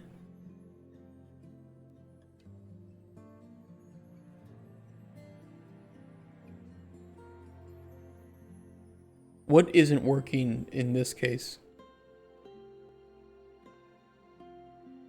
Yeah, trigger is running this every tick, so you're creating a new version of this widget every single tick, which is not good.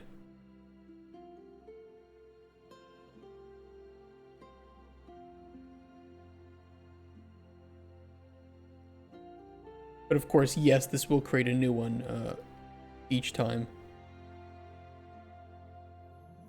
Yeah, I mean, we won't worry about that for a second. True Nightmare. When I click to shoot, it loses functionality. That's the bug. What do you mean?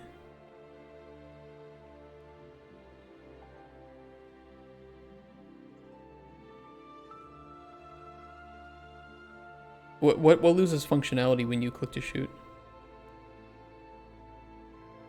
Okay, hit play.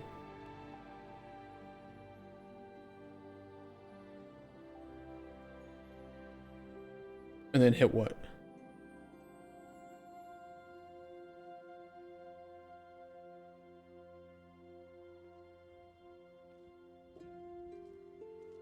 Okay.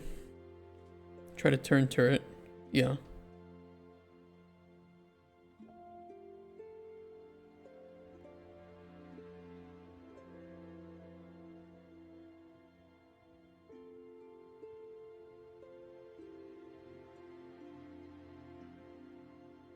Oh, you have some weird mouse stuff. Well, I will... Okay, just make sure... there's a few issues. There's 2 bugs. There is that bug, I see. This is also a bug. What I would do is this.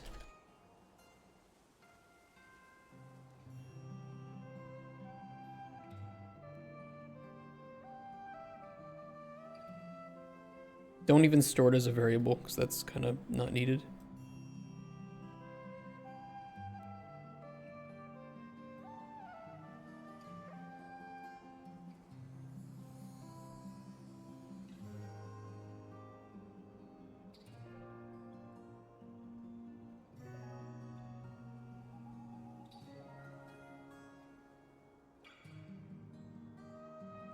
I mean, I can always just plug this in down here. Fuck it. Do that instead. That way if one isn't created, it creates a new one, but if one is created, then it just sets the current one to visible. Also get widget. There is no get widget of class.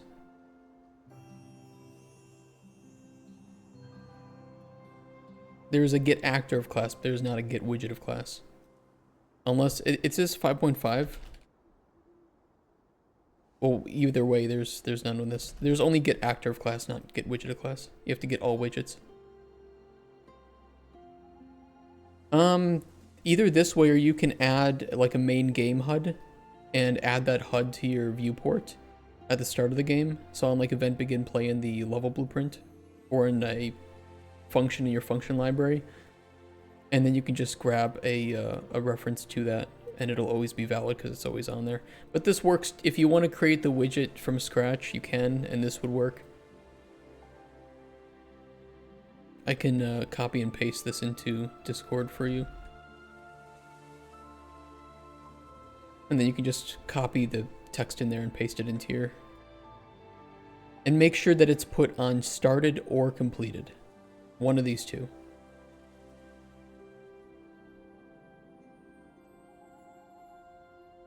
Because otherwise it was creating one every tick, which was the reason why it wasn't closing properly. Because you were closing one of them, but there were like hundreds of them being created at a time.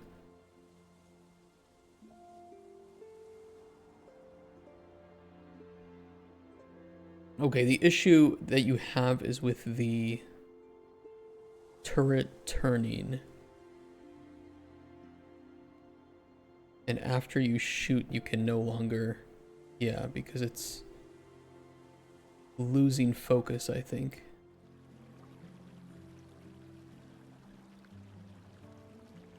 Where's the shoot?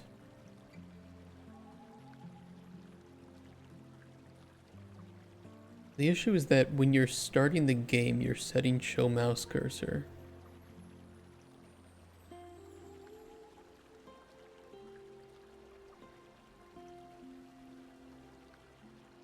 What the fuck is going on here? Hold on, I need to fix this spaghetti.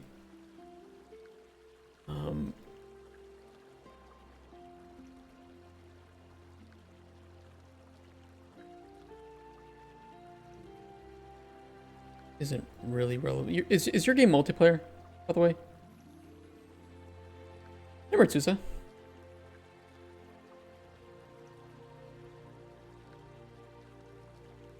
No, okay.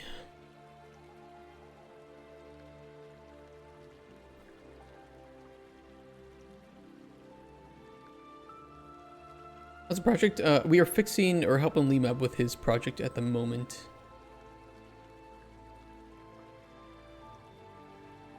Mouse cursor.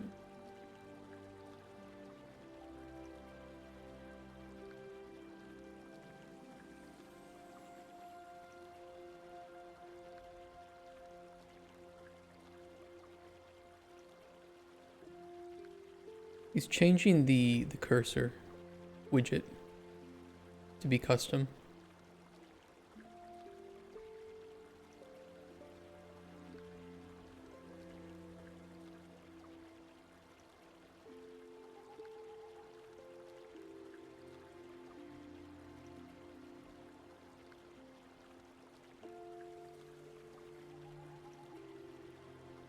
Where is he setting it to UI only? Well, let me...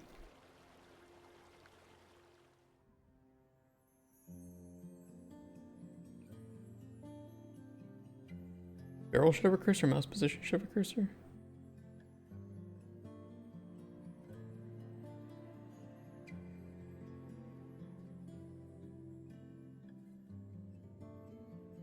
Input mode should be game only at the start of the game anyway. Here.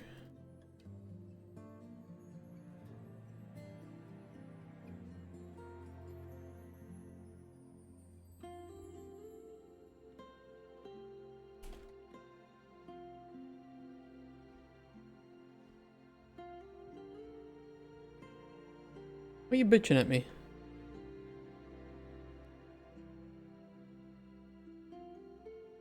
Oh, it was linked all the way back there. Okay, that's weird.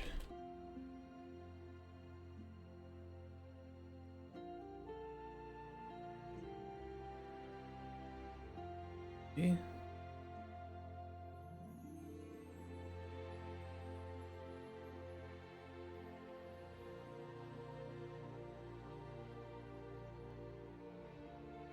What do you mean you accessed none trying to get the player controller? Oh, because I'm deleting all these things. Start simple. Okay. I don't know. Works for me.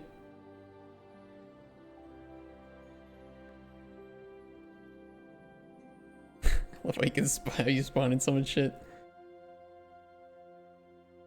I mean, you wanted two cursors. One for the way that the... I assume this isn't working the way you want it to, right? Right now? I'll tell you what, though. You are not losing focus anymore, which is one issue fixed.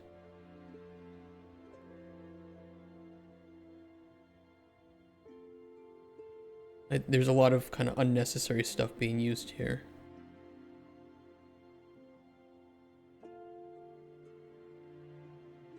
Turret yaw changed to 5. 0.5.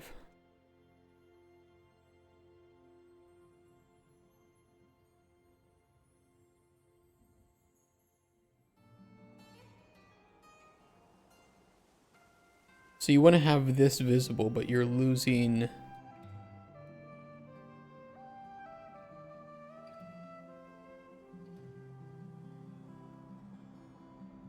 What do you want to happen at the start of the game here, where the player has this cursor and this one, right?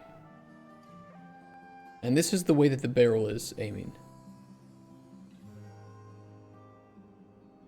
Like, what happens when I move the cursor up, down, left, and right? Yeah, I get the two cursor thing. Barrel cursor should follow mouse cursor.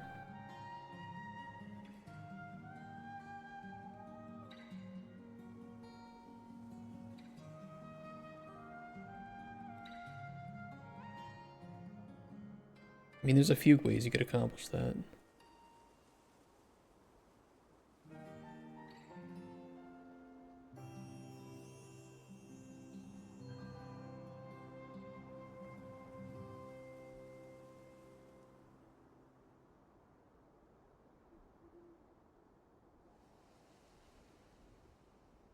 But then do you want to set the barrel direction?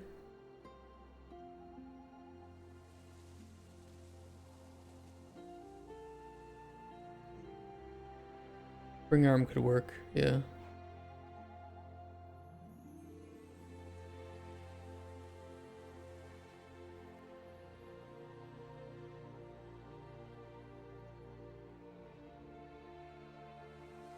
Turret turn speed?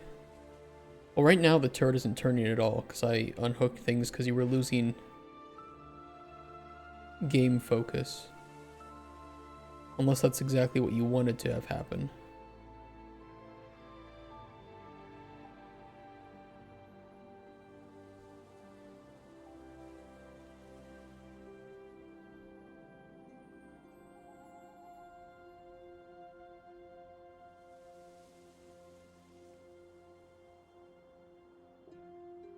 Because that's not really doing it either.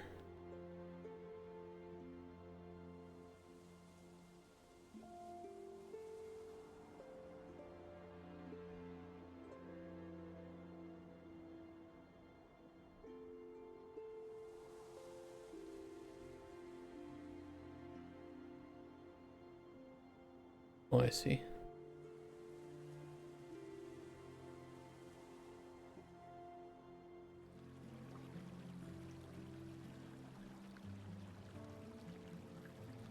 So is this working? Let me get this straight. Is this working the way you want it to? And the issue is just that when you fire, you lose focus.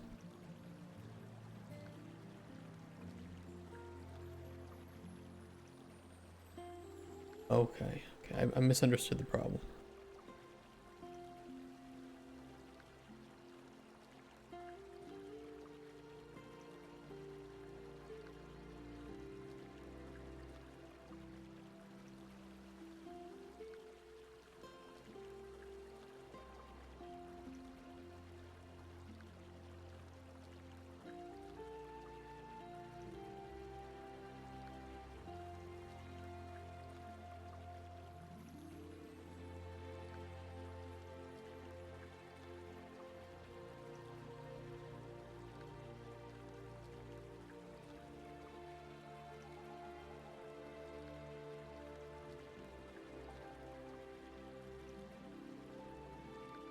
You figure out how to get the camera to follow mouse and have two cursors.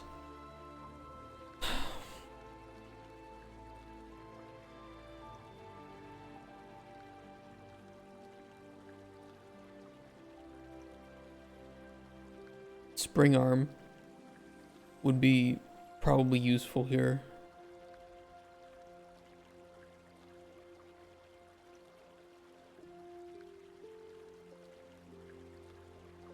Yeah, that's what I was thinking, is that actually one of them would just be fake and be, you know, calculated through some representation of a location.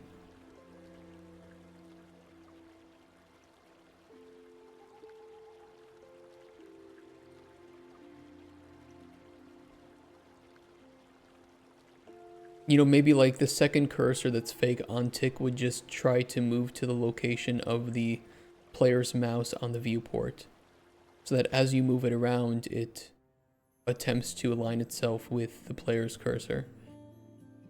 I mean, you could use a billboard. Yeah, you could use a billboard, or you could use a screen space widget, right? Because a screen space widget would do that too. It's kind of, that's actually what billboards are.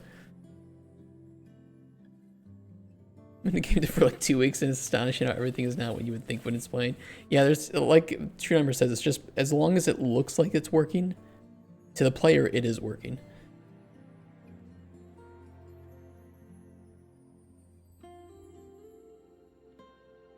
You need all the screen center BS at the bottom. I think there's a few ways that you could implement this. There's no really right or wrong way as long as it accomplishes what you want. When you press fire, are you supposed to be firing at, I assume that the barrel cursor, right? Wherever that is at the moment?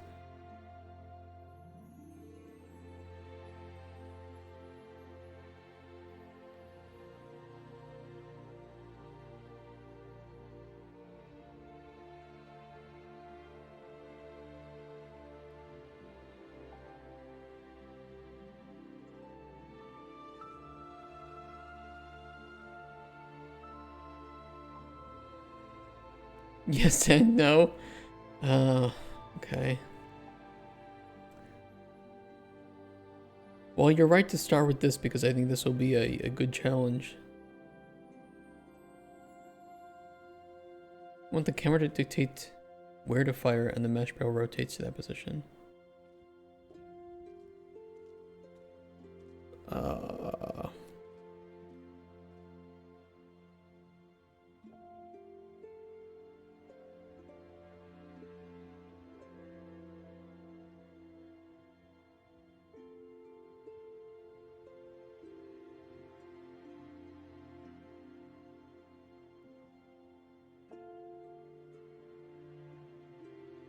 I think I haven't played War Thunder. I mean, this really will come down to that you will want that fake crosshair. There's a few ways you can make the fake crosshair.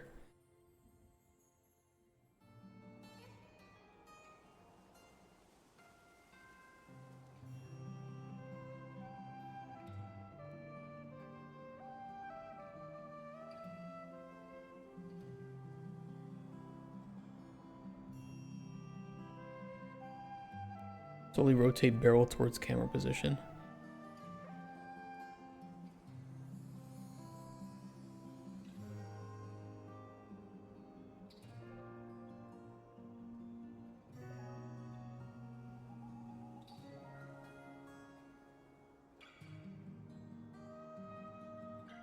Bring in position delay. I mean, you could even just have it aim at a line, at the point of a line trace.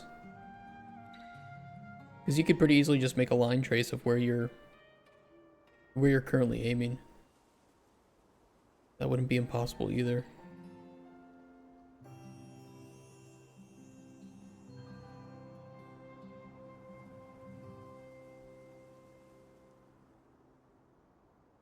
Shoot the once your line trace delay shoot, yeah.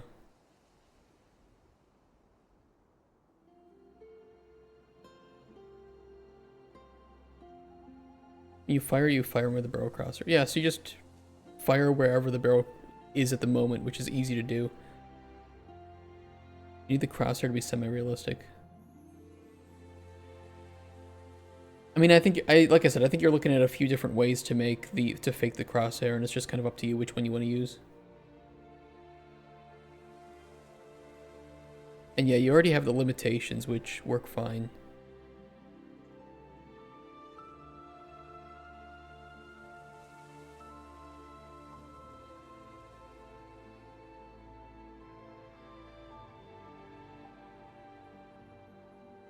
I'd have to think about this. I'd have to think about that. But hopefully, at least just make sure that this problem is fixed, because this was... You were creating that every tick, which is not good.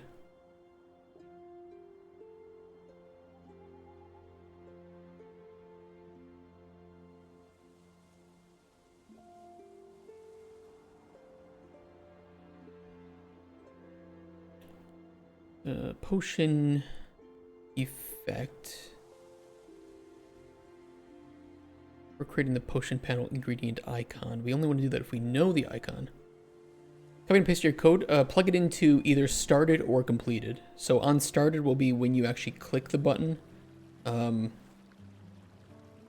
when you click your mouse button. And completed will be when you raise the mouse button.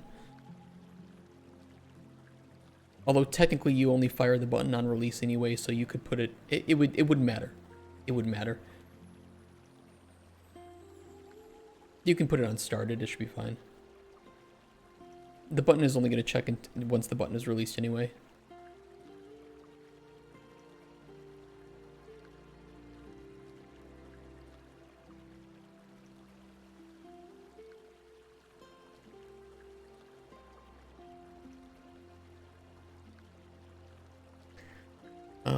Let me think what I was doing with this. Effect index array for icons. We just want to hook it up to this.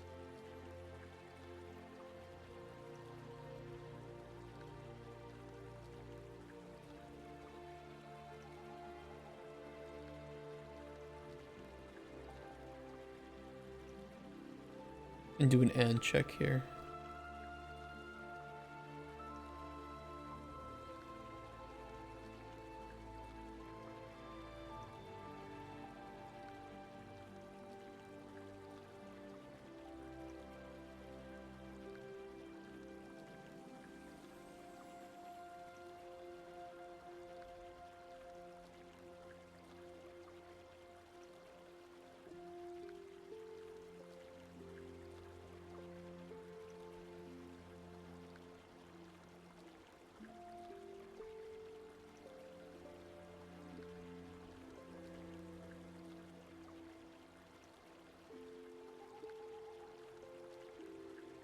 A little bit of spaghetti up there.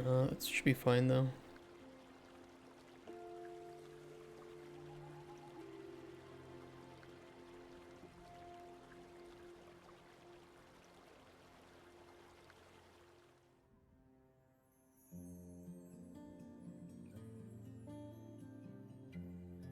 I have to delete to keep game within focus like you when shooting. What did I what did I do? Let me load it back up.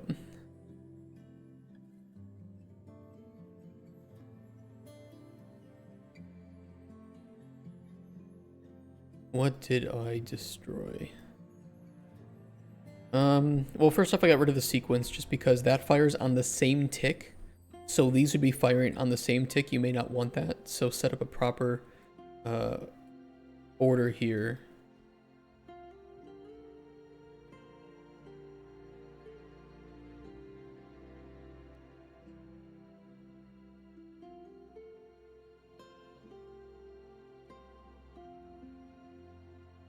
And I think I just skipped...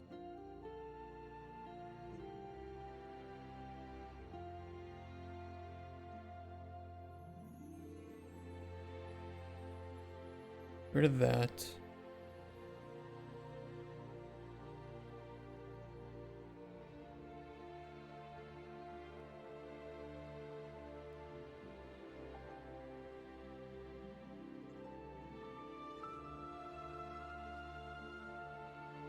I'll send you the fixed version of this too.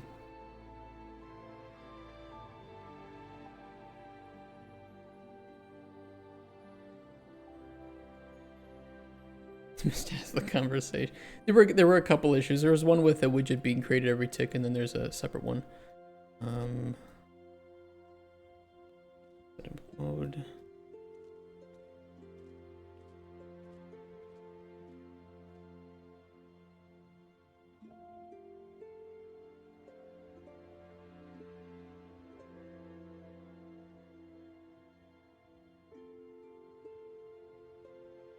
Is that what I did?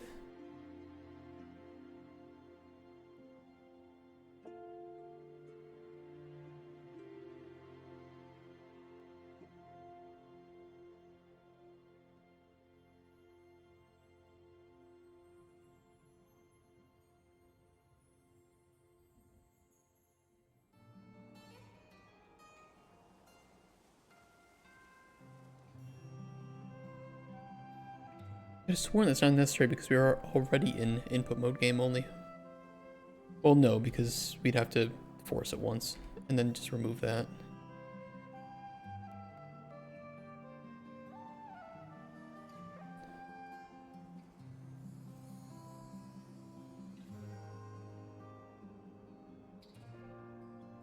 Okay, give me a sec. I will get this de-spaghettified and send it to you. Best we can.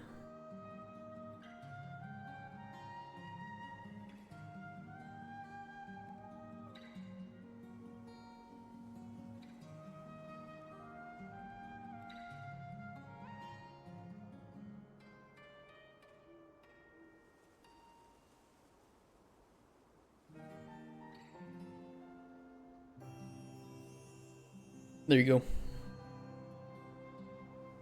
That'll start you in the game with you in input, and you'll at least not have any of the focus loss issues. And you can work off of that.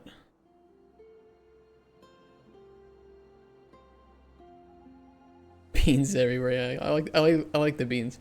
The beans are fun. All right, this should prevent us from seeing ingredients, even if they have overlapping effects, in cases where we don't know that they have overlapping effects. I can test that by not throwing in the ghost weed and throwing in something else with poison on it. Although I think it will still show the increased tier. This is another issue we have to figure out.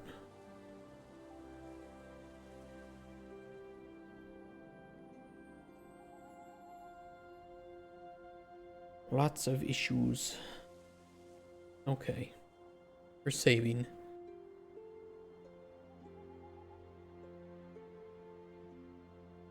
No worries, Limub.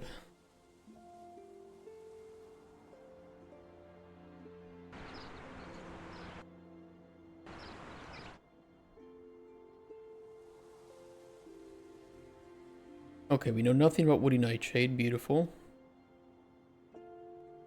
It will probably show the... doesn't show that at all. Okay. There's a bug. It's weird though that it shows it. Just doesn't cook it in.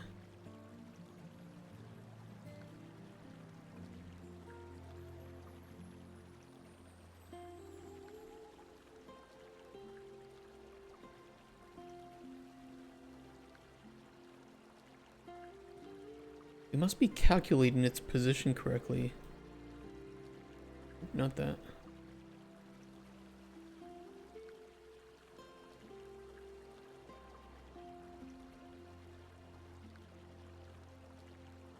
It is using current array index.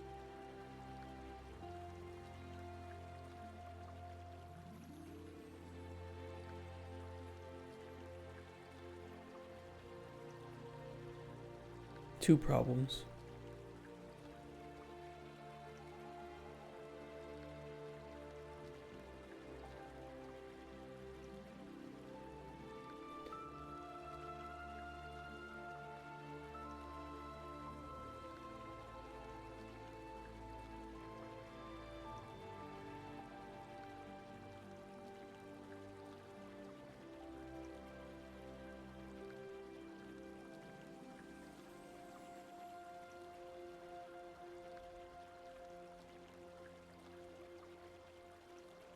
I think we're setting that boolean incorrectly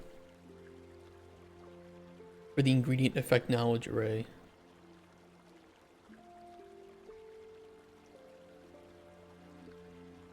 Or not that one, it's the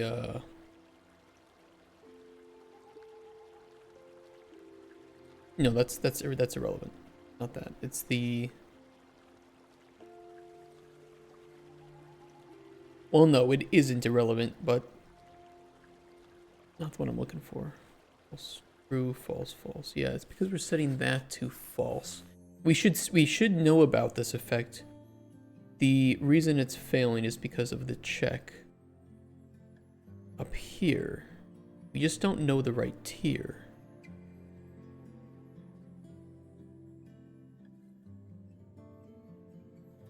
We need to determine if there are at least two of them. If there are at least two, we need to show it.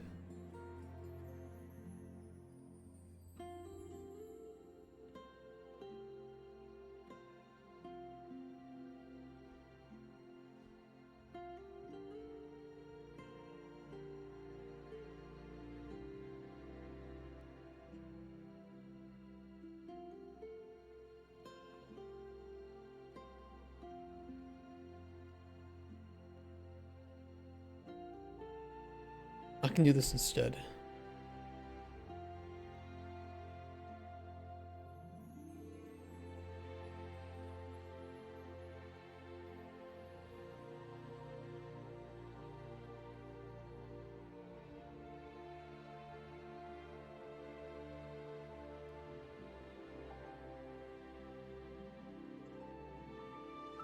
Well, no. Hold on. I'll do it a better way.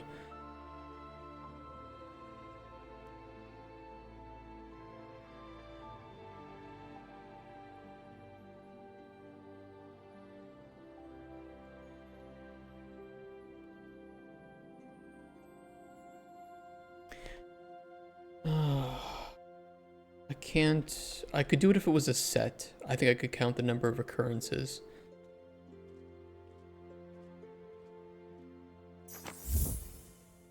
Accurate7, thank you for the follow.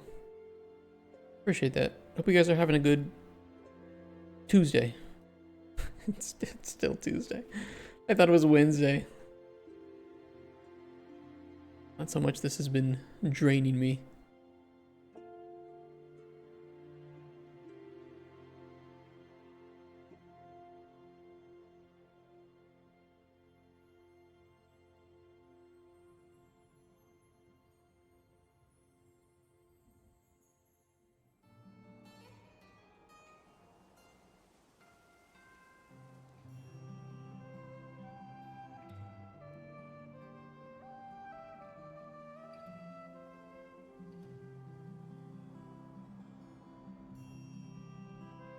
Shut up, LinkedIn. Don't send me fucking emails.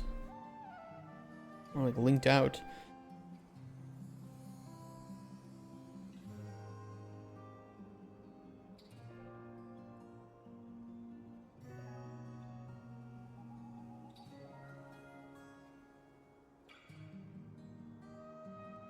What does LinkedIn become? What do you mean it's what does it become? It's all hate? Is it? LinkedIn? I mean, LinkedIn's always been full of a bunch of people pretending to be knowledgeable about things that they're not knowledgeable about. But it's hatred now?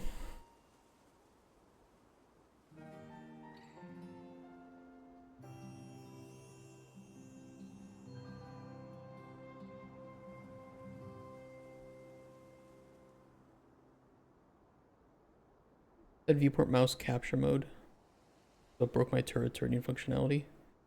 Well, was only capturing the mouse on mouse button down, and then you were setting the mouse cursor. So it was essentially just... It kind of was what was breaking it, yeah. Because when you start the game, you might not have the mouse button already being captured. So setting input mode to game only will capture the mouse. But then you were setting it, telling it to set it to mouse button down, which, you know, normally your mouse isn't doing. So it was pulling it back out.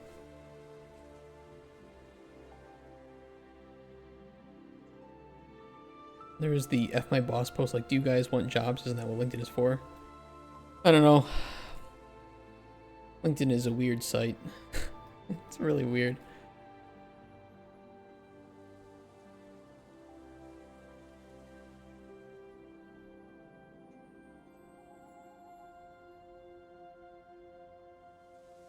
No, I need to make the full array.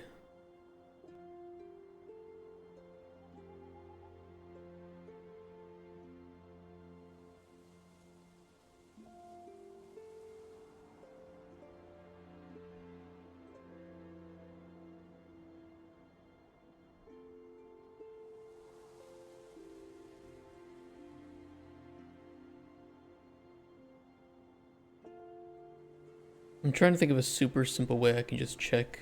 Well, I could just do the add and then just check if there's...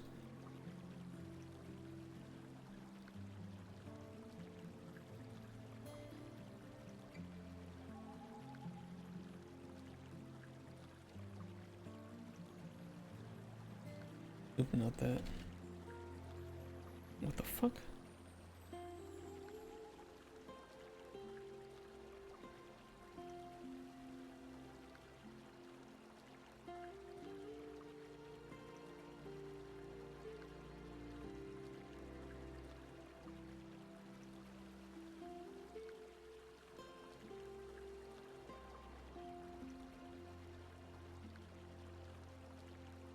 I think this will work. Check first if it contains true.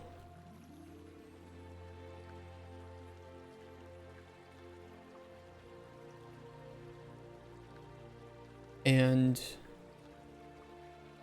true here.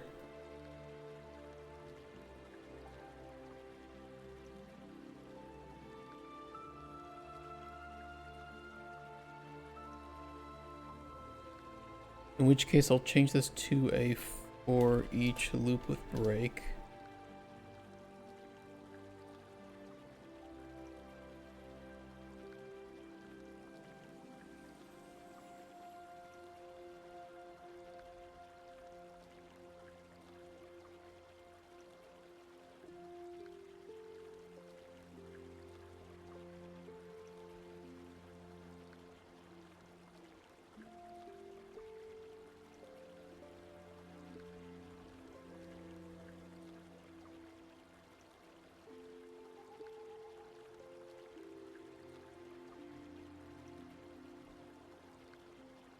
The moment we find two truths, we know that it's good.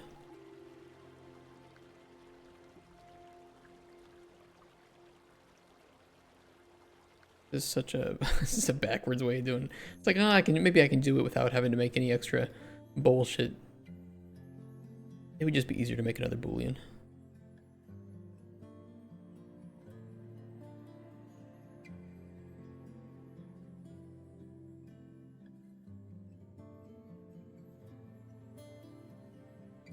Or just keep a count of the number of truths in there.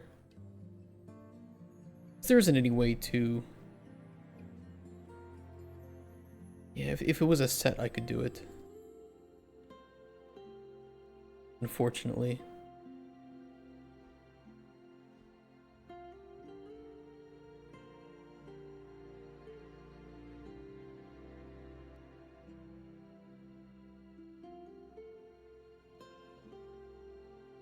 Or maybe not.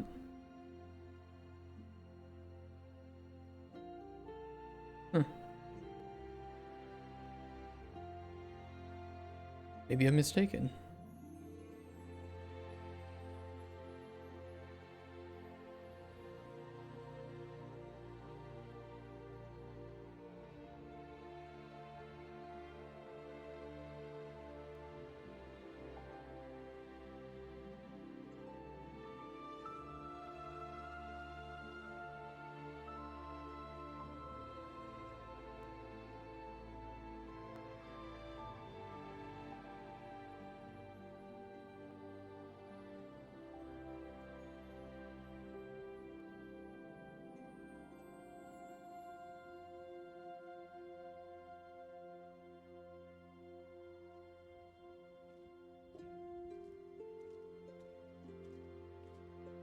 Oop, don't do that. Go back.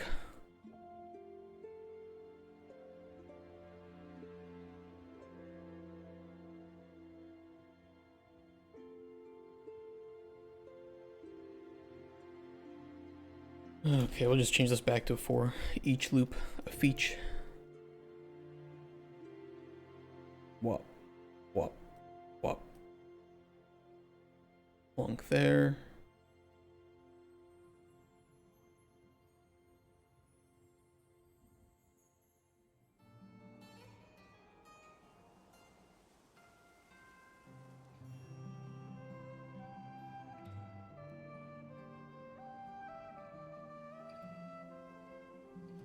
If true.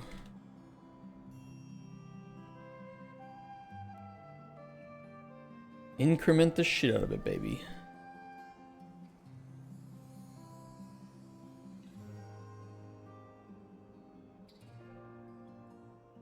And then here we'll just simply check, is this greater than or equal to 2?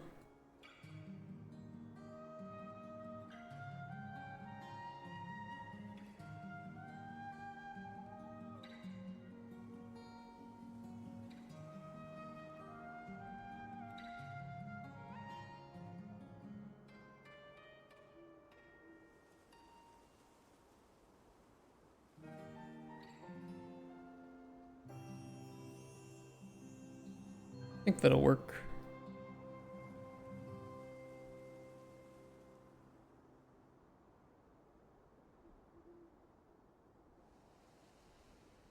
Let's see. Or I lose my mind today.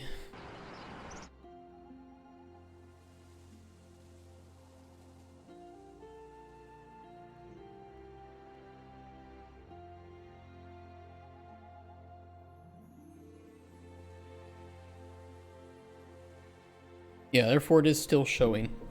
It is updating the tier. This is not what we want. One thing at a time. We are hiding the correct icons. Because of course the player doesn't know this information.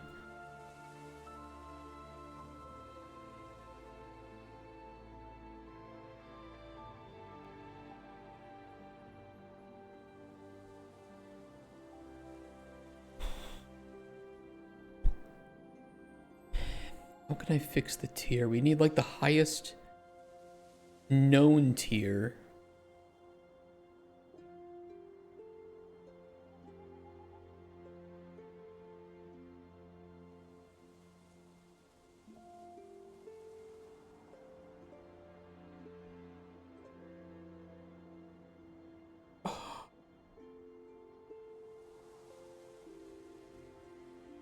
Highest known tier. Well, we do know. We should have the information already in the function.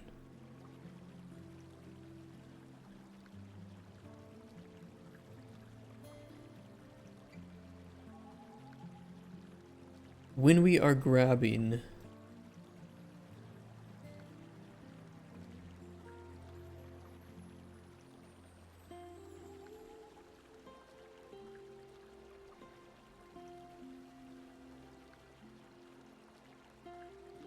guaranteed effect indices, when we show the tier here, Actual effect tiers, current effect ID index.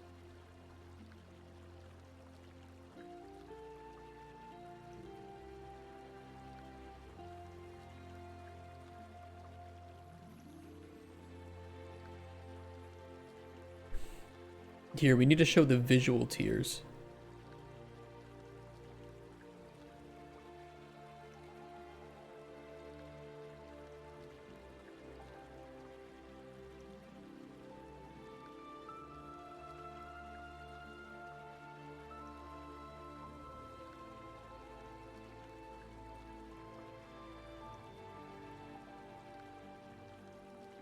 But it's not necessarily the minimum. It's almost like we need to... In some respects, it would be so much easier just to brew, like, a separate potion. With only the ingredients that we know exist. Fuck, that would actually be so much easier here.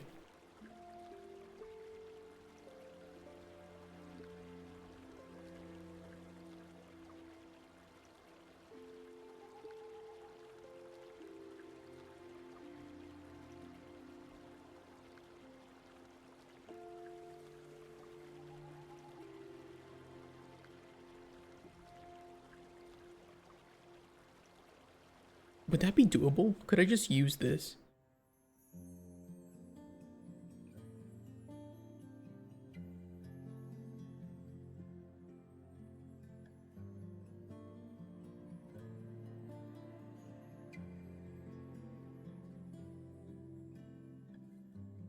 Not really.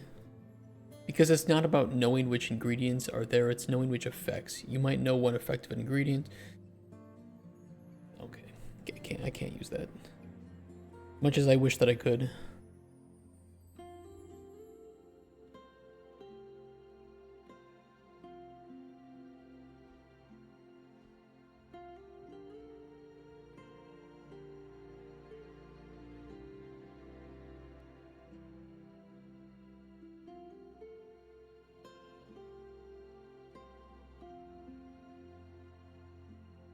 Guaranteed. Let me see, let me just double check what actually gets thrown in here.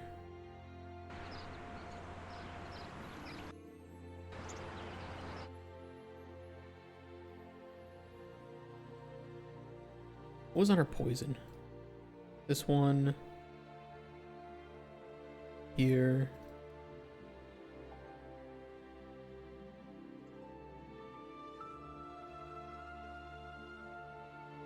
True, false.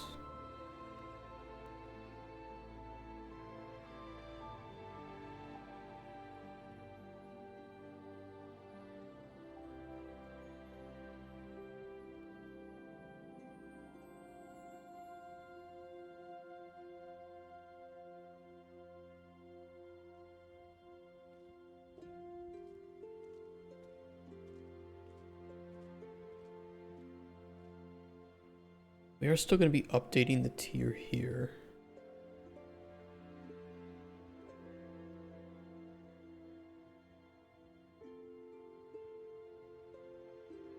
It clear does.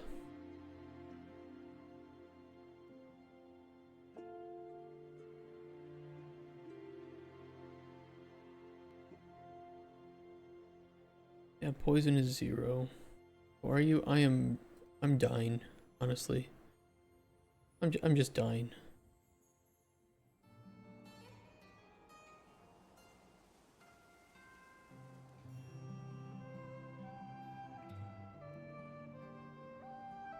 The issue is up here.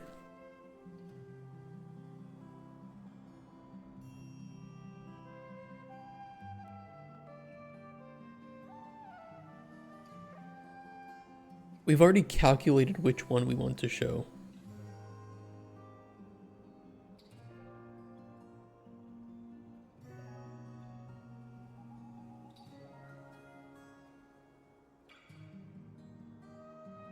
I would almost need to run through this again. Fuck. Oh my god. Like effect discovery. What a problem. Do I need to recalculate all of the effect tiers again, but based only on the knowledge that we know? Because first we have to calculate the knowledge that we know it.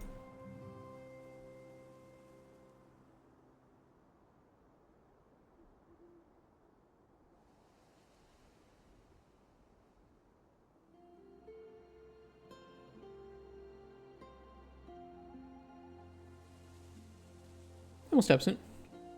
Guten Tag. 103.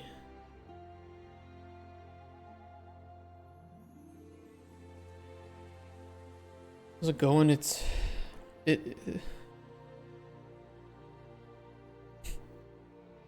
Things are and things are not.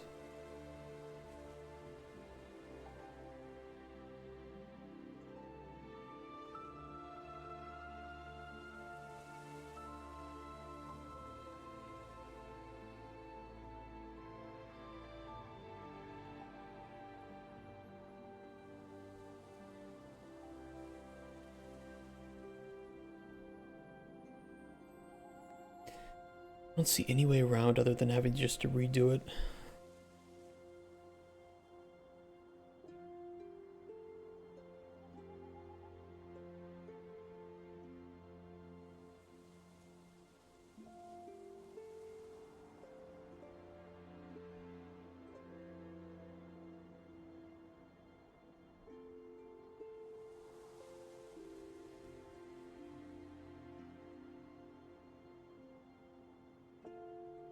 I think I could probably just copy all of this and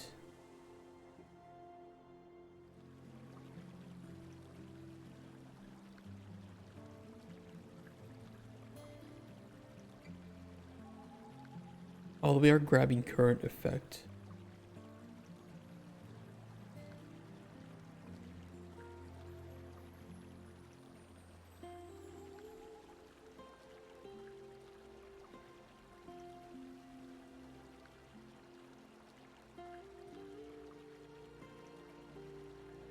What if I were to do this?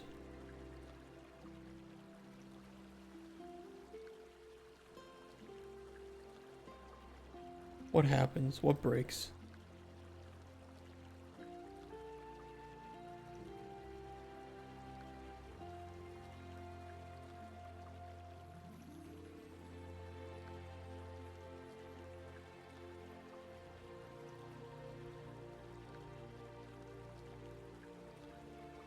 Yeah, I can't reuse possible effects.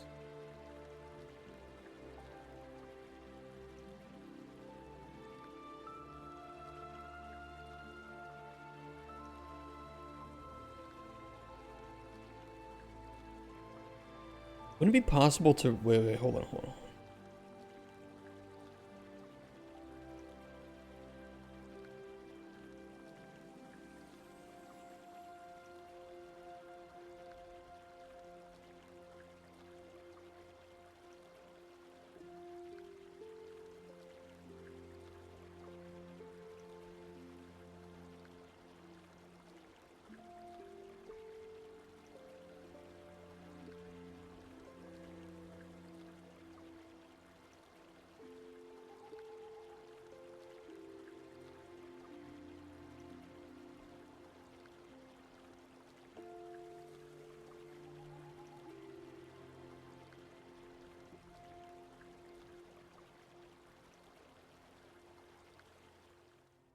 Shit.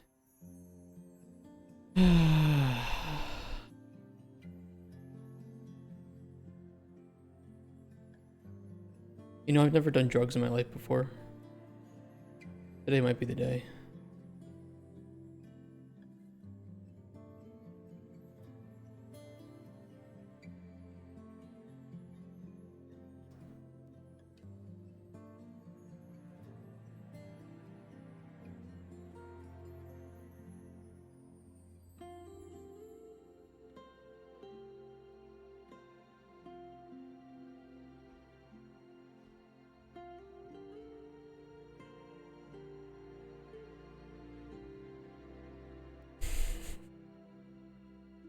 I'm just like, this is just killing me.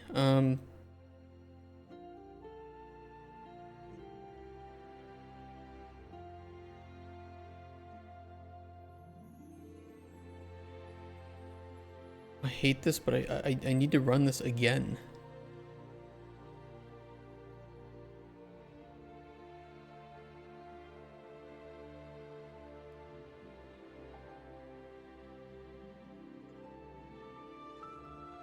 But this time filtering out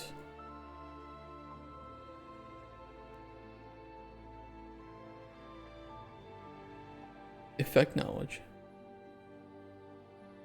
I'll need new arrays too for this.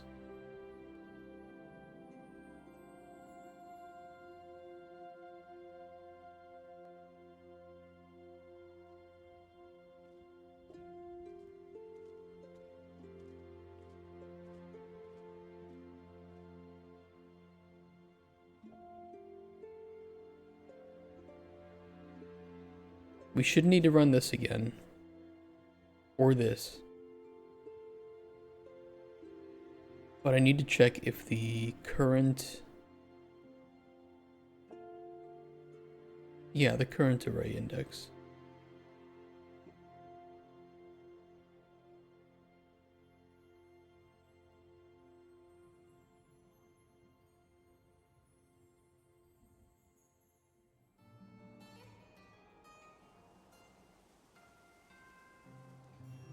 As long as it is equal to true.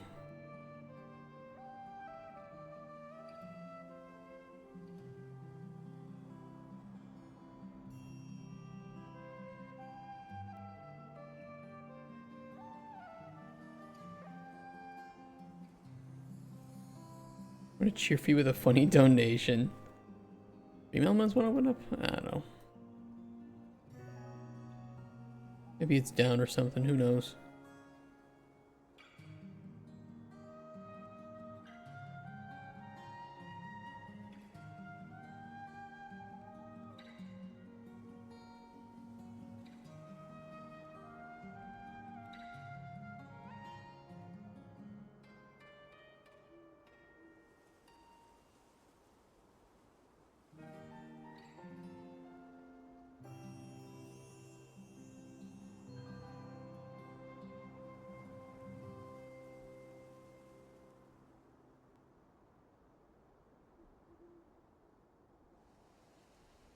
Okay, min effect tiers visual, max visual.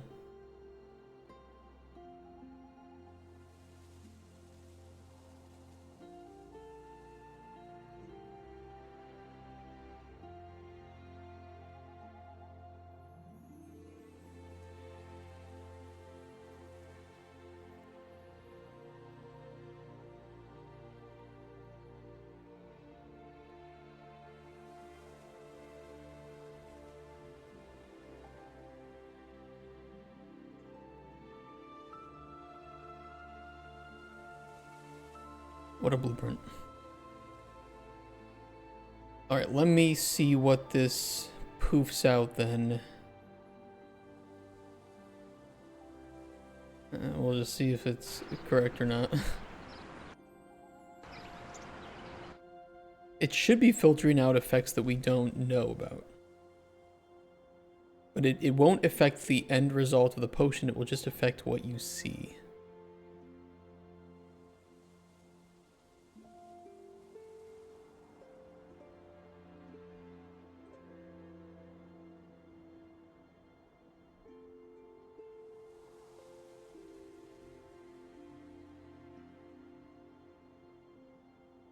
This should be the same.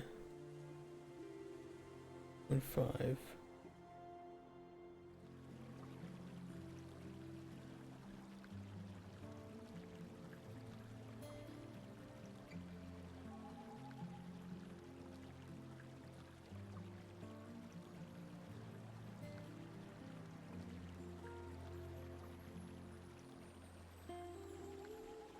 that correct?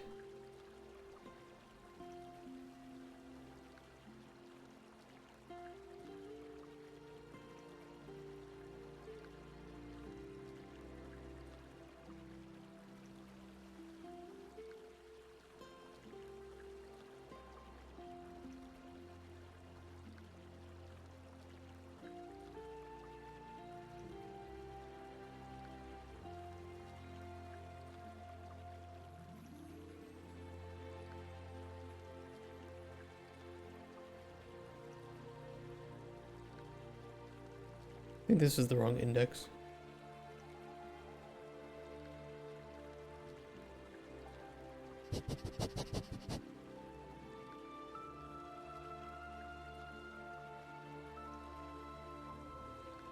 That index wouldn't be right.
Not there.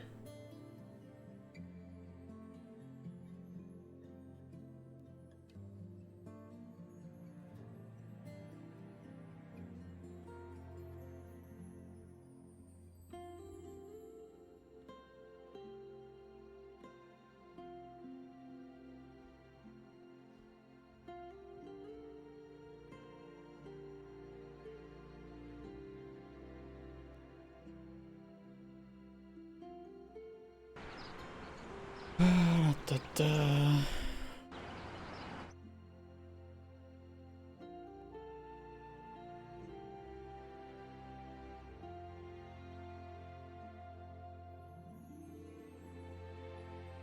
Can I go back to something easy like making the dungeon?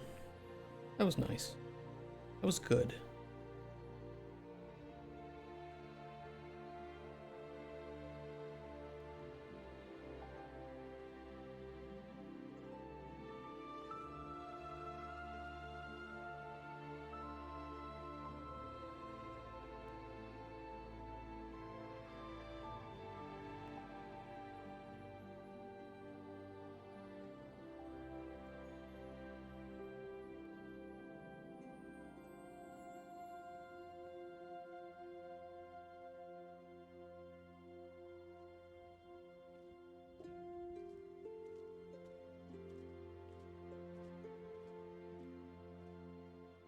Burn through all the fun, only the payouts. Make dungeon together so I don't have to figure out how to do stuff in CPP. I gotta do this. It is what it is.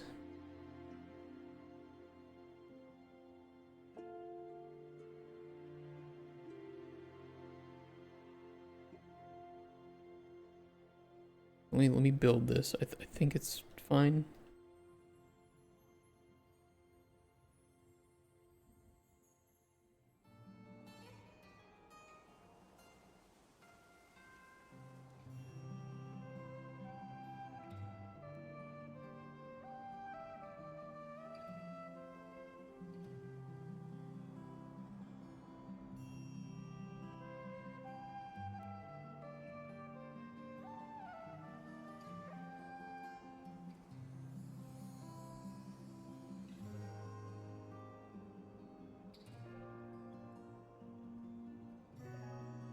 We'll fix all the spaghetti later.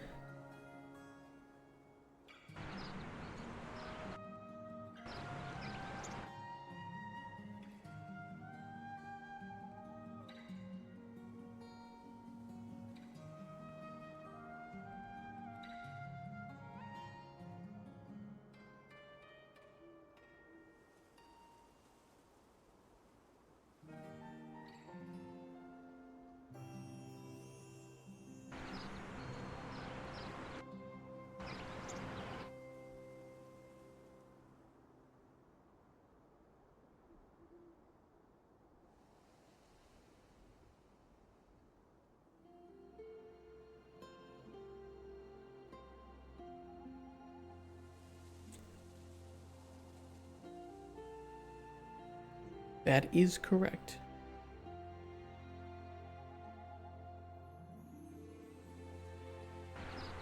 Not get excited. I want to test it if we have all the knowledge.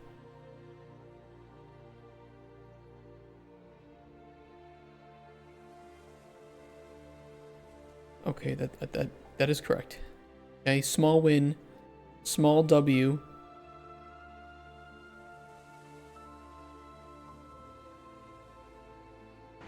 The smallest little PPW. Trust me, I would know all about it.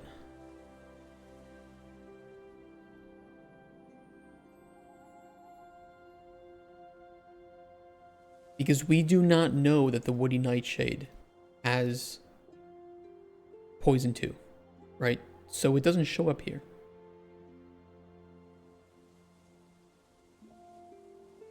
This is good. This is exactly what we wanted. It doesn't show up there. It doesn't show Poison 2 because we don't know the Woody Nightshade has Poison 2 on it. We know nothing about the Woody Nightshade. So how do we know how it's going to influence our potion? We don't. Obviously, ignore flavor because flavor isn't set up yet. It does tell us what flavor it'll be. But that is correct.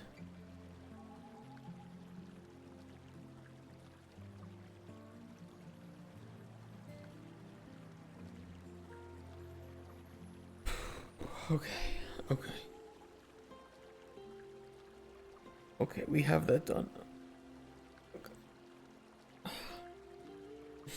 What if it's ruining my FPS when I drop this in? Because I've really had to make this a lot more complex than it was originally intended to be. That's a small dip. Who the fuck cares? Oh no, you lose 2 FPS for a few seconds.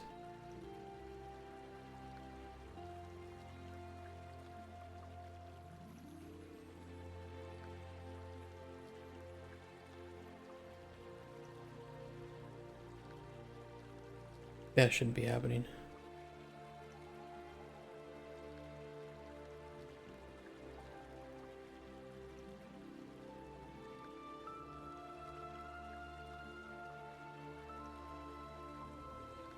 I think I know why that's occurring though. Let me go to the bathroom again and we'll come back and I think I know why that's occurring.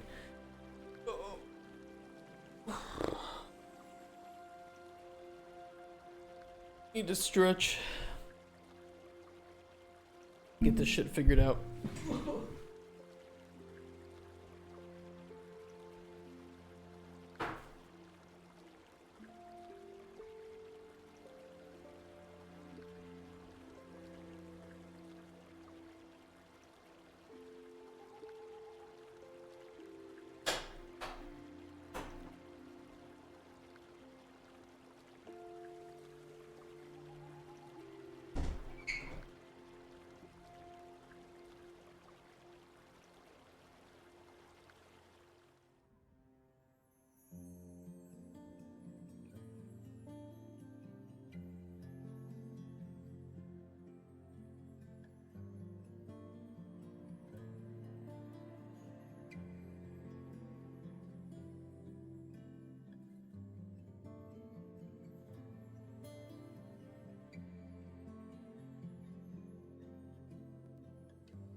in here.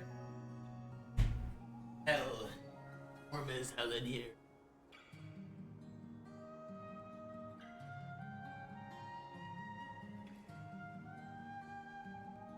It's good, my domain.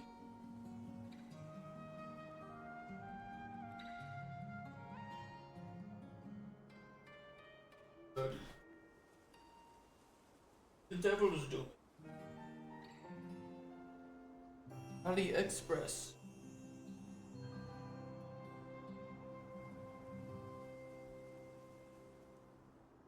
I do like this cloak to be.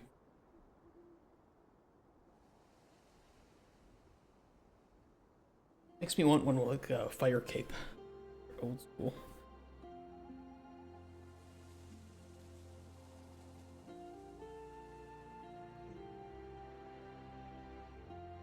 I have to take it off every time I go to the bathroom because I don't want to walk around in this office hallway looking like a fucking devil.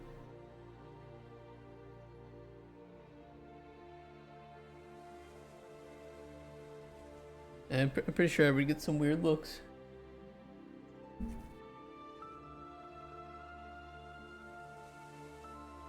Hey, at least we're making progress with this this effect stuff today. I know it's probably pretty boring to watch me sit in a single blueprint all day, but this is really, really complex, what I'm doing, and it is challenging. It is challenging me. I feel challenged. Mentally challenged. I'm a mentally challenged individual. If you guys didn't know that.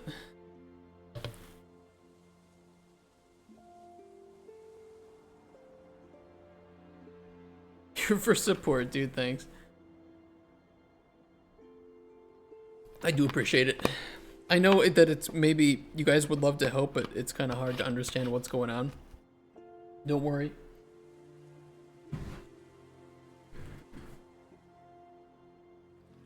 It's a lot of random shit. I think I know why this is occurring. I don't know. There was one issue in the blueprint that I saw.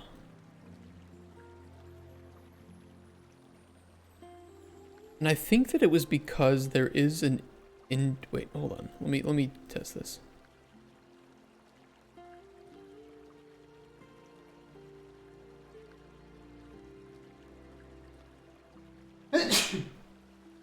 Sorry, I'm allergic to failure. Explain to another person unlocks issues in your mind that you wouldn't have thought of. That's true. Here to be your sounding board. Good. I love to sound with you guys. Got that.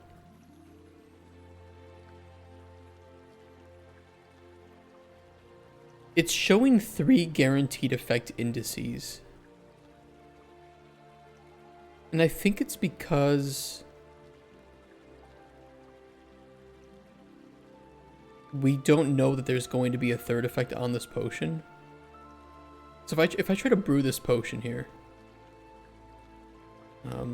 yeah, I mean it's restore health. I think is what it is. We have fluorescent strawberry. Oh, it's cure poison. It's cure poison that's on here, and that is what gets canceled. Oh, okay. Ignore that too. So what I need to do is for the removed indices somewhere. No, it's not even that. It's that we don't know that it'll be on there, so we need to remove it from the guaranteed effect indices.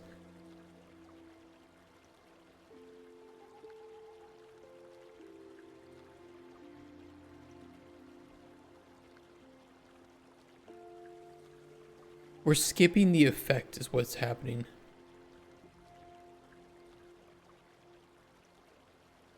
Wait, what is going on here? Burn to right index.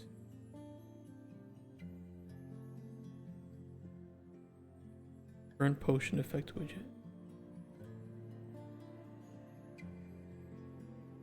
Yeah, yep. Yep, that's the issue.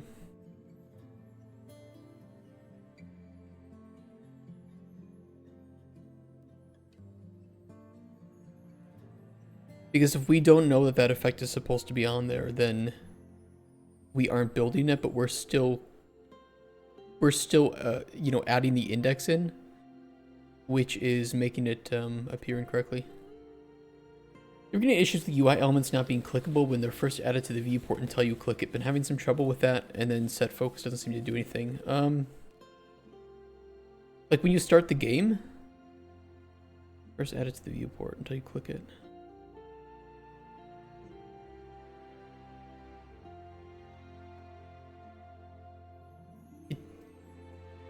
Are you setting input mode UI only?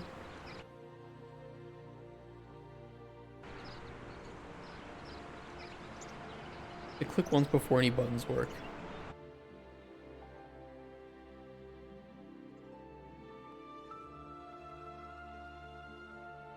What are your blueprints look like when you're adding the element to the viewport? Yeah, there's two reasons I can think. I don't think standalone or build would matter. There's two reasons I can think why this would be occurring.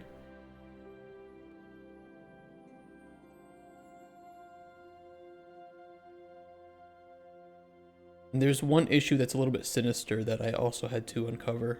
If you had ever, at any point ever, set your input mode to, I think, UI and game, you have to run a specific node to get the input back to like it used to be.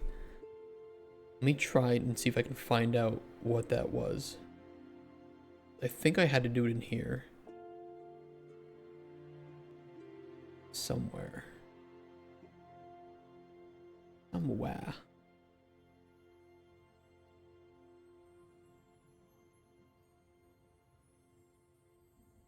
Input mode UI only, that might be it. The systems people on the project are like, don't do that, just disable game input with this interface we created. Fairly certain the issues with that. It could be. It could be. There's one instance where I had that same thing happen. I just have to find it. Give me a second. It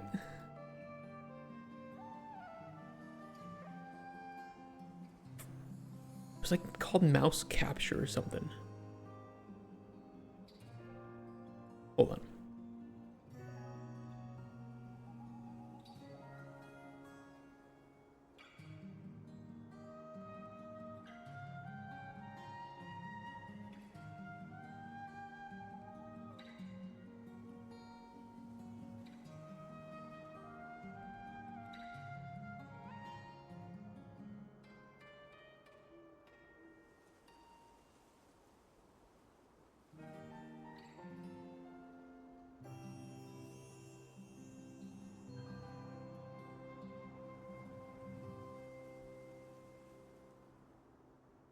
The player controller node. Yeah, I just want to find out where I did it. There was a specific issue.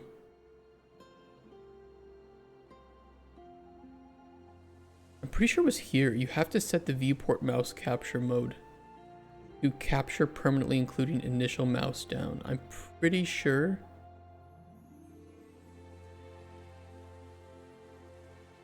This needs to be run. I forget when though.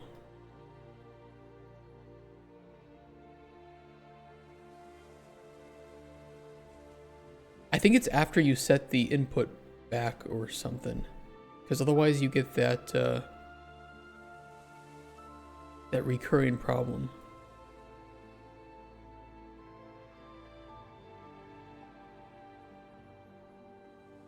Oh shit, I totally forgot about this.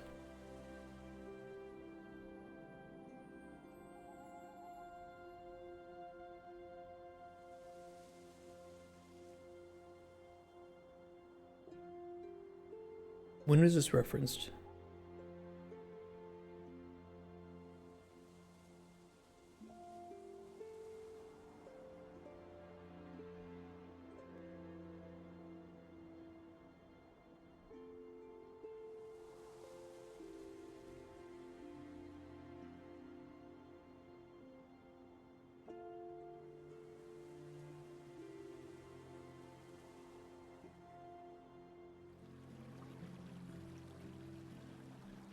But it's not at the start of the game. It's not she said it wasn't at the start of the game, it's whenever anything is added to viewport. Because of course when you first start the game, you might have an issue with having to click on it to be in it. It's whenever anything is added.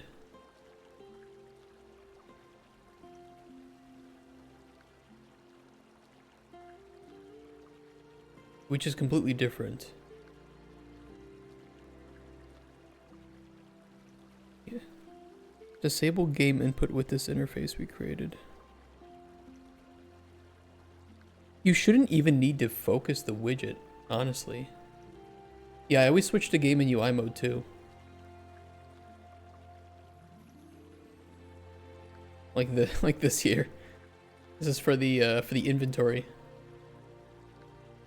I mean, I do tell it which widget to focus in this case, but I think even at the start of the game when I build the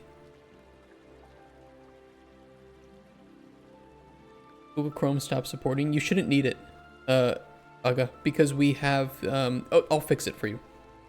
But because we have a Pi-hole set up, I just need to route your DNS through the Pi-hole. And then you'll have the same thing like on your phone. All the ads will be blocked.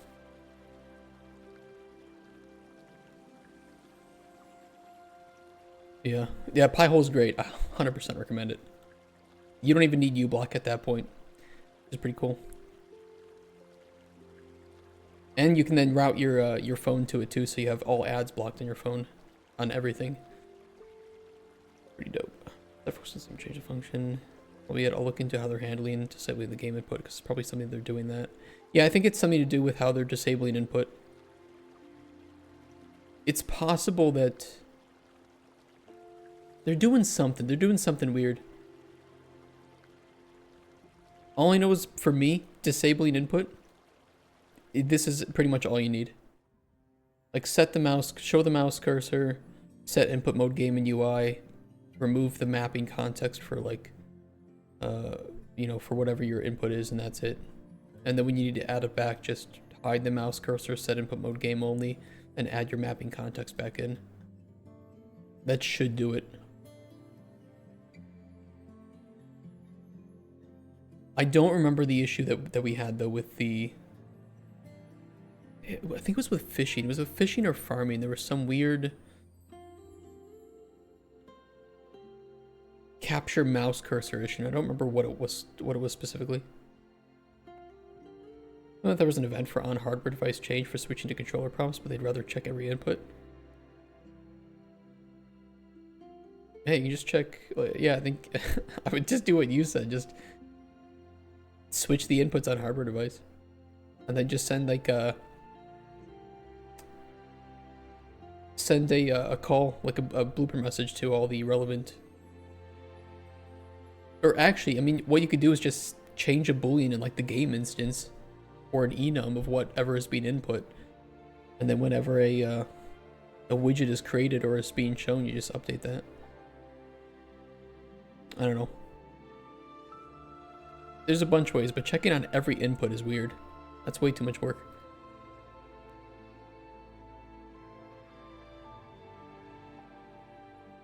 Yeah, I have no clue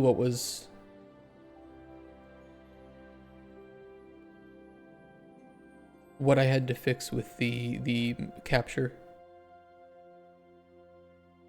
I could have sworn it was something on like the fishing spot that I had to fix, but maybe it was something else.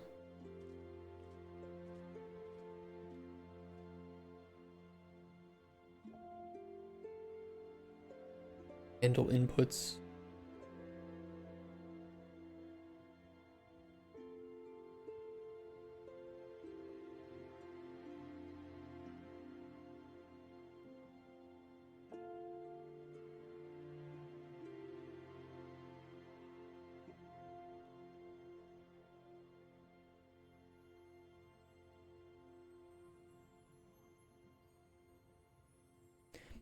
I don't know. Jumpy Lion, thank you for the follow. Hello. Happy Tuesday.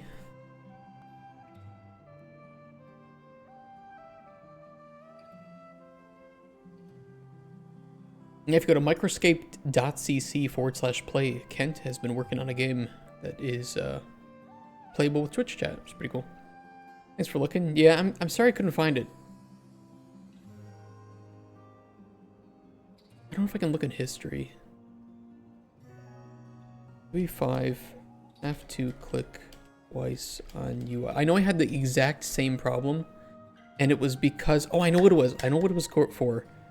We came here from Microscape, dude. Nice. Gotta get extra time. I feel you on that. I know what it was for, Fluorescent. I had the issue where when I was pulling up the in-game book, you had to... I had to click twice to flip the page. So it wasn't grabbing the inputs properly. And I think it was exactly that node that I showed. What game are you working on? It is an open world alchemy RPG. And we are really, really deep into refactoring our alchemy minigame. An ARPG, yeah, an alchemy RPG. That's one way to put it. I want to pull it up again. What was it called? Interactive book. Where's the master? Yeah, it was in... What was it called? Set the viewport mouse capture mode to capture permanently, including initial mouse down. Try that after you set the widget to be focusable. See if that fixes it, because I know that this was the fix for my problem where I would pull up the book and I couldn't read it in time.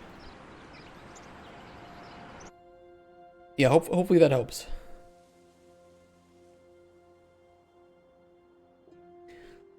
Yeah, we're deep into this function because I'm trying to get... I wanted to make it so that you don't know the effects and flavor of ingredients that you find in the open world, right? That makes sense. You're just getting started in alchemy. You don't know what things do. You have to discover that. The problem was that our previous prototype of alchemy would show the player everything. You would know all the effects, all the flavor, and so there was nothing hidden. And we didn't have to hide anything. But now, you know, the question is, what happens when you include an ingredient in the cauldron that you don't know anything about? You don't know what it tastes like. You don't know what effects it has. Well, technically we shouldn't show you anything because we don't know what will happen. So how do you combine this then with information that you do know, right? If you do have two ingredients that you know everything about, you know it'll make a poison, and you have a third one that will help make a stronger poison, well, you don't know the third ingredient's effects, so we should only show the player that it's going to make that lower poison until you brew the potion, and then you discover, oh, it actually made a stronger poison because that third ingredient has a stronger poison. It's a lot of data handling, a lot of checks.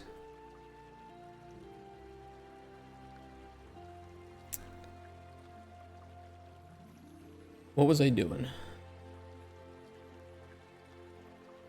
A lot of yeah, it's a lot. We have a lot of local variables in here. There's just so much data that needs to be checked and controlled for.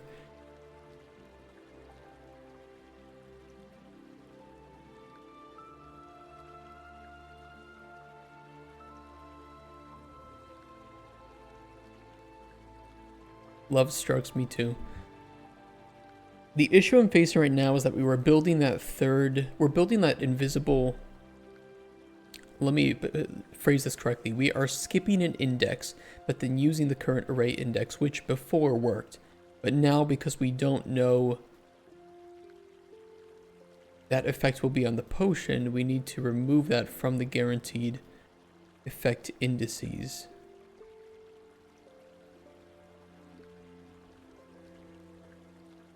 Let me double check what information is even known at this point. We might be able to remove it from the guaranteed effect indices.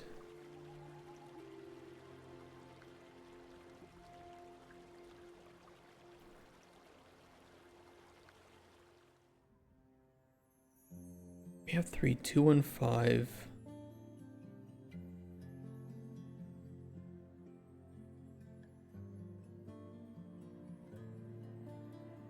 True, true, false. We need to remove that false one, and we don't do that. But it's only from what's shown.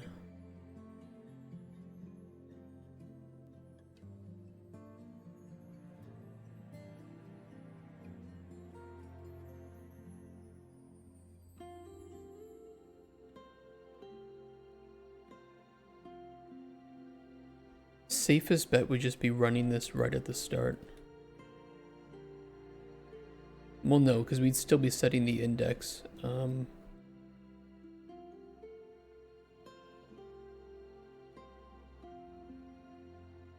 Okay, instead of doing that then... Well, hold on. Do we use this anywhere else throughout here? Yes, we do.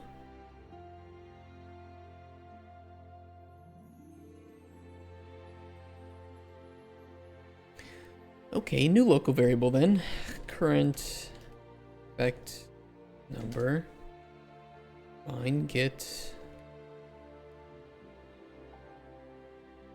increment, and we'll just use that instead.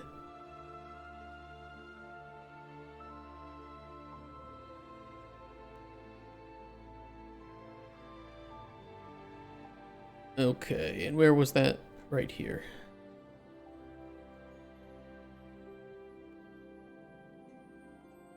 That'll solve that problem.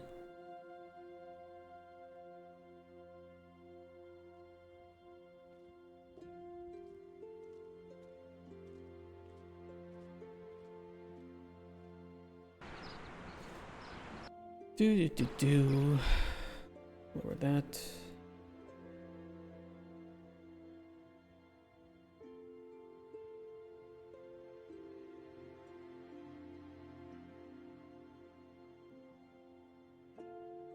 Yeah, okay. Problem solved in there. Yes, the cool thing is right now we don't know anything about the Woody Nightshade, right? Ignore flavor too, that's work in progress. But just for effects, we don't know anything about it. So actually it is providing a cure poison. I think. Strength boost. Oh no. That's incorrect too. Or it's providing a poison too. But you won't see that until you build the potion. That is working correctly. I don't know why it says poison 1 and strength boost 2. Strength boost should not be getting cancelled out. Because you can't like have a poison and cure poison on the same potion, right? That's not workable.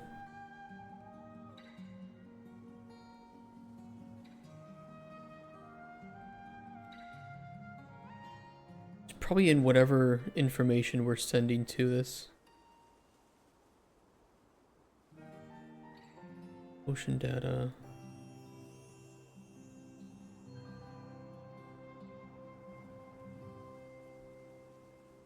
It might also be in the check effect cancellation that's being done. Brew button. Brew. Win click. Load potion finisher. Check for cancelled effects.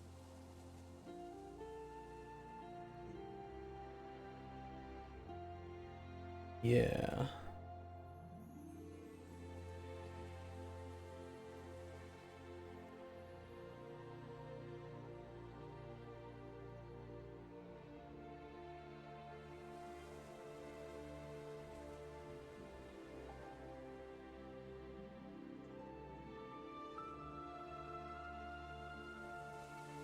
Is cancel effect. We might be sending the wrong information through to it.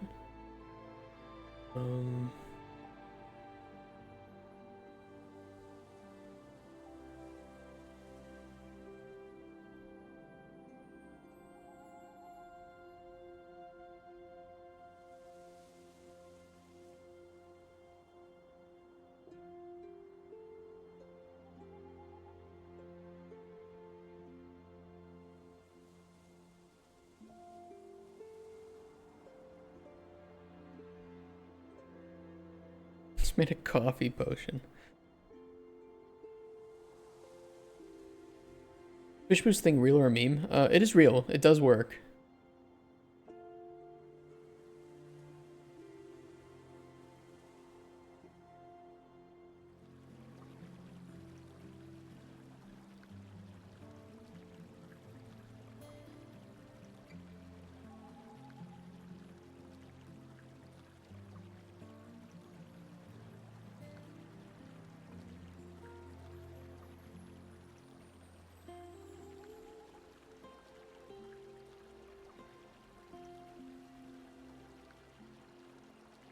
I wonder if it's getting the wrong... No, because it's pulling the effect directly.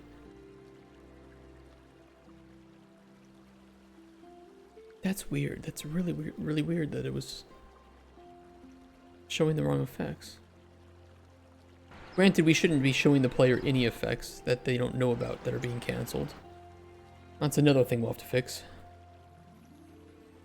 Now that we're hiding this information.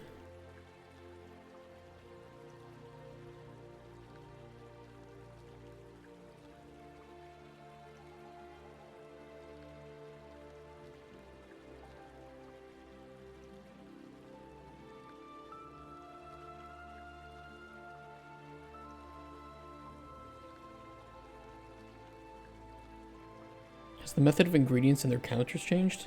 What do you mean?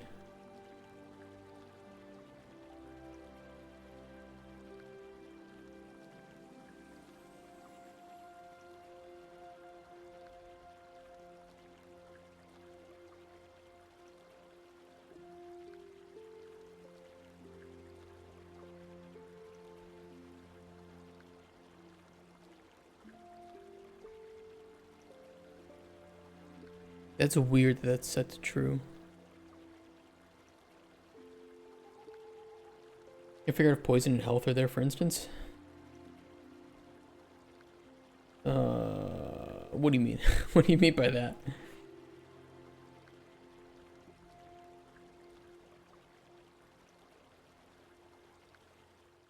Adding salt. I don't think that's how that works.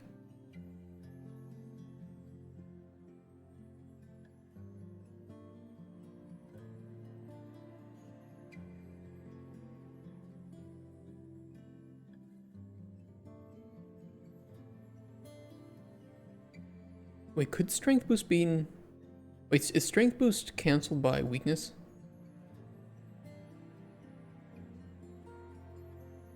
Could be. Mix ingredients with health and then poison, the method of detecting the canceling out. I haven't changed it.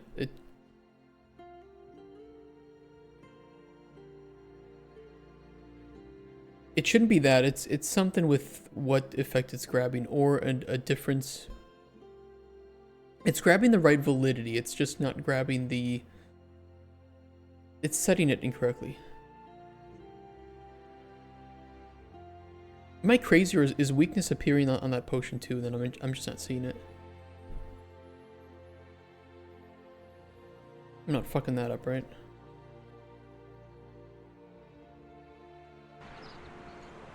Let me see if it happens here. Oh, that's messed up.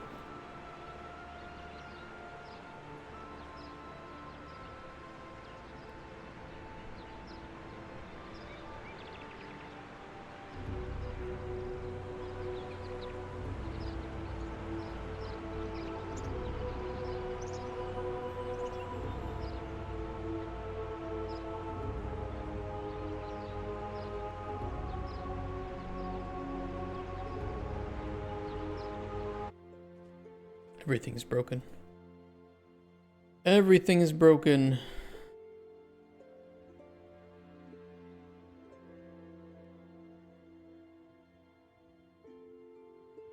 Current effect number.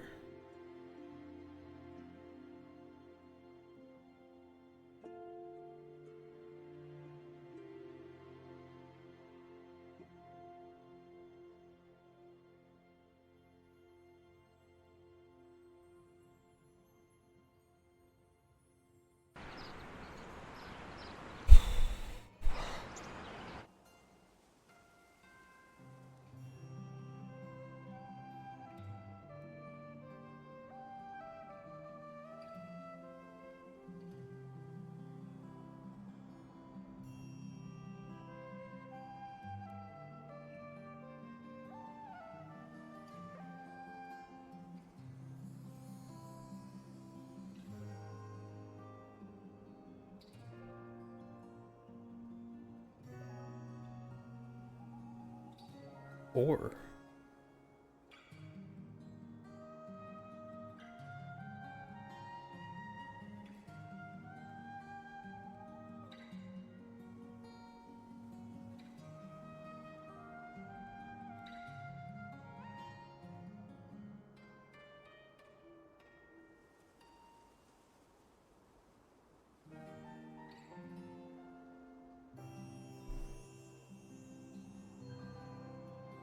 that's that problem solved. That was one thing. I don't think that was related to the effect cancellation issue.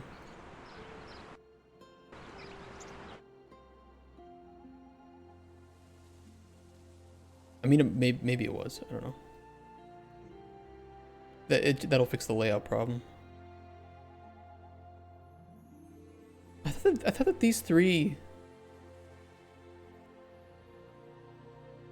Am I crazy?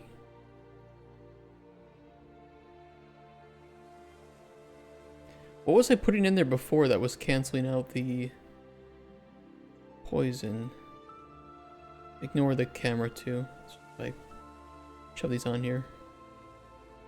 Restore health. Restore.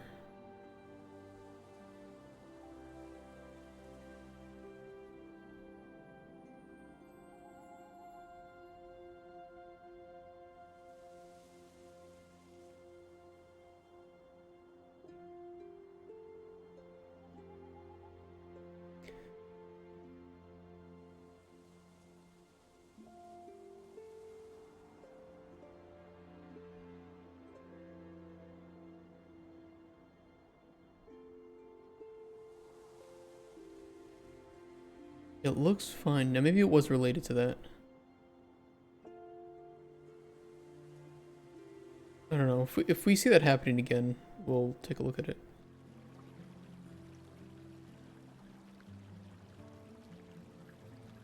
It looks fine now.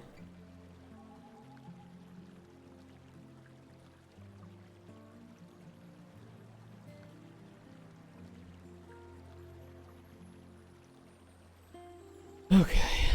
Alright.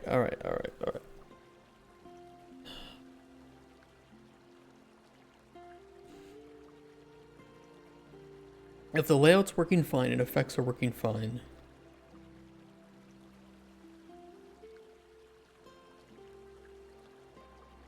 could we jump into flavor? Flavor's a whole nother bag too. Although we kind of want to handle flavor in a similar way, where if you know 2 ingredients and the same flavor, we show the average of that flavor. But if there's even one that's unknown, we just show unknown. Since the player wouldn't know that, right? I also don't know if the correct potion is even being brewed. It should be.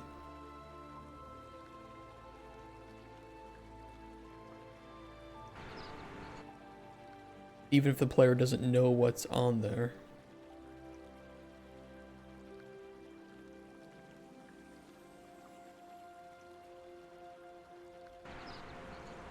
It's definitely going to be a task that rolls into tomorrow's work too.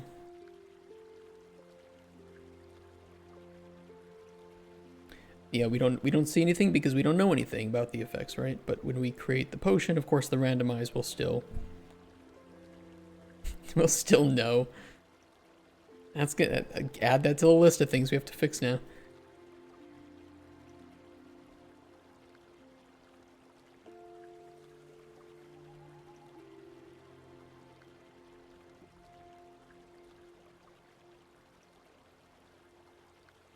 Yeah, it isn't brewing properly. That's fine. We can worry about it brewing properly later. Oh, that is weird.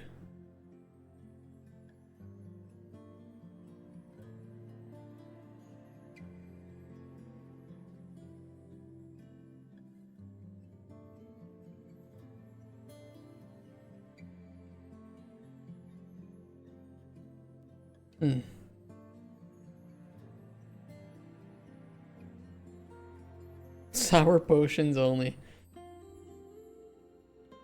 Hey, if you want, you can give NPCs just sour potions only if you want to do that. They do have reactions for flavors.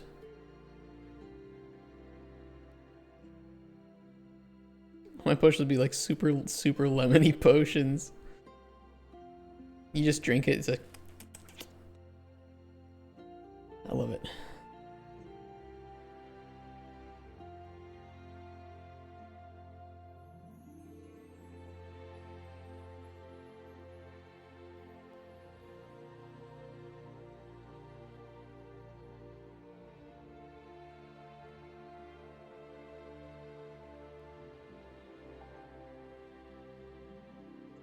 Sally's sour sauce. Kind of weird. We are sending the right potion to it. I mean, maybe I fucked up potions too. Yesterday.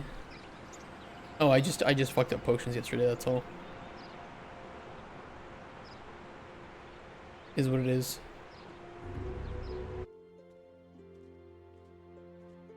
Why does the water breathing potion taste like lemon, but also the fire resistance potion also tastes like lemon? You're gonna make them the same color too. So here's the poison and here's the health potion. They both taste the same and they look the same. Good luck. Have fun.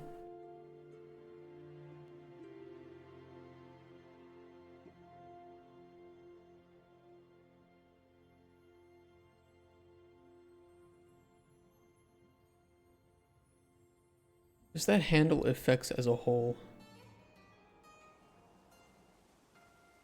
For just mixing ingredients in the cauldron, I think that actually handles effects.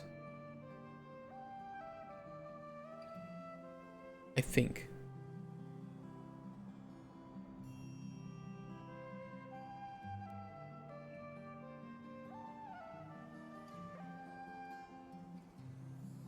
Any grapes? What is the reference from?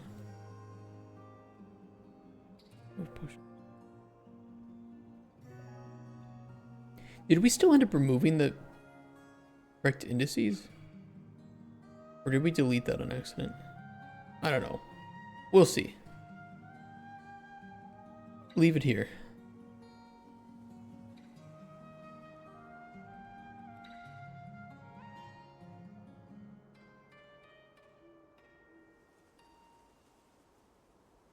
The cascading waterfall of blueprints.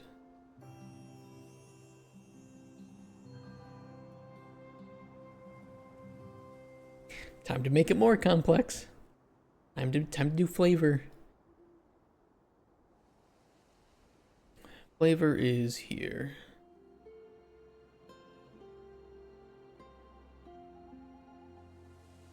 Except that we need to check flavor.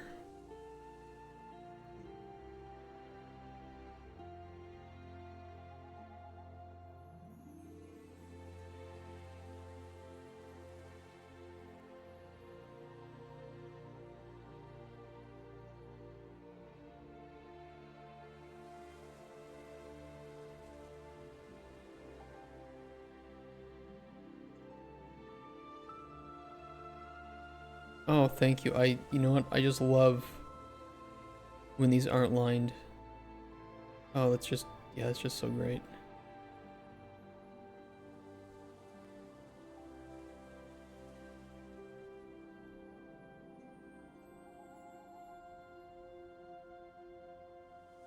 Okay, get ingredient knowledge.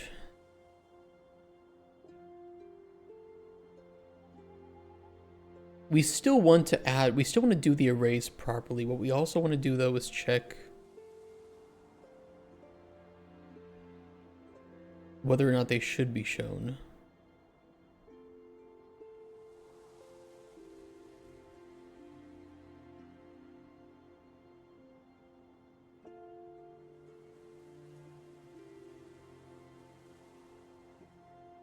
For each ingredient.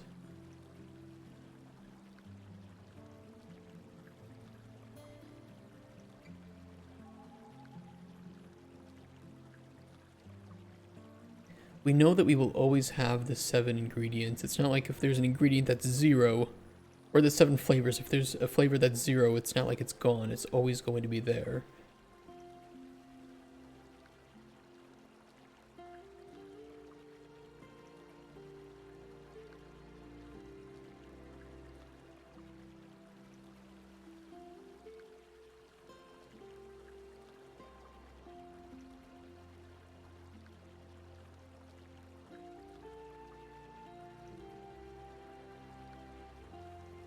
I think I can just handle it with an array of booleans.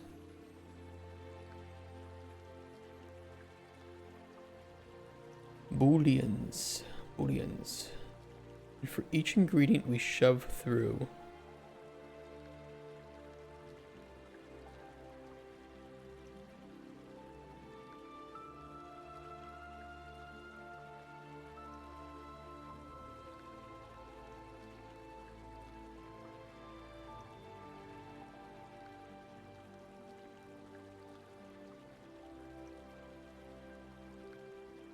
Maps. Map could be used too. Map might be better here actually now that you mention it. Map of Enums to Bools.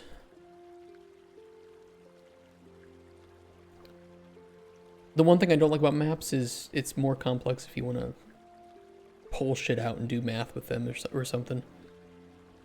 They are nice though.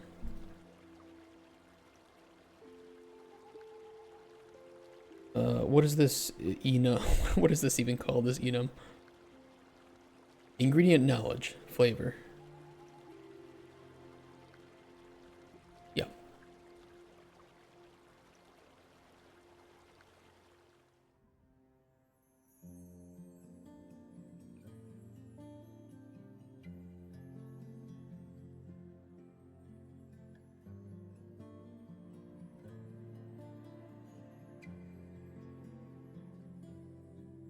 I still will often prefer to use an array if I can.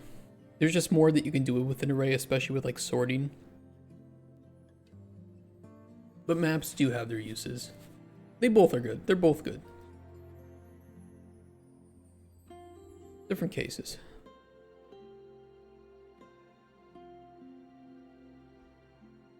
Actually...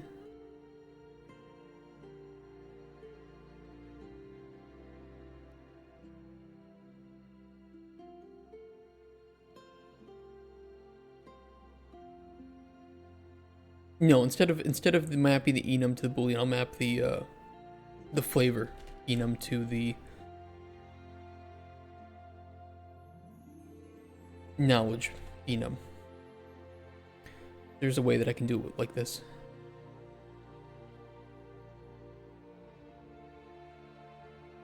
Use an array within a map.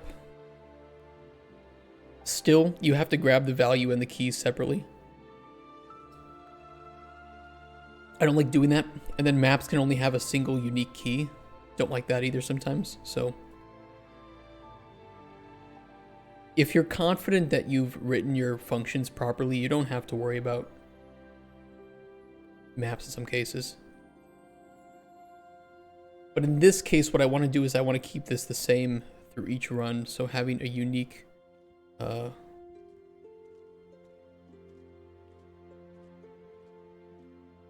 will actually be kind of annoying. Because in order to add more things to the map, I need to have it not be equal. But I want sweetness to be the first thing in the map. Which I don't think that I can actually force.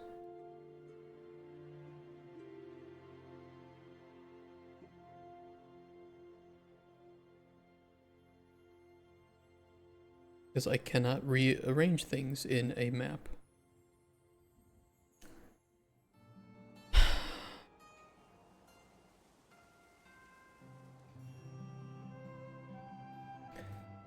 Yeah, that is also one of the problems with maps, is you can't rearrange things like that. It would be perfect if I could just have sweetness at the top. I don't know, the array of booleans is fine too. It is what it is. Because I want to match it to the index, right? I guess I could still, I don't know, it's annoying.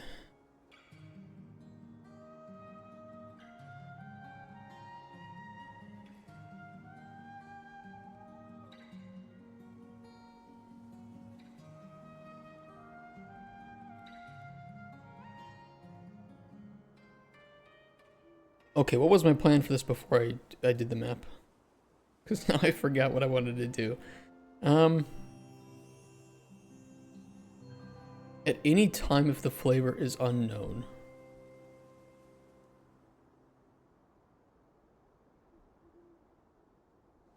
And we want to do a select on this. Why can I not select?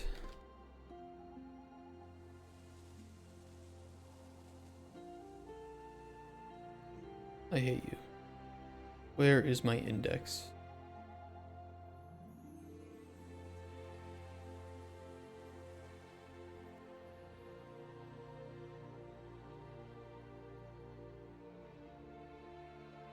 Here, here.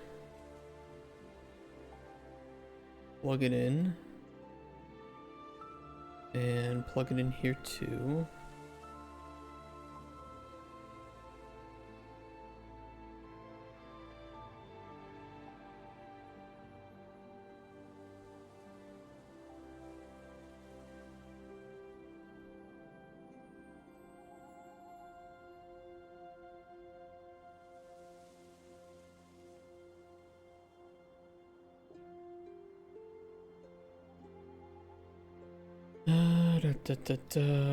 Index.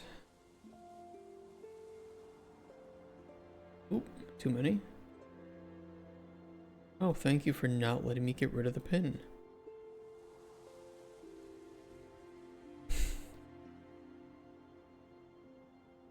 So helpful.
I think that'll do it.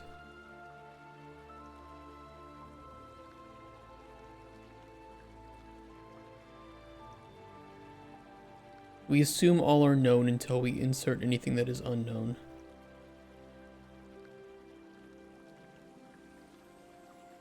And that's what we need to show to the player.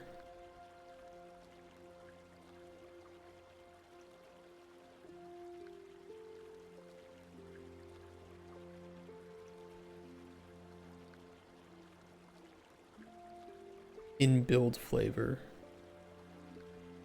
We still want to set potion flavor, but we want to set potion flavor to what is actually real and not the other way around.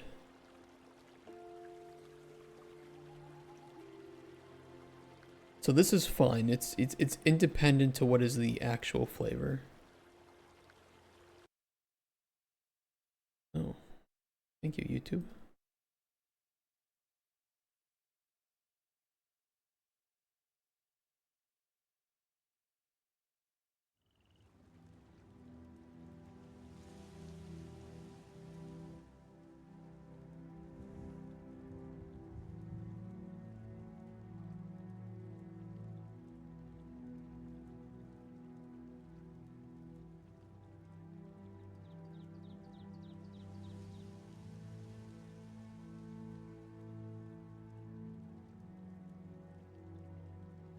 Yeah, I need to make a separate one here.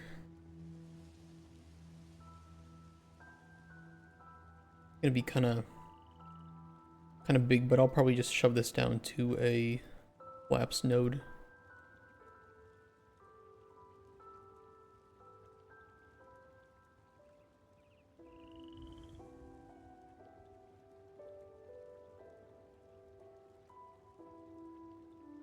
Fortunately, select nodes cause a lot of spaghetti.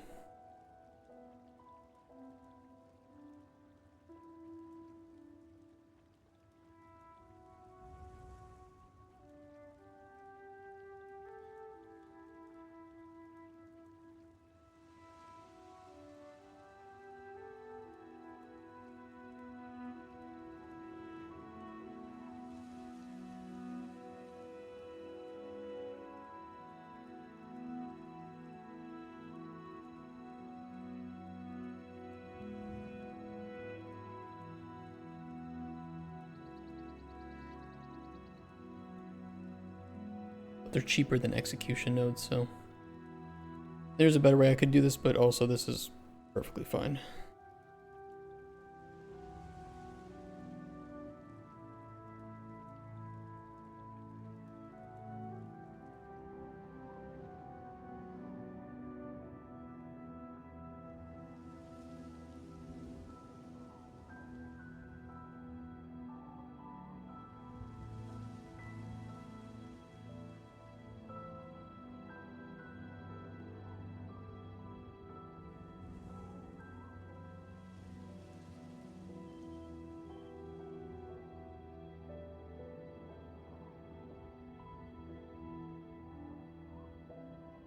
True, true, true.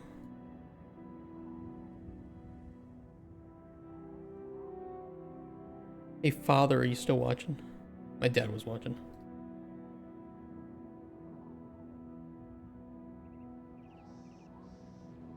Might be busy though, might be working.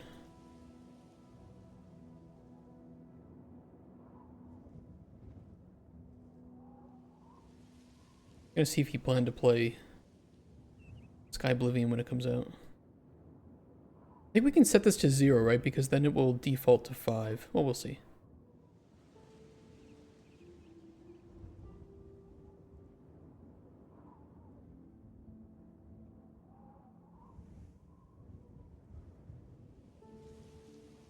I know we set this up to work only with ingredients right now. In which case we just build it. We don't care about knowledge.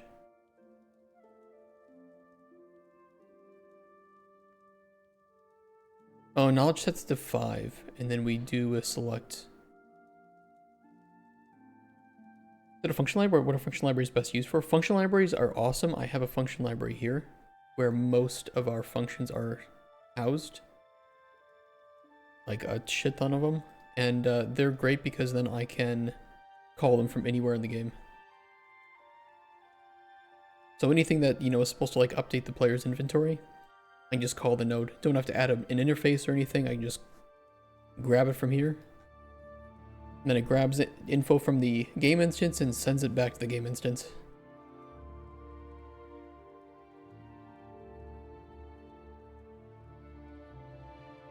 This is just a function though.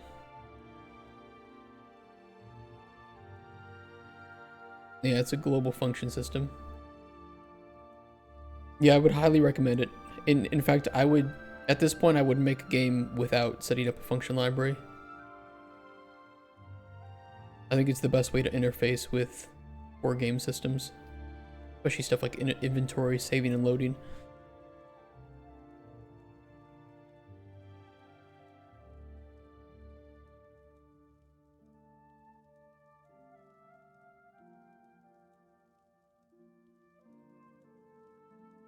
Okay, this will send the right info through to the widget. It will not, however, send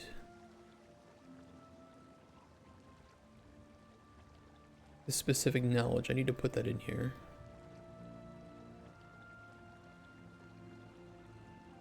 Those are repeatable functions.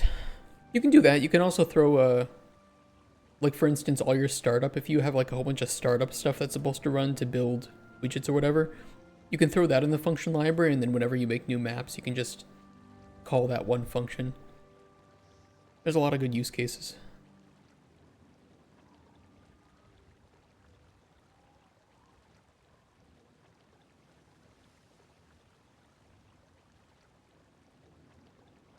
And then having a global macro library is nice too. Potion knowledge array. Yeah, being able to call them anywhere is great. So kind of like the first thing I'll do is I'll set up the function library and a global macro library. And then just hook them up into the game instance. Hey, room size. Chest. Late Halloween. I promised I would wear this once we got to 666 followers. So, worth it. What's the difference between the function library and the macro library? The macro library can be updated without having to recompile anything that calls it, which are really nice. And they're usually tied to a class like True Nightmare says, but if you tie them to the actor class or the, I think, object even, you can call them anywhere. So macros are cool because they don't need to be compiled. But they do have a few other limitations. I think blueprints could access your object. You know what? It's a good question. I haven't set up a macro library in a while.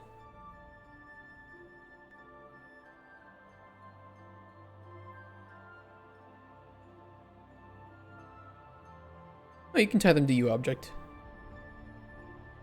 which then they can be used in widgets and actors.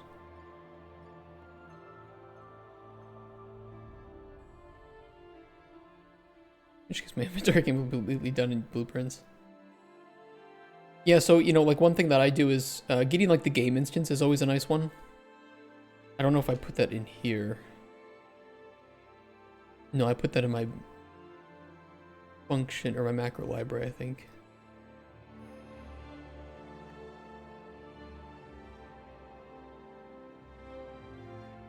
So this is great because then I can just grab the game instance from anywhere with a tiny little macro.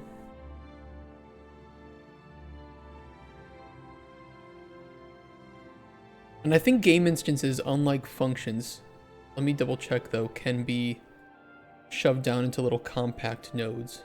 Oh no, you can still do compact nodes here. Ignore that then.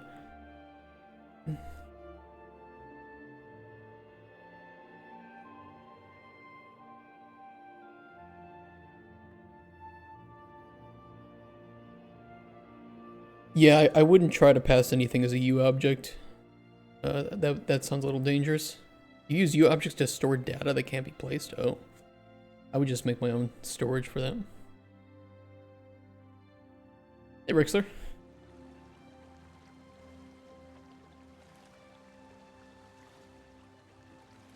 Yeah, I would just use a structure for that too. Especially because then if you need to save it or anything. Either way.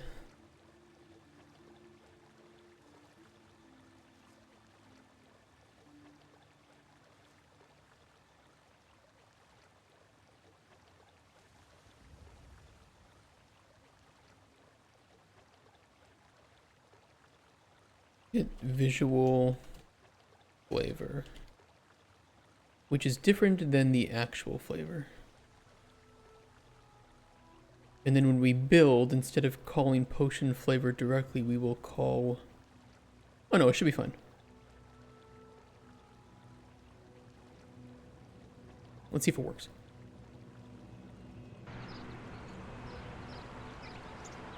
Inventory items? What do you mean?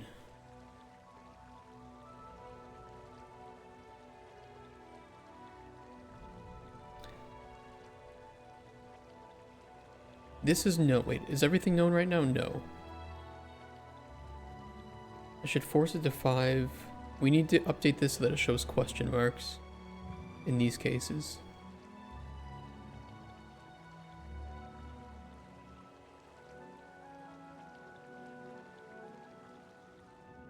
A health potion in the inventory would be a UObject, a health potion in the world would be a UActor. I would still just store it as a structure in the player's inventory.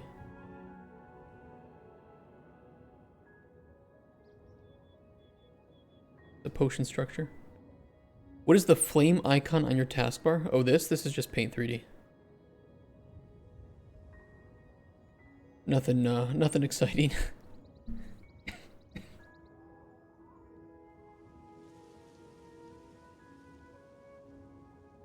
Oh yeah, so if the player has the inventory, I don't store any of that stuff as UActor. I just store it as custom structures in the game instance. So the player's inventory is made up of custom structures for ingredients, potions, other book seeds, and then gold is just an integer. That way there's no data that's just like, I don't know how to parse this and I have to set up some big custom parser to determine what kind of info it is. Or complex systems may not allow it. Maybe.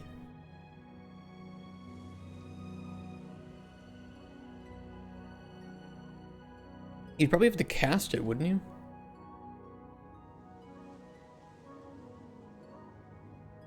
I don't know if a wildcard accepts U object. Probably does.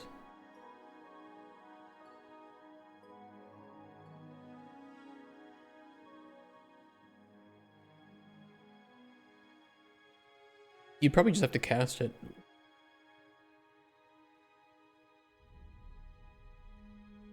I don't know though. I've never set up anything like that where I store as U object.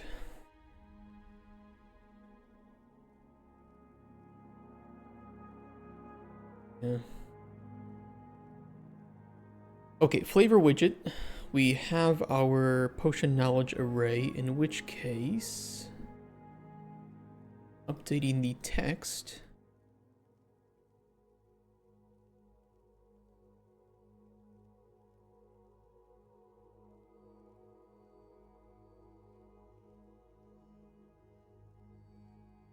We can just get the current index.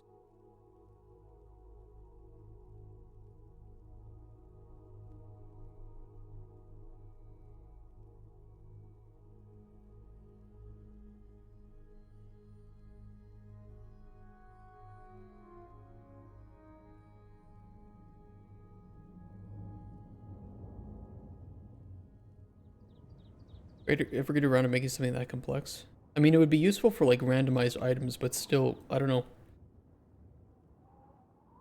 Give me a use case where you would want to use this and couldn't use custom structures. I suppose that's what I would want to know.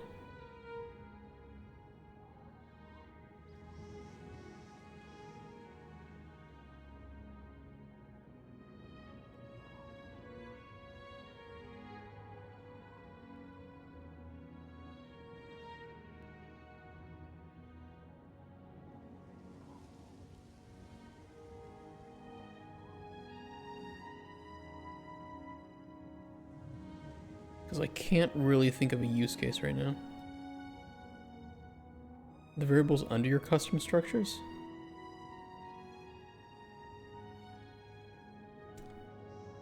F names, integers,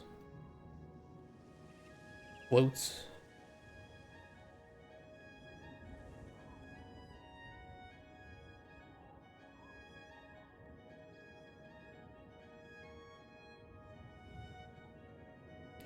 Highly recommend the select node. It is very good for. It's very cheap. Number one. And it's really good for like grabbing different things based on, especially like an index here, right? I have different text values. I can just plug those in and then set the text from that. 100% recommend. Yeah. It's really, really nice.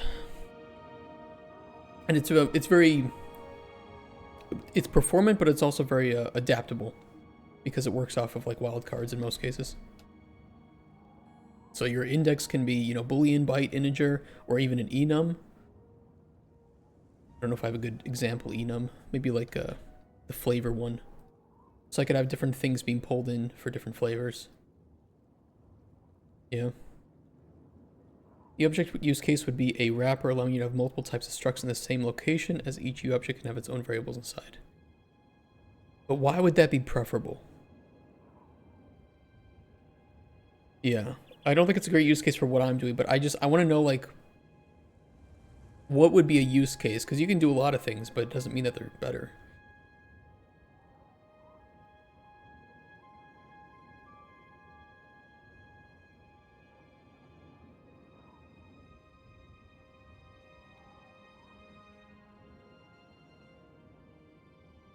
Okay. Drawing blanks, no worries. I mean, if you think of something later, you can always mention it. Not like, you don't remember now, therefore, never.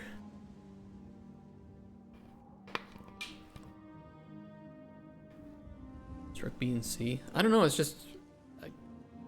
even if you have, like, randomized items with seeds, I'd still think you could just store this structure. Like Borderlands guns, right? I was thinking maybe it's useful for stuff like that.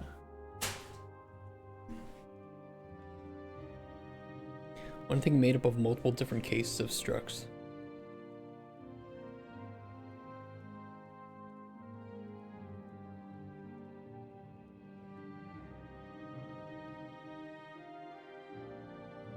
Maybe, but then what would be the, what, it again comes down to like what would be the use case for that?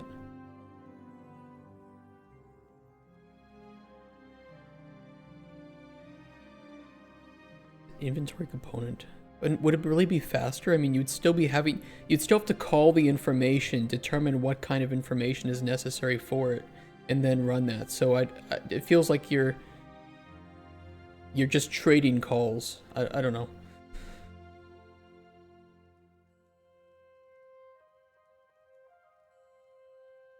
Maybe there's some like super specific game where you would want to do that. If you got a display info struct and a value struct and a sellable item. Display info struct. A reusable callable class rather than data.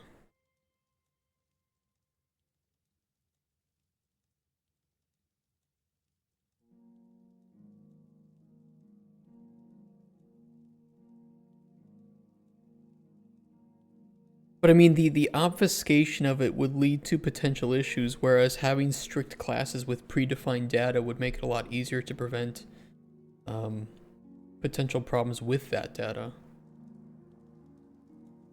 So while it is more work to set up strict structs, it is also a lot safer to know that you're only working with info that's going to be in there and not other info that might randomly be put in or pulled out or not added or something. Like I said, maybe there's some specific game where this would be used, but I can't think of anything off the top of my head.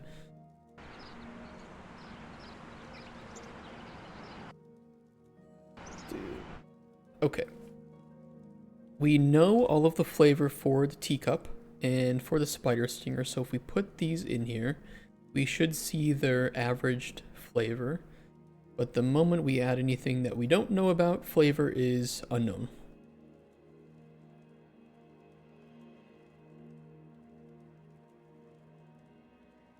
Which is correct.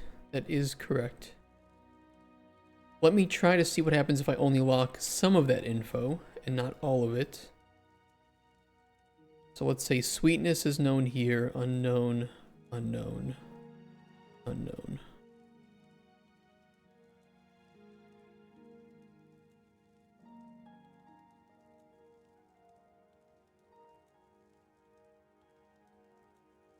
But I feel like if I had an object, if I knew that like all pickupable objects had a taste and had a boolean for sellable, then I would just have everything that can be picked up derived from that include that structure.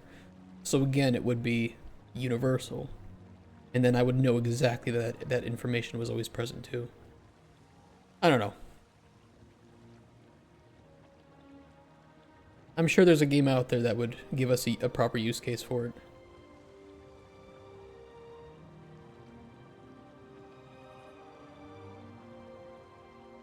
Well, yeah, but like in both cases, you could derive from that class. So you could set up a class with that structure on it. I don't know. What the fuck do I know?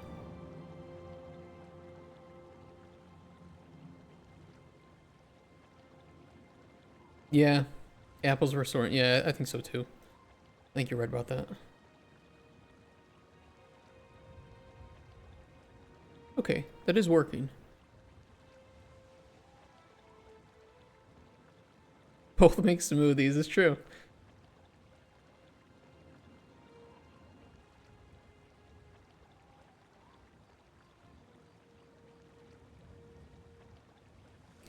I think I'm just a little, what's the way I can put this? I have a little bit of PTSD from programmer friends who tell me, hey, why don't we make a game, but I'm going to make everything modular in the back end first before we can start working on the game. Like, okay, how long will that take you? Oh, you know, like 2 years. Okay, so why don't we just not make everything modular, because that seems like a waste of time. You know, it's kind of like one of those scenarios. If you know, you know. You have friends like that, you know. Yeah, it's like, let's make the things modular that need to be modular, and then make the things that aren't modular a month, yeah, 2 years later. I think to me, like, the U-object idea is really cool, but if it doesn't save time in the long run, and for most use cases, then I would just stick with what everybody kind of knows already, and it's probably easier to work with. I don't know.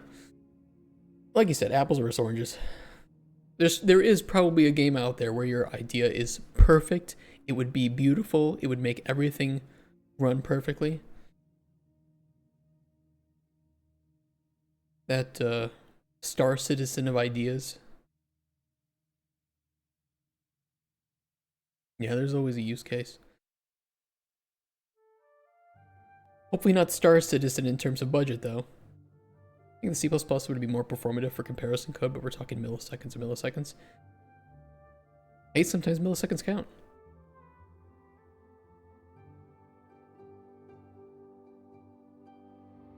What am I doing? I would like to make sure... Oh. There's no return node. Why is there no return node?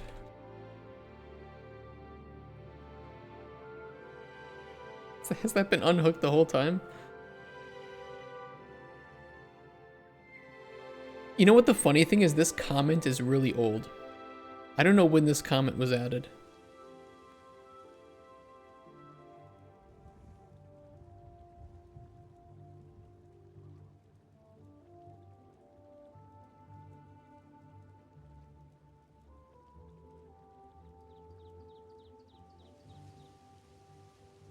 But yeah, it used to be a lot different. Perforce hates structs in Unreal for whatever reason. Well, good thing Perforce hates it, because I hate Perforce. I hate Perforce being the industry standard. I think it is not great. That's my hot take for the industry.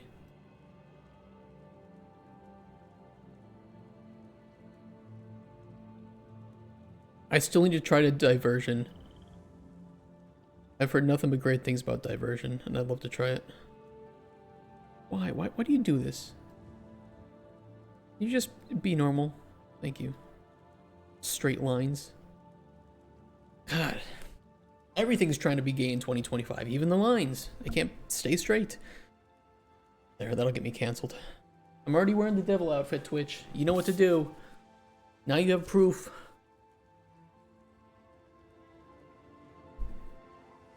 Any instruct to someone else is using this in a file that's checked out. Removing adding nodes can be quite unfortunate. Require you to do what is like rebuild nodes or something. You don't have to do that, Fluorescent Strawberry, actually. There is a way around it, and it's super hidden, and they will never fix it. If you change a structure, make sure, by the way, make sure everything is at least saved right now. And change a structure, save only that structure, close the engine, and save nothing else. And when you load up the engine again, you will have no errors. And don't thank me, thank the person who put this info way deep down in some forum that took me like ages to find. Yes, you can avoid the errors, because of course you probably noticed that they were in the output log, right? Where you would have, ignore that. Where you would have like invalid structure issues up here somewhere.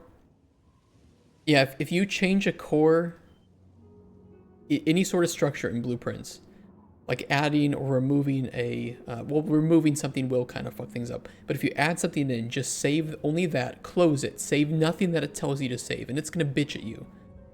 It will really, it'll say, hey, don't you want to save these 200 things that need to be saved now? No, never do it. And then just close the engine, reload it up, and you'll have no errors. It's really stupid.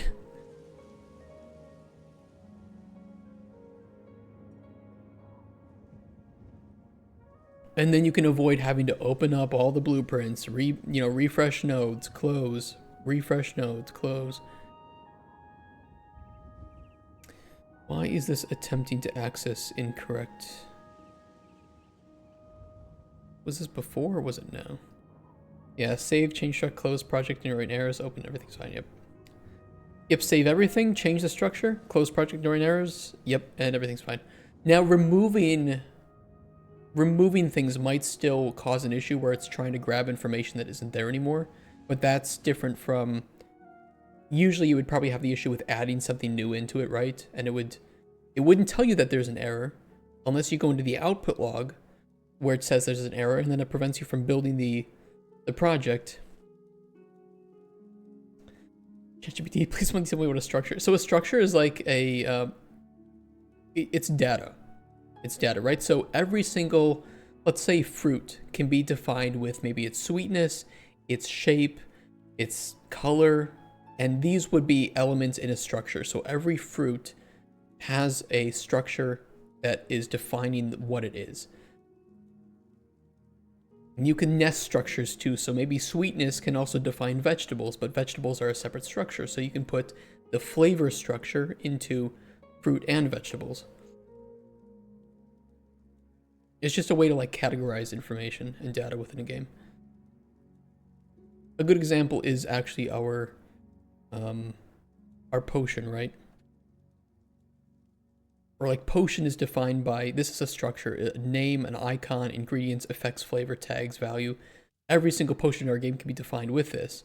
While flavor is another structure that can be defined by these values. And every effect is defined by an ID and a tier. And this is an array of structures. Collection of member variables. I don't like that because that is a really confusing way. Imagine telling somebody who's completely new to programming, oh yeah, a structure is an array, a collection of member variables. Okay.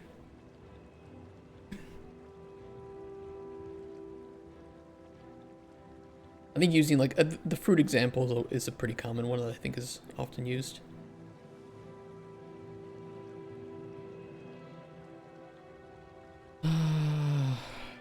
I don't remember what I was doing. I've already forgotten.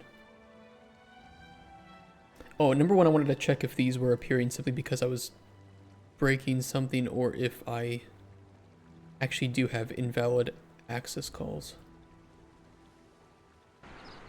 Let me see. Ignore those. Nobody knows why those appear. Not important.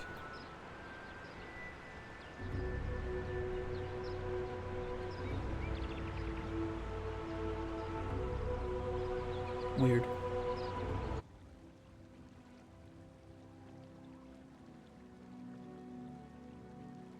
Ocean knowledge array.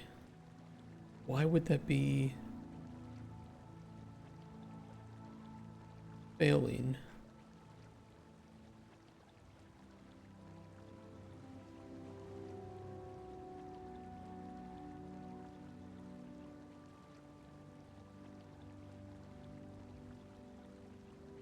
It shouldn't even fail because it's never empty.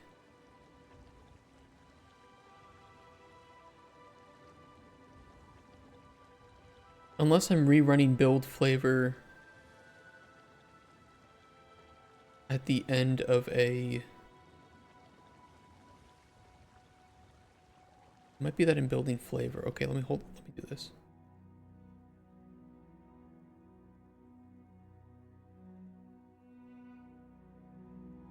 It's gotta be jumping up here.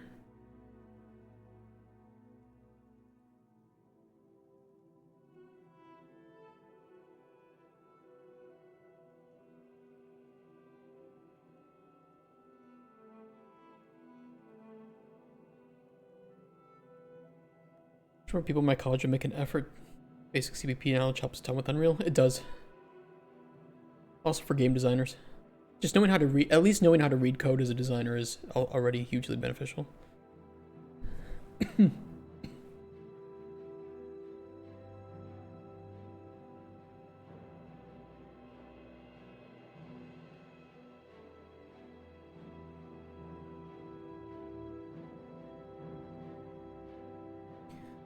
I can avoid this. I'll just do this. If it's empty.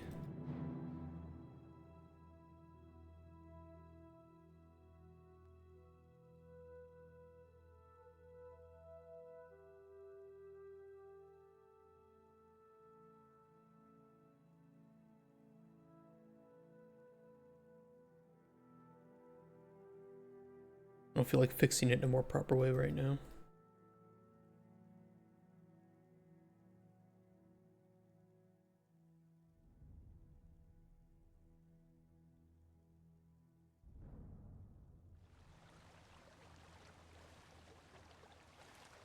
You know what, even so,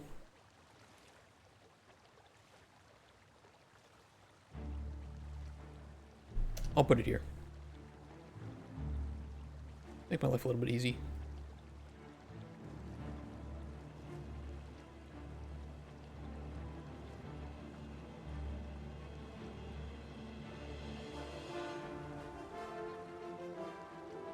I think that's the cause of it.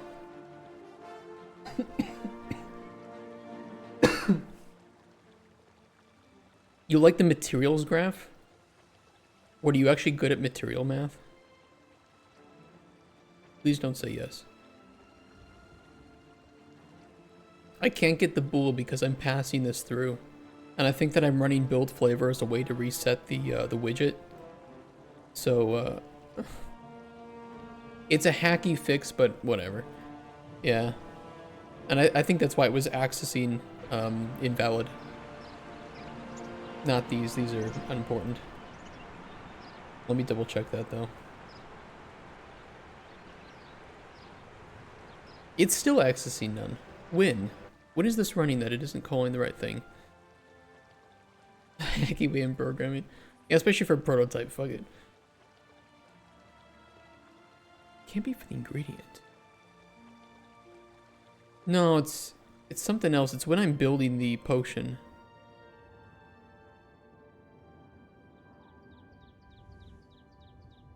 Yeah, but if it's empty.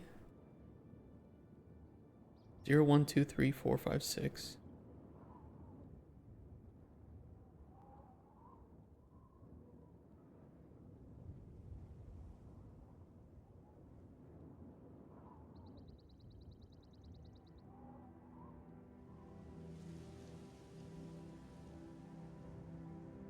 Yeah, it should work. Didn't build in the WPP flavor widget build flavor accessing an array of length 0 is empty. If that's ever true, just default to true. It shouldn't be because it shouldn't be going to false.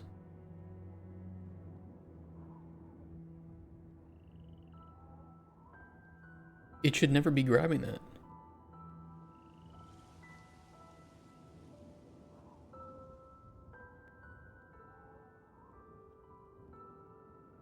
It's trying to.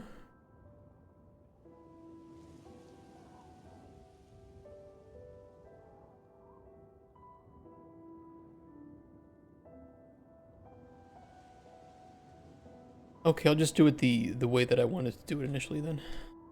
Fuck that.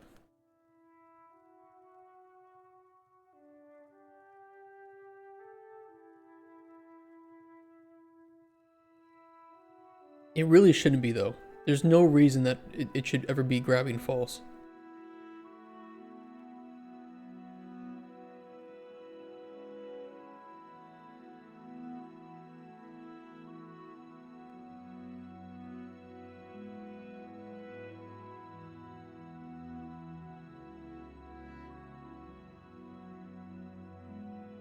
Checks the input before the index on a select node.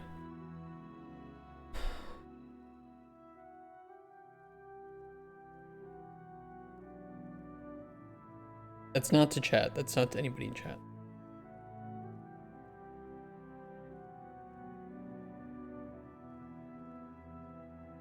There, I'd like to see you try and complain now. Do it. No, you're just the bearer of bad news, don't worry.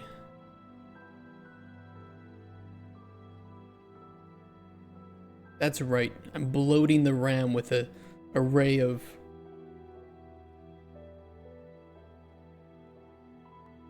booleans. Recommended system requirements, 32 gigabytes.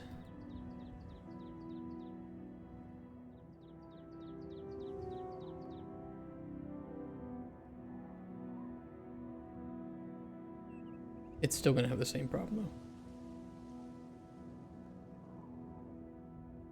though. Not if I set the default.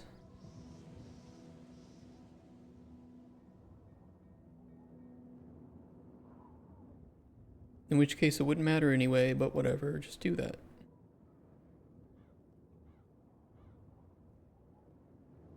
This is where he's buried.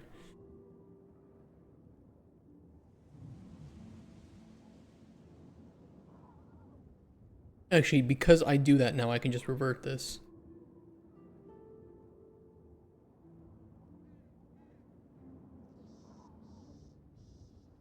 And do the empty check here.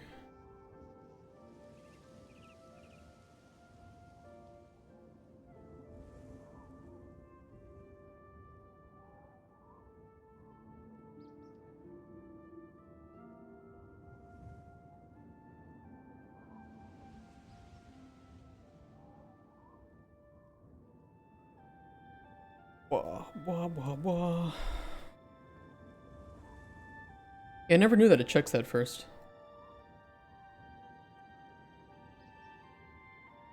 That's kind of stupid.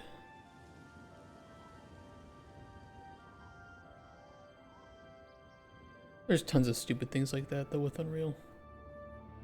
In all fairness.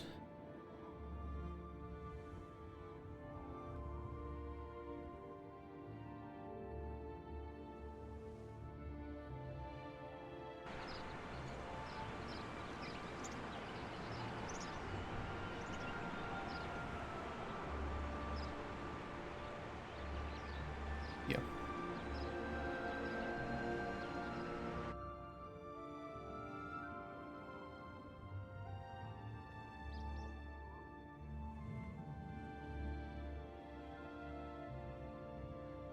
Were you wrong? No, I just fixed it. I just do the check here. Otherwise default to a an array.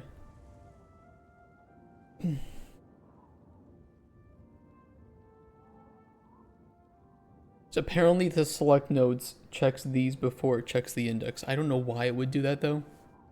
I don't know how you even know that information.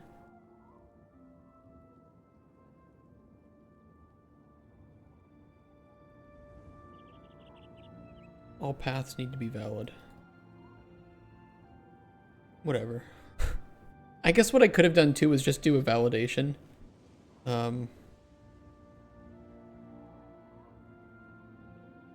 Like do that and then just do the select on this. Whatever, there's like 5 different ways it could be solved. I chose one. And now we've committed to it, so. Yeah, it is what it is.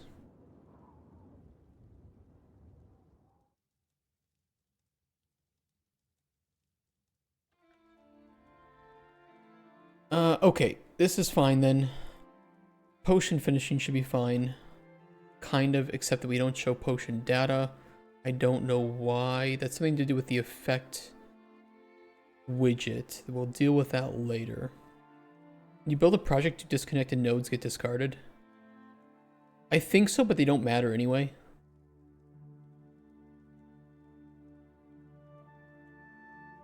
I mean, how many disconnected nodes do you have? They shouldn't cause any issues. Actually, they can sometimes cause issues. If you have errors in disconnected nodes, they can sometimes cause problems. I believe, but I'm not 100% on that. That might have been fixed a while ago. That used to be the case.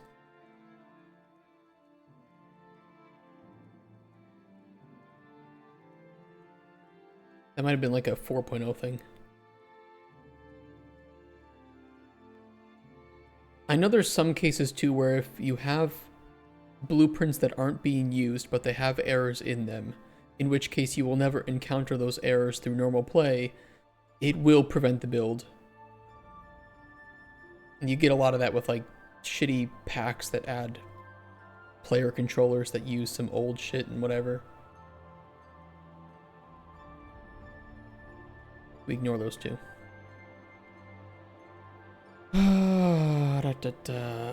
Actually, I think that we've...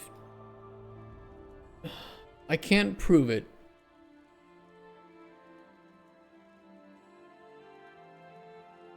But we have the cauldron showing the proper information. As far as I know, right now, today,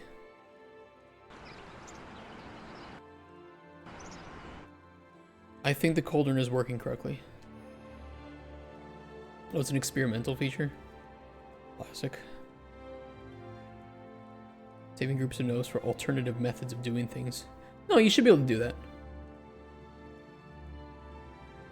There's no problem with that. They won't get compiled because they're not part of the script anyway. They'll just be, I think, saved in the U asset, but they aren't considered part of the working code.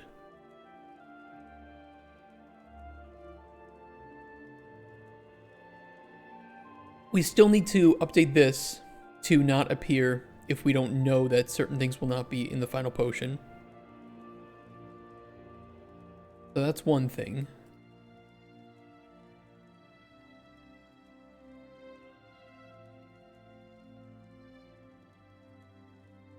And the randomized name will also need to consider the actual,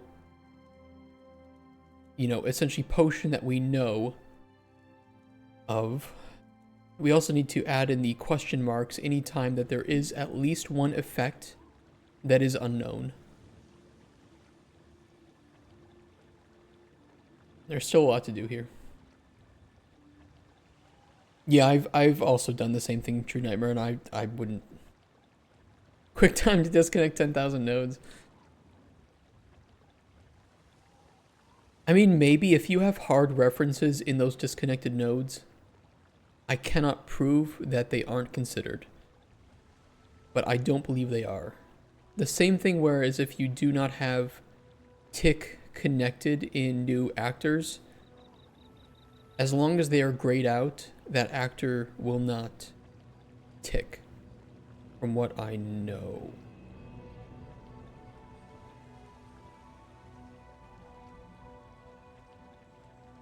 There's something specific with that specific use case. Dump your ticks right now. I have a lot ticking. You do not want to know what I have ticking. Oops, not event. What am I thinking? Stat game. I have a lot of ticks because every ingredient in the game needs to tick because they update with the what am I thinking? Time of day. Gray don't tick, but if you set it up and then decouple it and it's red color, it still ticks. Yeah, okay, so I did have that correct.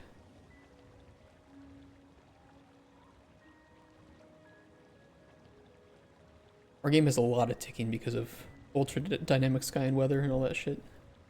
Anything with dynamic day-night cycle and anything tied to it, tick nightmare. You could change the tick rate, that's true too.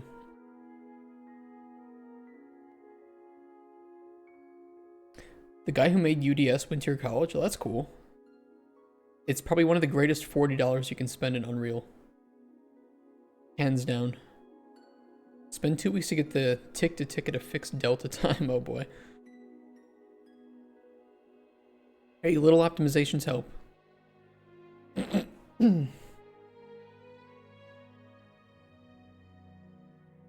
3:30 p.m. Is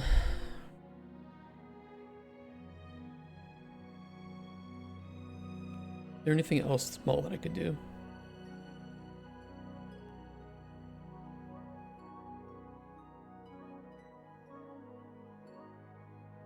It would be nice if I could actually make a potion and see what it is, but I think that the potion panel is... I actually don't know why it's not showing effects properly on the potion panel. Something I did yesterday.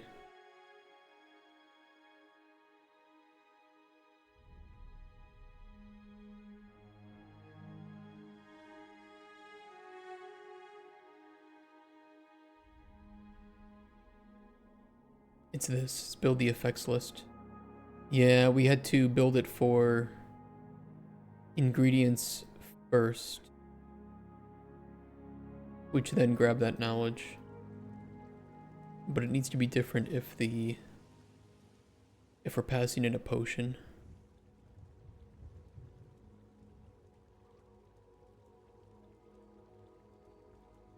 Realistically.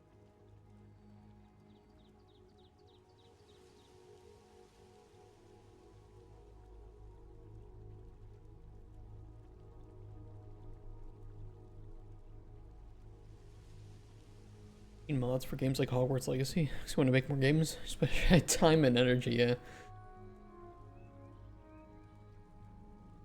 I know every time I was working on a game professionally, it was like, oh dude, I want to work on a game off hours.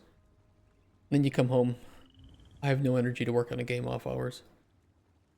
Fuck that.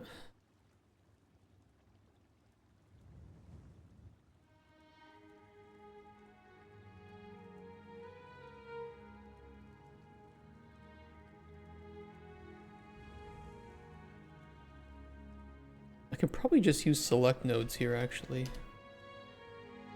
Not even here. It's really just whether or not the effect is known.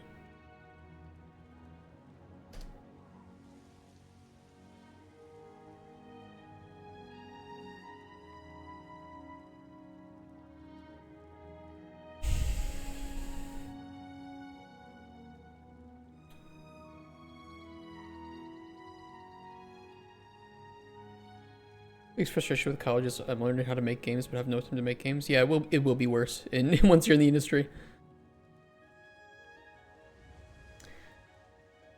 If I had a nickel for every developer who is a friend or that I've known that wants to work on a game but has no time because they're working in the industry, I would literally have enough money to fund my entire game and self-publish it, so. Is what it is.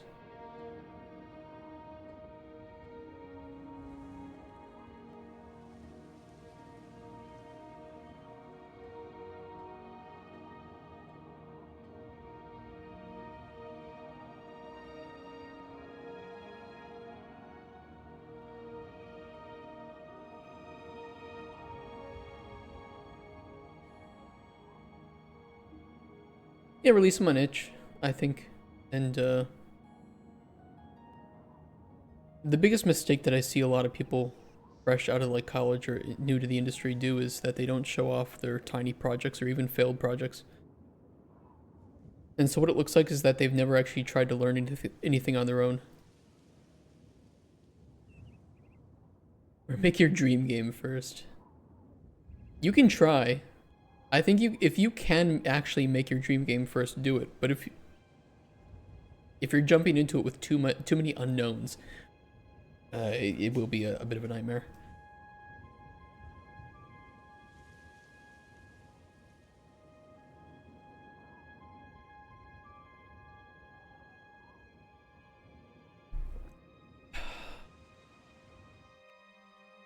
Does this fix my problem? Please get out of here.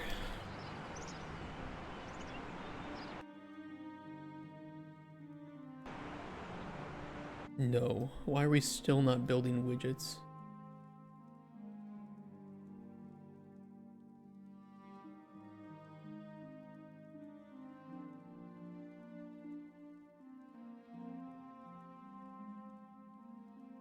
Hey, Jamala. You look hot, thanks. I even have a pitchfork.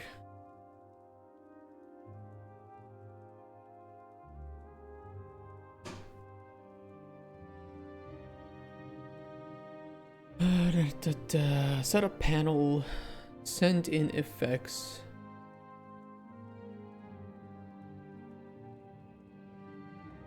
No.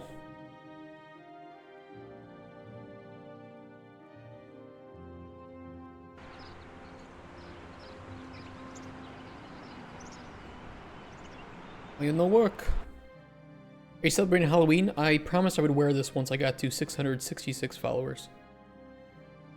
That's what we did.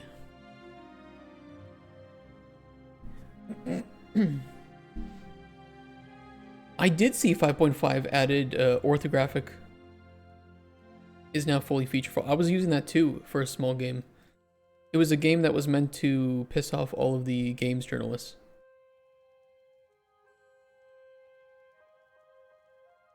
It was a game to end them all. You have a question? Why are you so sexy? I think I'm pretty average in terms of my looks for a dude, but I appreciate that. Maybe you find me more attractive than usual? It's very nice of you to say. Just smuggle it in.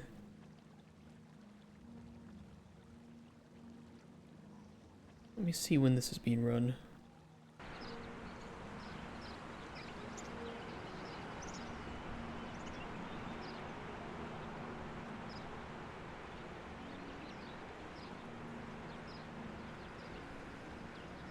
I mean, this would... That's why. It's because it's failing.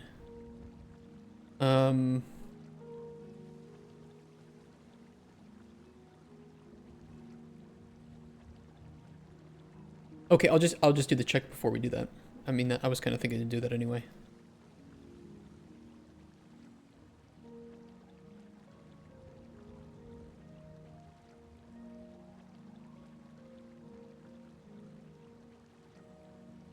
Rules are meant to... Do we even have any rules here? I think my only chat rule is just don't be a dick.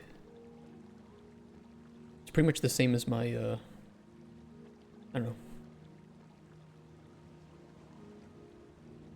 Rules are kind of boring.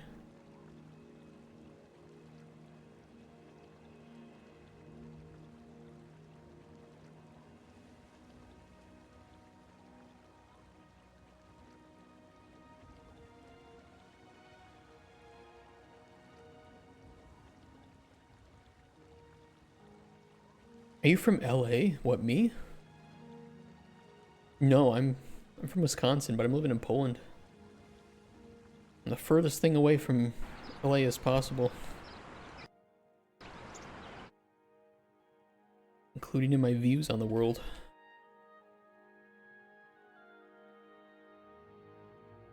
There we go. Failed to find ingredient info for ID none. Why? Why would you fail that?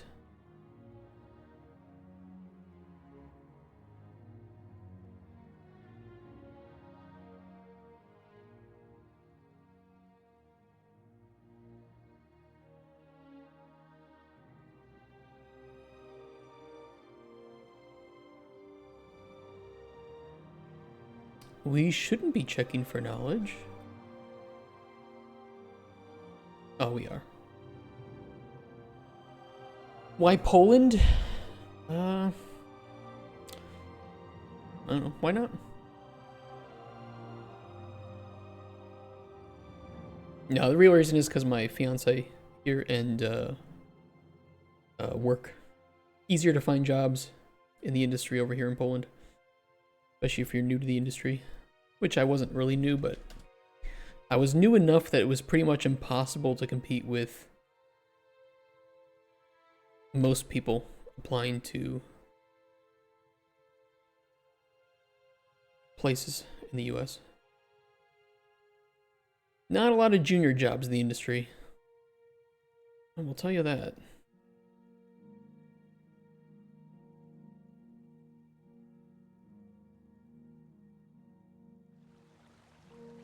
Did you eat reindeer? I don't think I've ever tasted caribou. I wouldn't mind trying caribou though. Be curious to see how it compares to venison or something. Yeah, I'd eat pretty much any meat. Even human. Fuck it.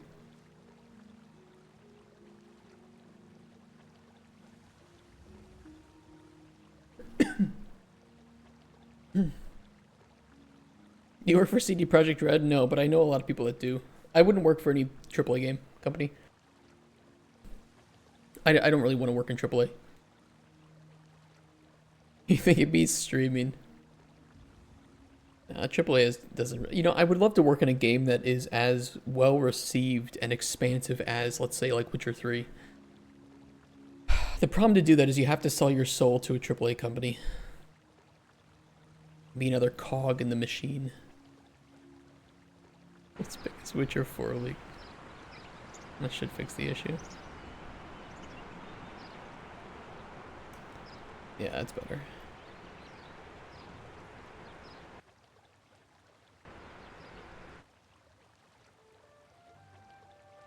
Yeah, no, I think that a lot of people that used to work at CD Projekt Red have moved out to, especially at like Witcher 3 and probably Cyberpunk at this point with how poorly it was produced, have moved out to separate things. Like you have Rebel Wolves, right? The company who's making that new like vampire game, and that's made with a lot of ex CD Projekt Red. I know that one of the previous places I worked, which was Far From Home, was made with a lot of ex. Oh god, what's the company called? They made Dying Light. Techland. A lot of ex-Techland developers. So a lot of the best indie companies are now, you know, full of the really experienced, knowledgeable AAA devs. And AAA devs are filled with a lot of new blood, which is sometimes unfortunate. Because you don't always get the greatest games in that case. Okay, that's working again. That's fixed.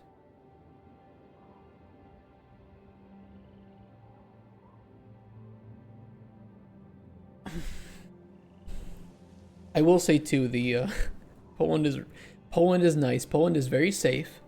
It is very monolithic, which has its ups and downs.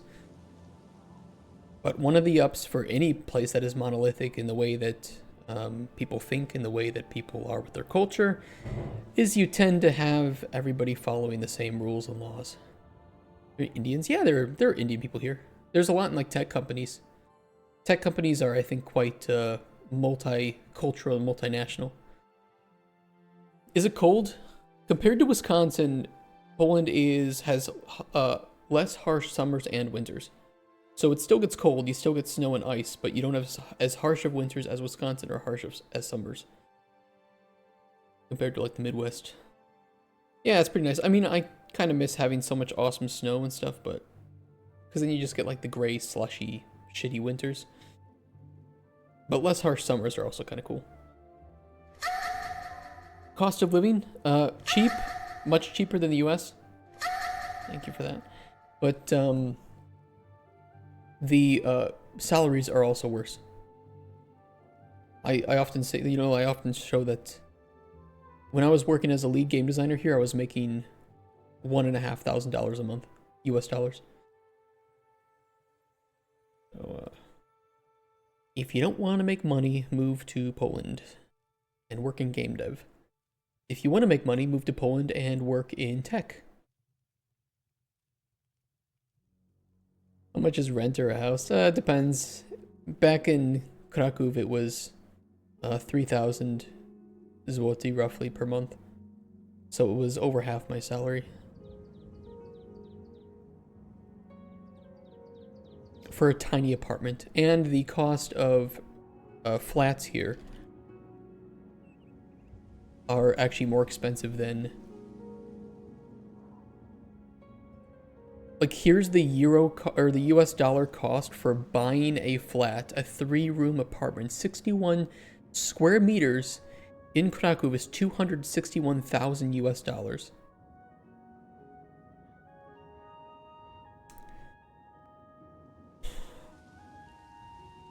It's a nice city to live, to be fair. You're scared of racists? I don't know, it's... Here's the thing, every single country has racist people. The US is not any less or more racist than any other country in the world. I could even argue that it probably is less racist than most countries in the world. The nice thing is that because crime rate is really low and policing is pretty great in Poland, even the people who are racist probably won't do anything to you. They will think that you're racist. They will think something racist, but they won't act on it. And you can't really change people's opinions by force, right? live outside the US, pay taxes in the US. Yep. I gotta do that too. The good thing is I don't make enough money to pay tax in the US, so. Yeah, I think that races literally exist everywhere. They really do.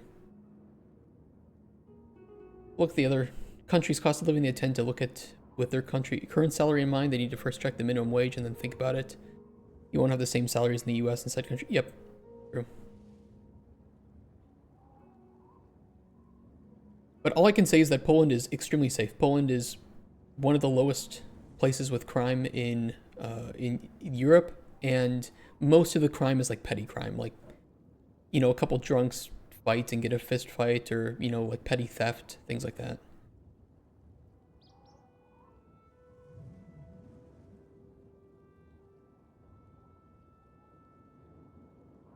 You still need to pay tax if you leave? Yes.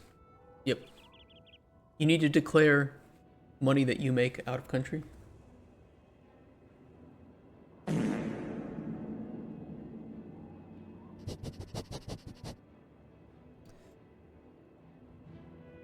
Is it full tax? I mean, you can declare that you paid taxes in the country and you might get some deduction from that, but not always.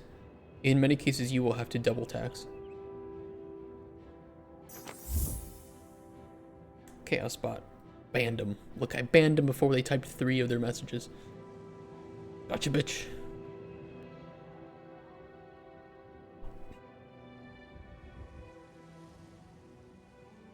The fuck is it?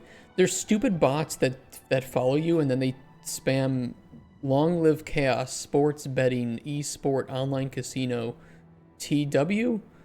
Twitch equals scam, fixed match, hello, hell doesn't exist, don't be afraid of death and you will be stronger. Open your tap every evening and never turn it off. Add bleach to the food and throw it in the forest and the sea with the plastic. The money will come. I'm destroying the world. You can help me by doing these few actions listed above.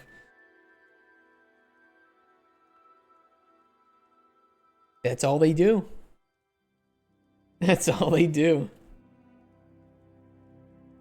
If I had $1 million, I would retire there. Yeah, Poland is great. If you have money, if you make US dollars, so for instance, if you like have a remote job with a US company and you're making, I don't know, even shit money, even like 40,000 a year in USD, you could live like a fucking king here in Poland.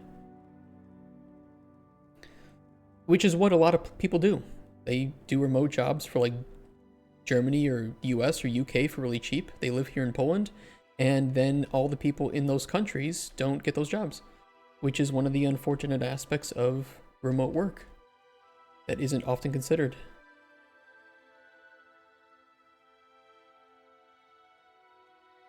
It is what it is.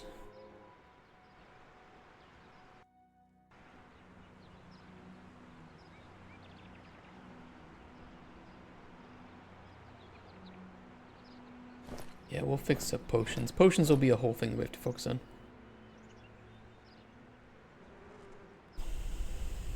I mean, hey, time to sports bet. We still need to have discovery. Discovery is not an aspect. Remote jobs from outside the US have a reduced salary. Yes. But that's the thing, like, you know, if here in Poland, if you work in tech, you probably know English to a pretty reasonable degree, because English is a second language for most people here in the US, especially younger kids. And the Polish developers are about on par with Western nations in terms of like, you know, testing that's been done. So you can either just modify your schedule or work off a schedule, live here in Poland, work for a US, UK, German, whatever company, doing like programming, make a pittance compared to what they would have to pay for cost of living to somebody in those countries, and live like a king here in Poland.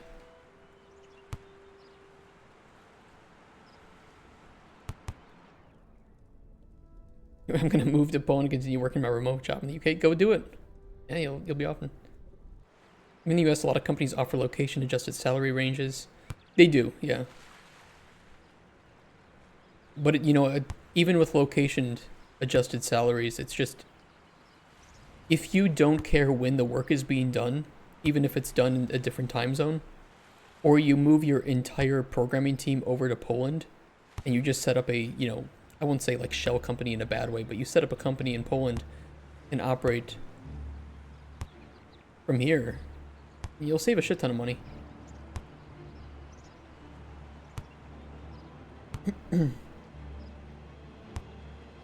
Yeah, set up an LLC and then just contract tons. I love it. I don't think an immigrant is objectively a good or a bad thing. Can you see that lantern? Yeah. Do you like the lantern? It turns on at nighttime. Oh, you're 3D modeling one. Yeah, go for it.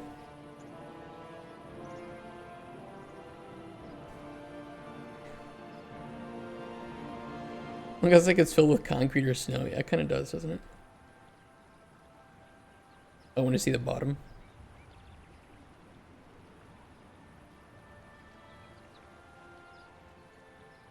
Oh, did the world clock? UDS has that built in. Or do you mean connecting up the lantern to UDS?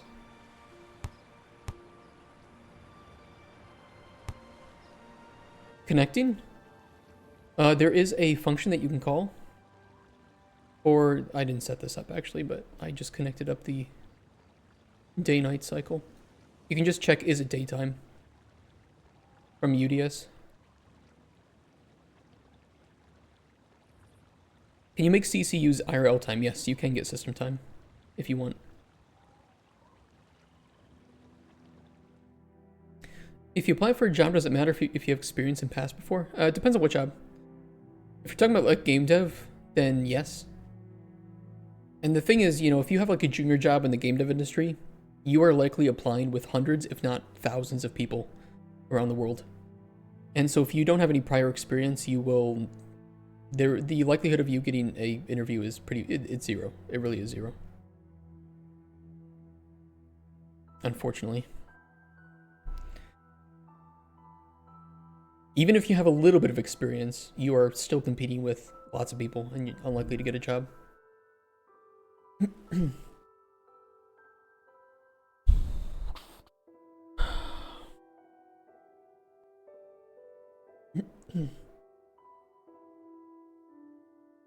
You can also, True Nightmare, for the like growth cycles for farming and collectible ingredients, I connect these up to hourly somewhere.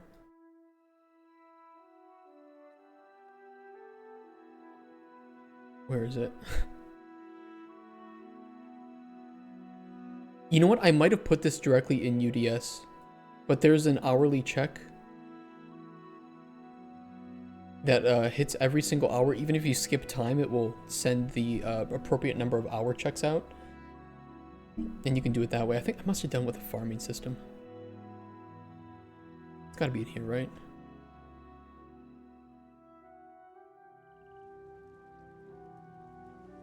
Maybe not.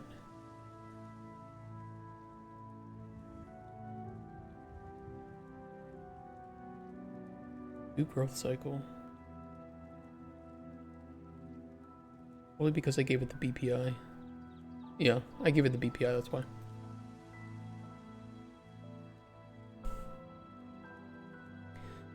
Even I live in the Bay Area only to make 30 to 50k more a year. Yeah, fuck that. I almost got a job for Ubisoft when I was like super junior. And it would have been, no, it was for EA. And I'm pretty sure in hindsight, it would have been working on that mobile Command and Conquer game. Because they specifically said it was for a mobile game, for a well-known franchise, and they liked that I had strategy game experience. And in hindsight, I'm so thankful that I didn't get that that job. What was it called? Like, what was the name of it? Wasn't this right? No, it can't have been this. Yeah, I definitely dodged a bullet. Command and Conquer mobile game. Was it this one?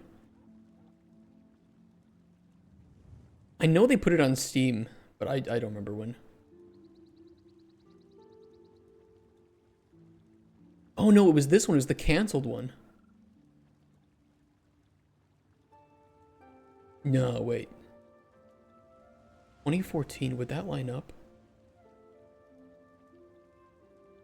No.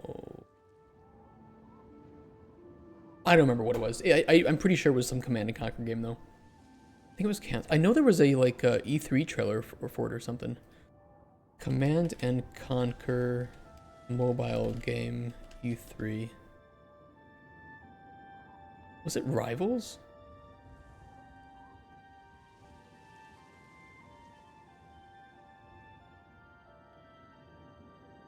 It must have been this because it lines up E3 2018. It must have been it. Yeah, I think it was Command and Conquer Rivals, because that's when I would have ended work with Darkest Dungeon and would have been looking for a job.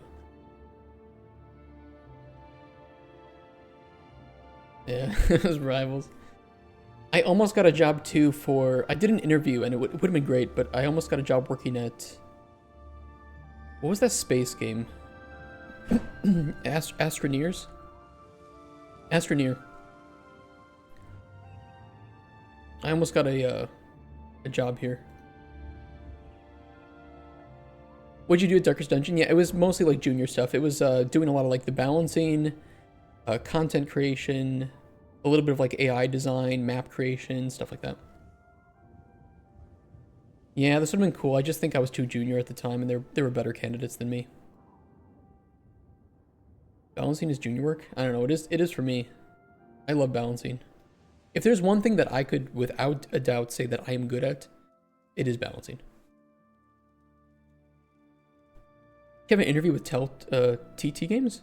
Oh, you didn't have an interview with what do you mean, Traveler's Tales or Telltale?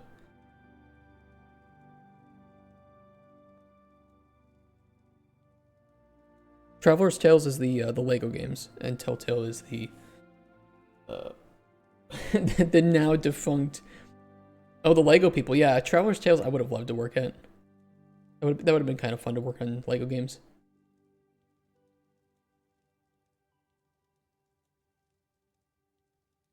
Well, look, people are having questions about my mods.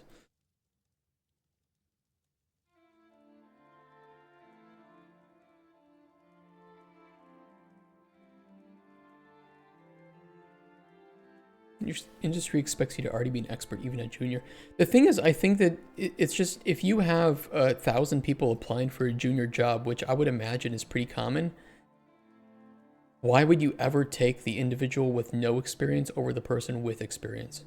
And I'm not like saying this to shit on junior developers. It's just, even somebody who's completed a degree, still to me, that does not mean that they can make a game or do the work. I want to see projects, you know, I want to see proof, and I want to see that you've worked in a team. And, you know, some, like Fluorescent Strawberry, you know, I think is a good example because you are in college, you have games you've worked on as a team. So when you graduate, you will have the degree, but you'll also be able to prove, yes, I worked in a team. Here are the release games. You have that leg up. But if you didn't have that, do you have a girlfriend? I'm going to get married on Saturday, so I have more than a girlfriend.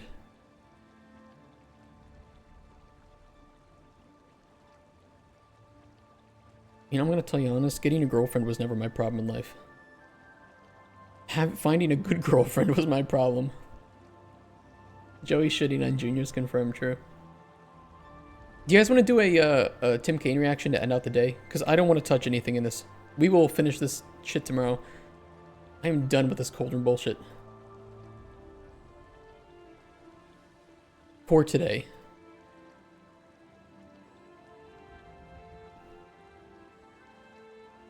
Don't dox me, my email is there. Started work on Cauldron with the rework. Got effects and flavor functioning.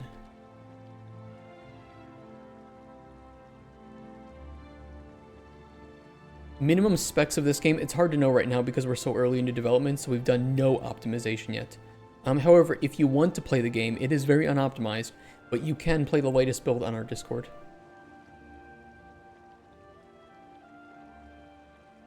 Alright, let me end the YouTube recording there then. So if you're watching on YouTube, thank you for watching. Bye-bye. See you tomorrow. I don't know why you would watch, but...